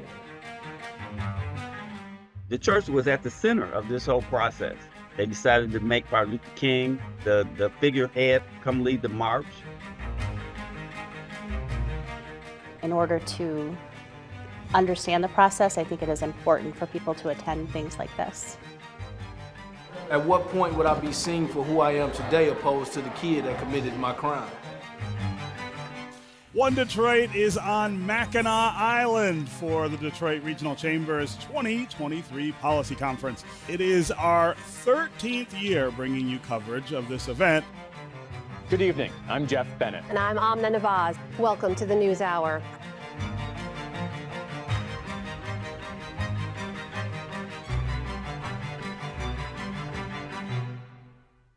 They had the information, but they just didn't understand it. They couldn't process it. We're going to take a tour of this history and these historic places in the city of Detroit that are tied to these African-American Greek letter fraternities and sororities. Do you see any possibility out there for creating a more positive political discourse? Every one of us has to do our part. They were waging that struggle against that very dynamic, that concept of who America is for.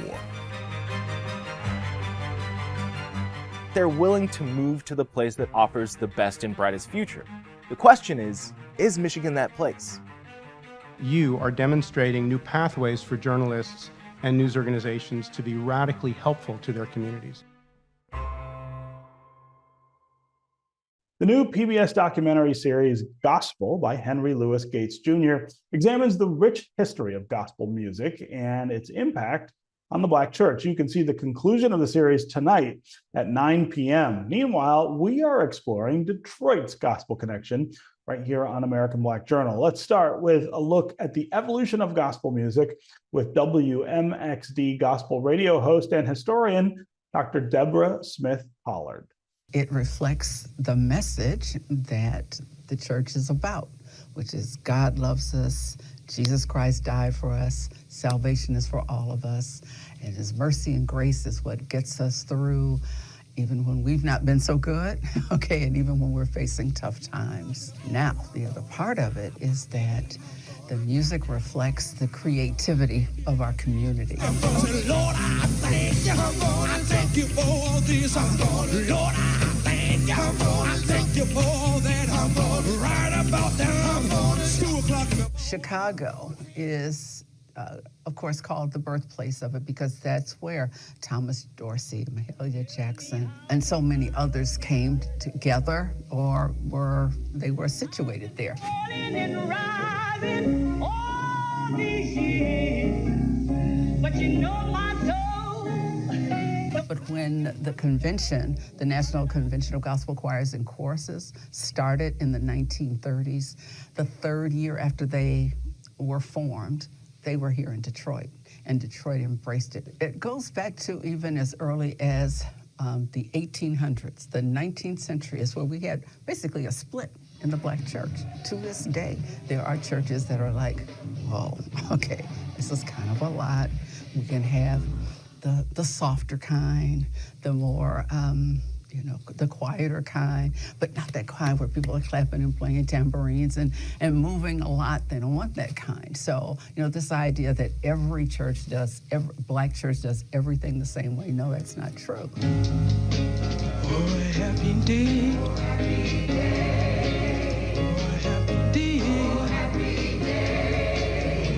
Jesus walked.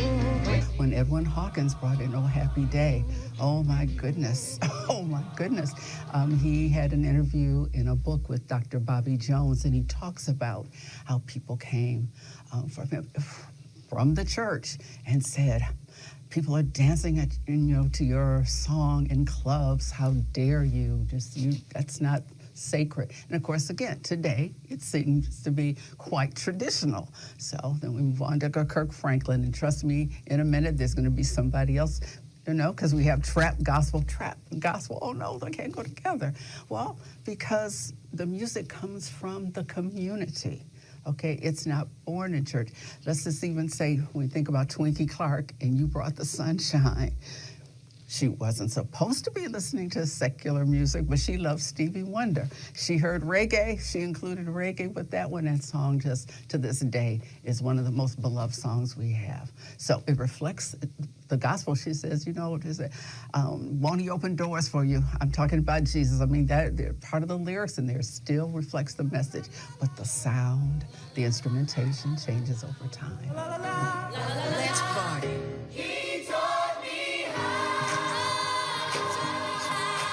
Some people are like, we want to sing quietly, we want to sound, let's just say, more European, and then there are others that we want to be ourselves. And so there was that split. So there is, I want to say, there continues to be that kind of dichotomy.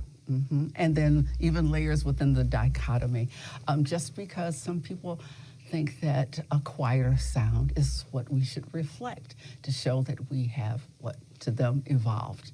Okay? And to other people, it's like, we want to sing the way that it reflects who we are. And we have a range of sound. In my first book, When the Church Becomes Your Party, the last chapter is about Christian rap, And so I talk about how, in some ways, if people could just step back before they say, oh, that's not what we are. Okay, so There was an article I wrote, which is like the ladies have on all their clothes, because I asked these young people, what makes gospel rap different from rap? And they said, women have on all their clothes. Okay, this just made me fall out laughing. I said, okay, that's going to be part of a title. Okay, so besides that point, certainly, again, the message is in place, the message of Jesus Christ. God is. Play whatever you need, sing whatever you need to sing, you know, as long as that message is getting out. It's still the gospel, and that's okay.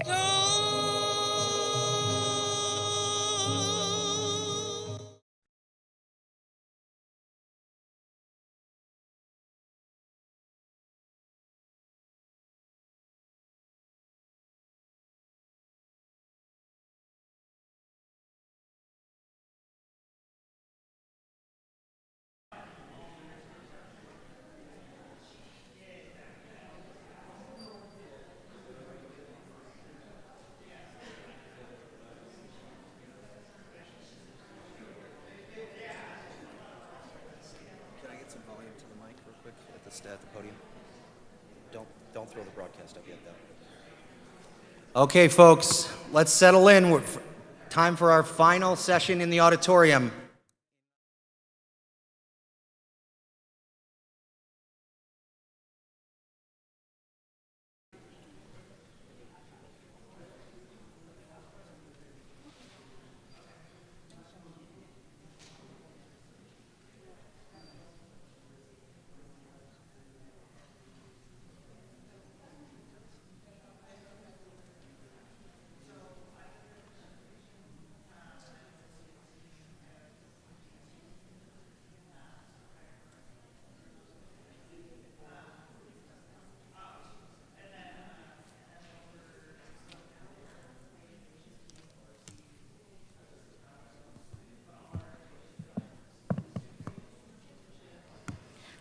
Okay, everyone, welcome back.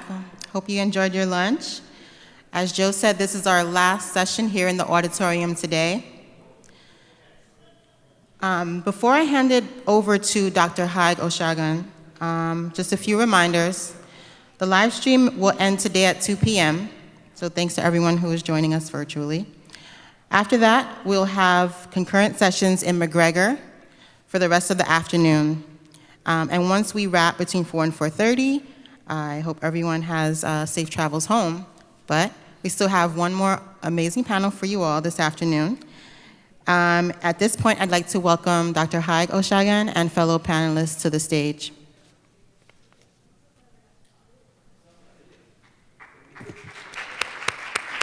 Thank you.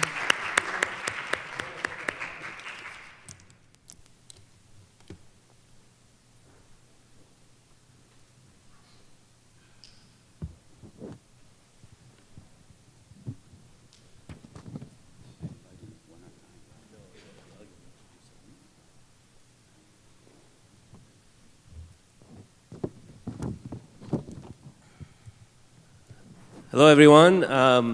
It's a pleasure to be here. Thank you to the organizers for having us on the panel and inviting us. My name is Haig Oshagan. I'm a professor at Wayne State University and a founder and director of New Michigan Media. So what we thought we'd do as we discussed this panel with the summit organizers was to have a conversation about what a collaboration in this case looks like, what an ethnic minority media collaboration looks like, and talk about maybe the reasons why our collaboration has survived for as long as it has.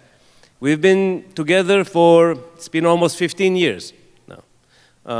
And collaborations sometimes have a hard time succeeding, but we've been able to keep going, and we've been able to reap rewards from the association with each other in many different ways. So before I get into New Michigan Media, first let me introduce everyone.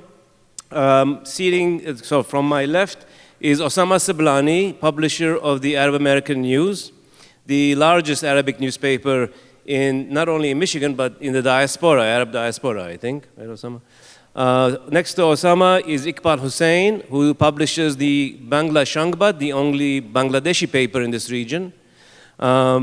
And at the end of the panel is Elias Gutierrez, who publishes the Latino Press, which is the largest Latino paper in this region. Not with us today are other members of New Michigan Media that could not make it today, including Tak Young Kim, who is the publisher of the Michigan Korean Weekly that serves the Korean community, and also Marnie Raitt, who is the managing editor and director of the Detroit Jewish News, which is the largest Jewish newspaper in Michigan and serves the Jewish community. We also collaborate with the Michigan Chronicle, which is the African-American paper, the largest one in this region, as well as occasionally with the Native News Online, which is the second largest native news organization in the US. And it's based in Grand Rapids, but we work on various projects with the Native News Online. Beyond this group, Michigan has about 130 or 140 minority media outlets, including tribal newspapers up north. And we have a list of that network, and when the occasion requires it, we get in touch with any of those papers from here all the way up to Marquette to work on projects, the most recent one being the census, where we worked with 100 different media outlets across the state on the census. Let me give you a quick rundown on New Michigan Media, and then I'm going to ask each of the publishers to talk about their paper a bit and what the collaboration means to them as well. There were a few reasons for creating New Michigan Media. The first was that we, as minorities, often live in our own silos as community members. That is, the communities don't know of one another. And it's from the outside looking in, sometimes people say it's all minorities, but in reality, the Latinos don't interact with the Arab Americans, who don't interact with the Asian Americans, who don't interact with the African Americans. And so we often live in our own silos. And New Michigan Media, by collaborating with the leaders in the communities through the publishers, was a way of breaking down those internal silos and getting to know one another and finding ways to work together to strengthen community relevant issues to the communities. The second reason was that our voices are often not heard in the conversations in the region. That is, lots of decisions were being made in Michigan, in the Detroit area in particular, over the last 10, 15 years. And each individually is well known, but as a collective, our voice is much louder. And we are able to take part in the conversations that go on in this region and bring community concerns to bear in regional conversations and regional decision making. The third reason is advocacy. This is a fine line between journalism and advocacy, but we don't apologize for it and we don't shy away from it either. These publishers are the voices for their communities internally and to the external world. They are advocates for what matters to them and their constituents. And so in that way, as we combine forces across all of these communities, we have a much stronger political advocacy voice than we would have otherwise individually have had. And finally, it helps with journalism. It helps write stories better. It helps to share resources. It helps financially with potential for grants. It helps on that front as well to work together. So we'll go into all of these topics as we discuss today what New Michigan Media has been able to do, and then we'll take questions at the end too. But let me start with Osama. Maybe introduce your paper, your community, and a bit about how you see New Michigan Media working. Well, thank you, Heg. And we appreciate your effort in making this project a successful one. I personally have tried before several times with other newspapers to form an ethnic publisher association, 1990 and 1996, but it did not work. It wasn't the right time, I guess, and we did not have the right Heg Oshagan at that time. So we appreciate your leadership in this and your directorship. And thank you for coming out to listen to us brag about what we do. I'm an Arab American. I came into this country in 1976 on December 28 at 5:30 p.m. And I arrived at the Metro Detroit with one-way ticket and with $185 in my pocket and no one to receive me. The story is all over Google. And that shows you that this is a great country that we live in. It used to be much better. It's not the same country that I arrived on December 28, 1976.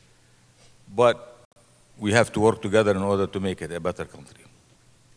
And so in 1976, when I came in, I had to go to school and get some education. I graduated in electrical engineering. And later on, I became a vice president of an international company. Traveled the world, made lots of money. But I decided in 1984 that I wanted to make a difference rather than just make only money. It was the biggest mistake. And seriously now, so in 1984, on September 7, 1984, thank God, not September 11, I started the Arab American News, and that's almost 40 years ago. I wanted to make sure that I tell our story. No one can tell your story better than you, especially if you are a storyteller. Even though I'm an electrical engineer, I became somehow a good journalist. I was inducted in the Journalism Hall of Fame in 2013, and also I got in 2010 Wayne State University Journalism Diversity in Journalism Award. So we've been working together. Thanks to Hague, now we are communicating with each other. And as you can tell, our world really needs us to talk to each other because of all these problems that we're seeing today and facing, especially in the Middle East and in Ukraine and in the rest of the world. We really need to talk to each other. We need to tell our stories to each other. And that's what we do at New Michigan Media. I'm sure we will get to speak more about these issues as we go on today, but I'm going to pass the mic to my colleague next to me. Before we start, Iqbal, let me add that the Arab American News is what, 48 pages? What is it? It used to be 76 before social media, no thanks to the social media. Yeah, it is, what is it now? Right now it varies from 28 to 46. Okay, and it's in English and Arabic, and the website. You can read it online, arabamericannews.com or in Arabic, sadaalwatan.com. We have two websites. Okay. Yeah, thank you, Osama. Iqbal. Thank you so much. So we often make jokes when Osama speaks, there is nothing to talk. So he is a very good speaker. After him, I'm not good. So anyway, thank you so much, Mr. Hague, Professor Hague Oshagan, for including me as the youngest member of New Michigan Media, which is a very effective network within this Michigan to collaborate the ethnic minority media. So my name is Iqbal Hussain, and I am the editor and publisher of the Bangla Sangbad newspaper, which is the primary voice of the Michigan Bangladeshi community. A Bangladeshi community is very vibrant in Michigan. We have almost like 100,000 people living in Michigan, and Bangla Sangbad is the primary voice for our community. We started our journey in 2018, April, as an online publication. And after running 1 year, we realized that there is no print newspaper. So we started our print version, which started in 2019, April. And since then, we are serving our community. We are trying to tell our stories. So I think in 2020, Mr. Oshagan reached out to us for a census project, which was really a great experience for our like as a media publisher or as a community member. So we, within the collaboration with News NMMM, we were able to organize a big events where we invited almost like 40 to 50 organization, and all the organization president or secretary were invited in that event, and we discussed in like census, importance of census. We created a awareness in our community, especially new immigrant people. They are scared to participate in census. They don't know like importance of census. So we were able to awareness, create an awareness, and participate a lot of, like thousands of new immigrants or old immigrants to participate in the census. So that was really great experience. I want to specially and officially thanks Mr. O'Shagan to include me in this New Michigan Media. And because of New Michigan Media, I was able to actually collaborate with the other ethnic media or the community. So we have like every month like a collaborative meeting where we discuss like different like challenges within the ethnic minority community. So like if I am not part of the New Michigan Media, I would not get inside what's going on in Spanish community or Arabic community. I would know like these two person, like my left or right, they have a very like in-depth knowledge to run a newspaper. I got so many tips from them, how they run, how they become successful. So I think it's a great platform for me to be part of this kind of organization and to learn and to proceed my career in the future and learn a lot of, like, especially I have been able to learn so many government policies that basically impact ethnic minority. If I am not part of the New Michigan Media Collaborative, I would not know. So thank you, and thank you all for being here to listen to us. I'm so great, and I'm so honored to be in front of you guys, and I hope to discuss more. Thank you so much. Iqbal, thank you. And Iqbal's newspaper is in Bengali. It's a monthly, the others are weeklies, but hopefully soon it'll be weekly as well. And the Arab American community here is the largest of any, outside of any Arab country, is in the Detroit metro area. And the Bangladeshi community is the second largest in America after New York City's community. And so it's a substantial community that is very active and spread from here to Warren, Sterling Heights, and so on. Thank you. Elias? Amelia Gutierrez, and a publisher for Latino Press. I founded this paper in 1993, 31 years ago. We publish every week. Our experience in our Hispanic community for many, many years as a challenger. It's every week. New generation coming every 5-10 years for the US. And then we have a serve our community in different way. And our publication is it posts the community, involved in different events and different help for the community. Also, our group New Michigan Media is really, really important, but we include information, we cross information for help our community, and it's so important what Dr. O'Shagan do for this group. Thank you. Thank you, Elias. Elias's paper is in Spanish, and the Latino community here is upwards of 150,000 people, and mostly in Southwest Detroit, where the paper is as well. So thinking about what is worth discussing and talking about, I thought I'd mention a few other things that we've done that the collaboration has allowed us to do, and then ask the panelists about how some of the challenges that we've faced, that we've had to work through and manage. Iqbal mentioned the census. The problem with the census was that minorities just didn't feel that they would participate in anything that the federal or even state government had initiated. there were different reasons for different minorities not to want to participate in the census.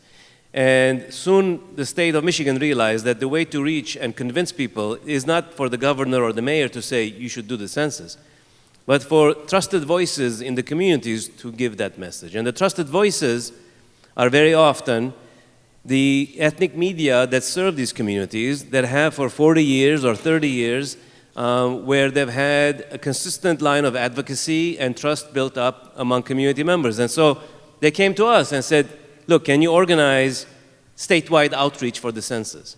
It was a very substantial budget from the Michigan Nonprofit Association and the state of Michigan, over $1 million. And we worked with 100 different newspapers across the state with messages in language, in native language, tailored to the fears and concerns that different communities had about participating in anything sponsored by the federal government. And we were able to do this because we understand how to work with each other. And we see the census as part of the advocacy work that we need to do to help our communities. Because at the end, if you undercount the Latino community, you only hurt the Latino community because they don't get the services that they need. Same with the Arab community and same with the Bengali community. Similarly with redistricting, I can tell you that I didn't know much about redistricting, and I can tell you that my partners on the stage didn't know much about the details of redistricting. Arabs, for example, count as white in the census back in 2020. And so they wouldn't even show up as an area for redistricting to take into account. Bengalis were not a checkbox on the census, and so Bengalis showed up as Asian, just broadly speaking. And so we worked together to really understand where our boundaries were as community members, where the Arab community was, where the Bengali community was, and then go and present to the redistricting commission where the boundaries should be drawn for the House, Senate, and federal districts. And the Bengali community got the district that they wanted, the Arab community got the district they wanted, and the Latino community got the district that they wanted. This was, again, an aspect of advocacy and work that by working together we're able to accomplish. We got a grant as well from the Redistricting Commission on this to help with the work. But there are challenges to the work that we do. And obviously culture is one of them. Everyone here comes from a different environment, from different traditions. There are language issues as well. There are size issues. Osama's operation has over 10 people working for him, for example. Some of the others are much smaller. Some have been here longer, some are newer. And I'm going to ask Osama, because one of our group members is the Jewish News, and you are all following what's going on in the Middle East today with Israel and Gaza. And yet we are friends on this, on New Michigan Media. We had lunch a month ago at the Detroit Jewish News, for example. And Osama brought a box of baklava with him to our lunch. We don't know what was in it. Okay. Osama, why don't you talk a bit about these kinds of challenges that we face as a group? Well, I mean, every day it's a challenge these days, you know. I think since I started the Arab American News, it has been an uphill battle. I started in 1984, 1985, we had the TWA hijacking. And you're all too young to remember that. And then after that, you know, wars that we were involved in as a country, in the countries that I came from. And we have to deal with them, explain to people what's going on. You know, in fact, I get letters to the editors and emails on a daily basis in my emails. I get a lot of emails from the White House. I don't read. But I read the letters to the editors because it tells me what kind of people that we are as a country. And as I arrived here, I was sitting there looking at my emails. I saw an email coming in from an individual who is saying that maybe he read something that I've said somewhere today to the media, and he's asking me to get the hell out of here because it's his country. So we still are really fighting to find a place, not only as a community, but as communities. I think we have really a problem in this country that we have to address. This is the only country in the world that you come in and you are naturalized and you have the same rights and duties as the one that came way before you and they were born here in this country. And there is no country in the world like this. But do we really act like we are all on the same page? We all have the same privileges and duties? I don't think so. I think that we are still looked at as a community that is on the outside. We struggle every day as Arab Americans, as Latinos, and as Bengalis, as any other communities in order to be included. We're still not included as much as we should be. What's happening today in our country is extremely important. And what I see on campuses all over the United States and even in Europe is very encouraging because I think those are the leaders of the future. They understand better the situation that we are in. And I can tell you that when I started the Arab American News,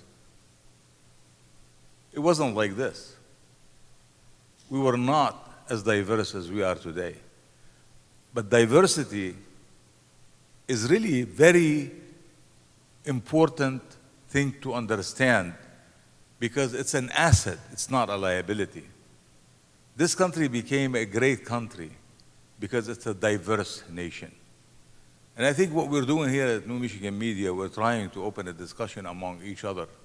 And then with the major news outlets, because I think Dr. Ashigan did not mention that we also collaborate with the Detroit News and the Detroit Free Press and Channel 7, Channel 4, and Fox 2. And we try to bring our issues to the table and we try to listen to other people's issues. And that's how I think our collaborative working, and that's why it survived the 15 years and it's getting stronger by the day. And that's why foundations see that we are assets to the state and to the country, and they are probably funding us because of that reason, and they're going to hopefully increase their funds. Because as you know, newspapers really are struggling these days. And I think that no one knows as much as we are in the ethnic and minority newspapers, because we see this trend of social media where it has some positive aspects to it, but it has lots of negative aspects. You know, like I got a video the other day, and Donald Trump is saying that I've met with Osama Siblani in Dearborn and he is supporting me. I've never met this guy, and I'm certainly not supporting him. But when I saw him, artificial intelligence is really very good, because this is what he's saying. And many people have called me and said, is it true that you're supporting Donald Trump? So I think we live in a world that's very complicated right now. We need ethnic media, we need the collaboration with each other in order to make sure that the right story is being told. You know, on this note, one of the supporting foundations has been the Ford Foundation over the last 4+ years. And their support has been for helping us improve what we do journalistically. And as Osama said, the issues with social media, and as well with younger generations who are more likely to follow the news on social media platforms other than the newspaper itself, we had a challenge, as all newspapers have had, but we've had one in particular as a group.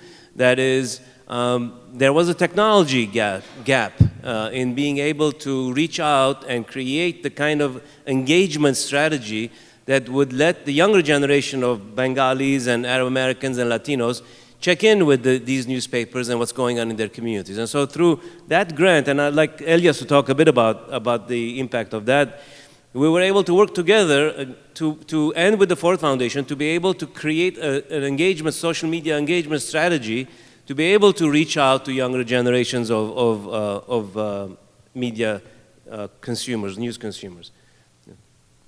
Thank you. The support for foundation for our paper have big value. We can do many report, history, or social media job if we don't have this support. It's challenging between a couple years ago how we printing every week, and then we are still printing every week, but include social media and include the support for this foundation make a big difference between this time to now. We have big numbers now in social media. We working in the right direction. Take maybe years, but if we don't have this support for the foundation, we don't do it in this point we have now. Thank you, Elias. Let me, before we turn to questions, let me just give you an example of the kind of work we've done together on the main points that I began this conversation with. On overcoming the silos, that is, minority communities not knowing of one another. We working together is a real collaboration, but it's also symbolically important to the communities as we are visible together to our communities as a sign of the way in which in this metro area minority communities can work together. We have also on that line had events that we've organized where we've invited, you know, the Arab community has its own events, the Latino community has its own events, the Bengali community has its own events, the Jewish community has its own events, but there is no event that they all come together to. And that's the one that we created through support from the New Economy Initiative, where at Orchestra Hall we had an event where 400 or 500 people from all of the communities came together to discuss the contributions of minorities to Michigan's economy. We also cross-publish editorials, we cross-publish stories, and so you might have a story from the Latino press in the Arab American news, and vice versa, as the communities get to know one another through the collaborative.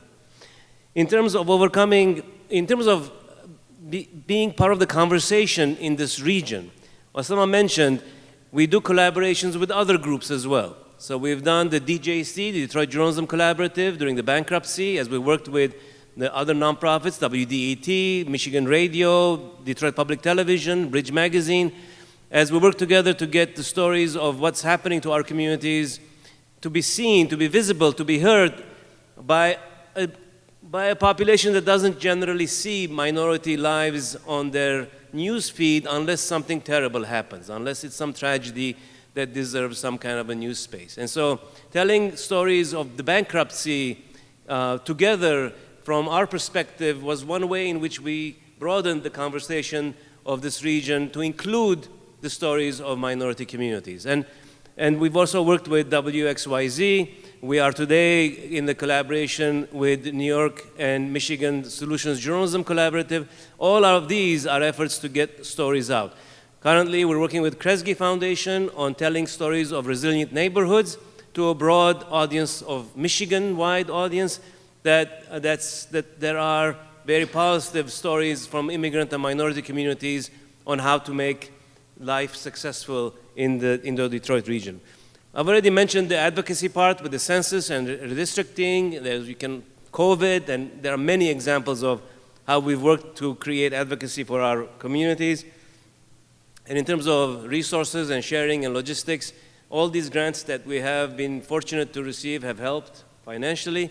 We share information, as Iqbal said, on how to, on printers, on drivers, on costs, on strategies, which have helped all of us survive.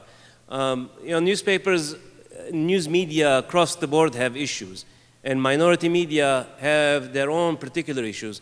But the Cooperative has been one way in which we have been successful here in Michigan to not only do what we do better, but to be able to keep doing it as well. And so with that, yeah, Osama, and then I'll finish up. Yeah, I wanted to say that, I want to take this opportunity first to say thank you for all the journalists in America for doing what they're doing. And I think that what we need to do is we need to encourage you, because journalism is not a job, it is a mission. Telling a story, it takes a lot, not only in neutrality in how you present these stories from all different sides, but also in bringing facts to the public. So in my opinion, it's probably one of the most noble professions. That's why I left engineering, because it's boring, and I went to journalism, which does not make money. I made lots of money when I was vice president of a company. And I lost lots of money when I started the newspaper. But now I'm doing very well, don't worry. But I just want you to know that I have made a decision at one point not to make money, but to make a difference. And I think I did. And I will continue to do, and I encourage you to join me and others around the world, and in this country in particular, because this is the leader of the free world, they say. So we need to really be there, telling the stories and educating our communities about what's going on in this world. And I want to thank you for what you're doing, and thank you for giving us this opportunity, and we will continue this discussion at some times in the future. That's a better ending than my ending, so we'll end on that. Thank you, Osama. Unless Iqbal and Elias, you want to say anything at the end? Or? Okay. So we have a few minutes left. I saw signs over there. For any questions that you might have, that we'd be happy to answer. Can't believe that you don't have any questions. Yeah. If no one has any questions, I have one, so. Okay. Any takers? Oh, there's a question. Okay. Go ahead.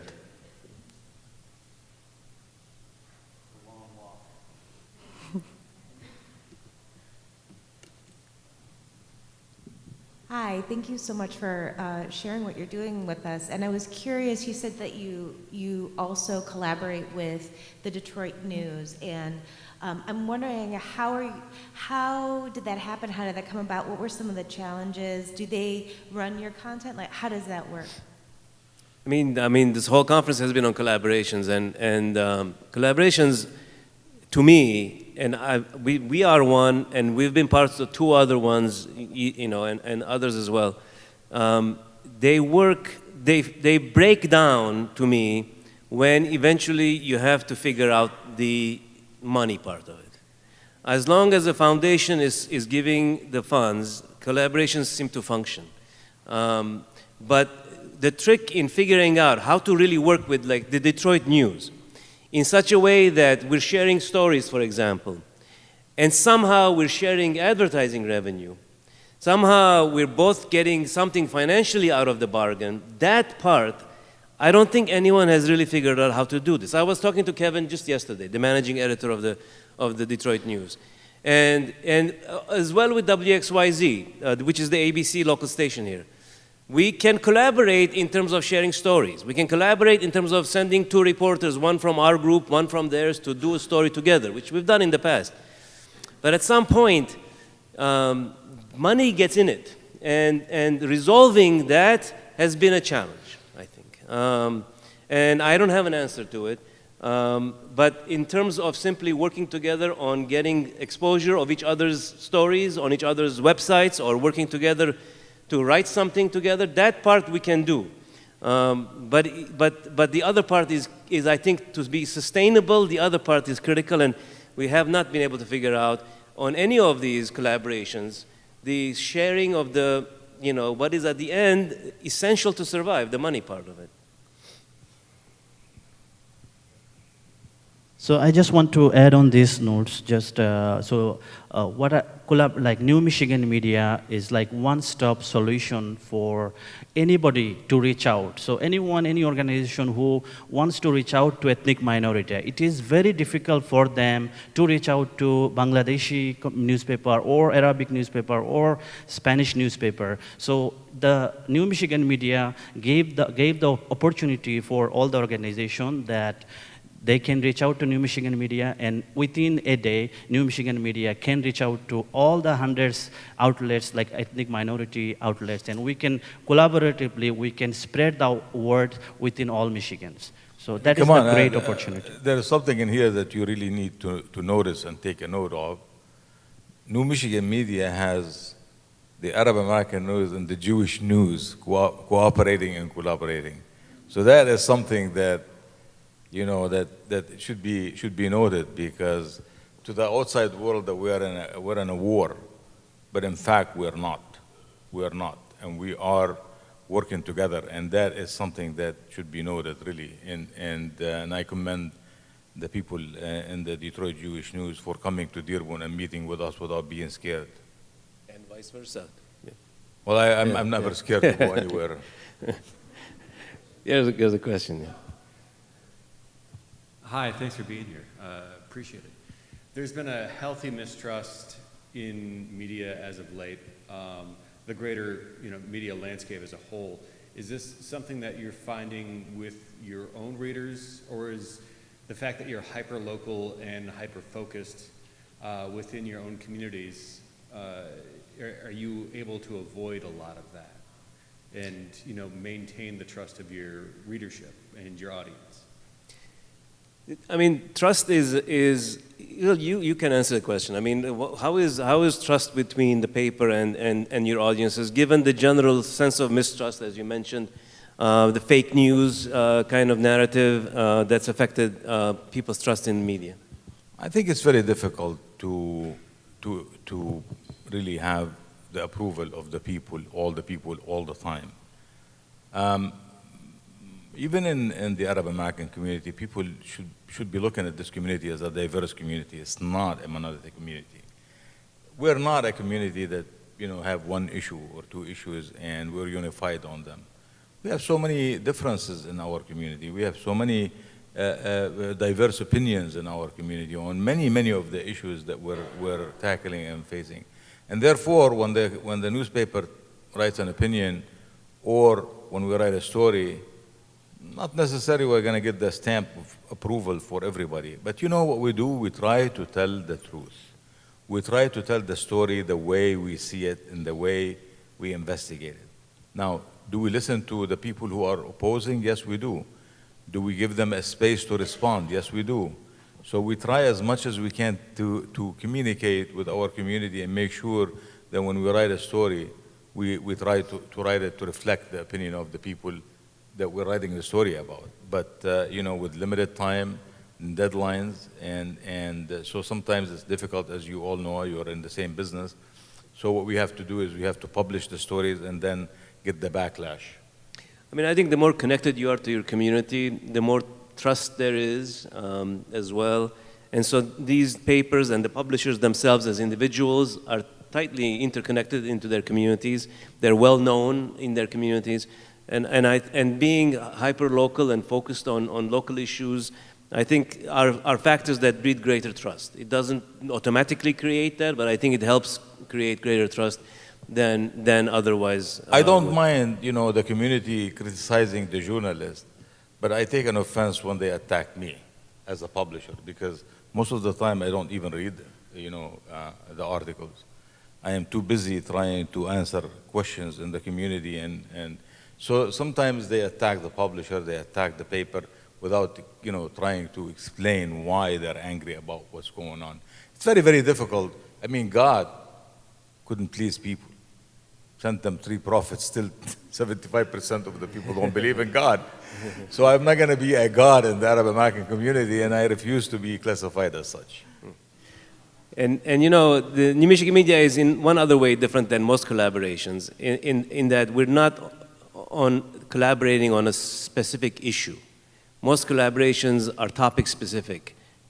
Newspapers come together or media organizations come together to cover one thing generally from different perspectives.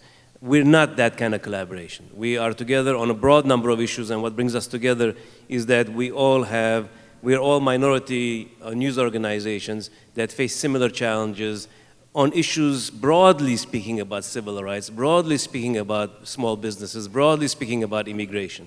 And so we are a different kind of collaboration in that aspect as well. So one thing I want to add, so one of the good things about our collaboration is sharing the resources. So let's say I want to write a story that impact all community, which includes Spanish or Arabic. So for me, it's hard to reach out to like those community, who is the community leader, who is the trusted person to take the interview. So I could just make one call to Sama or like to Elias that who should I contact for these particular topics. So that collaboration, I think, makes a big difference when you write a story, when you write a news, and that makes more authentic.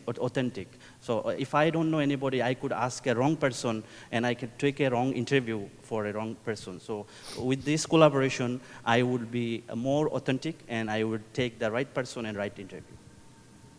Okay. I think we're done. I saw the 1 minute sign. Thank you so much. We'll have to leave it here. Thank you, Haig, and fellow panelists. Let's give them a round of applause.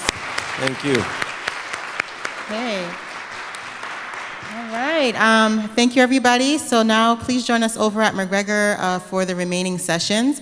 While we're still in this room together, though, I'd like to thank once again Wayne State University and also thank Detroit PBS for live streaming.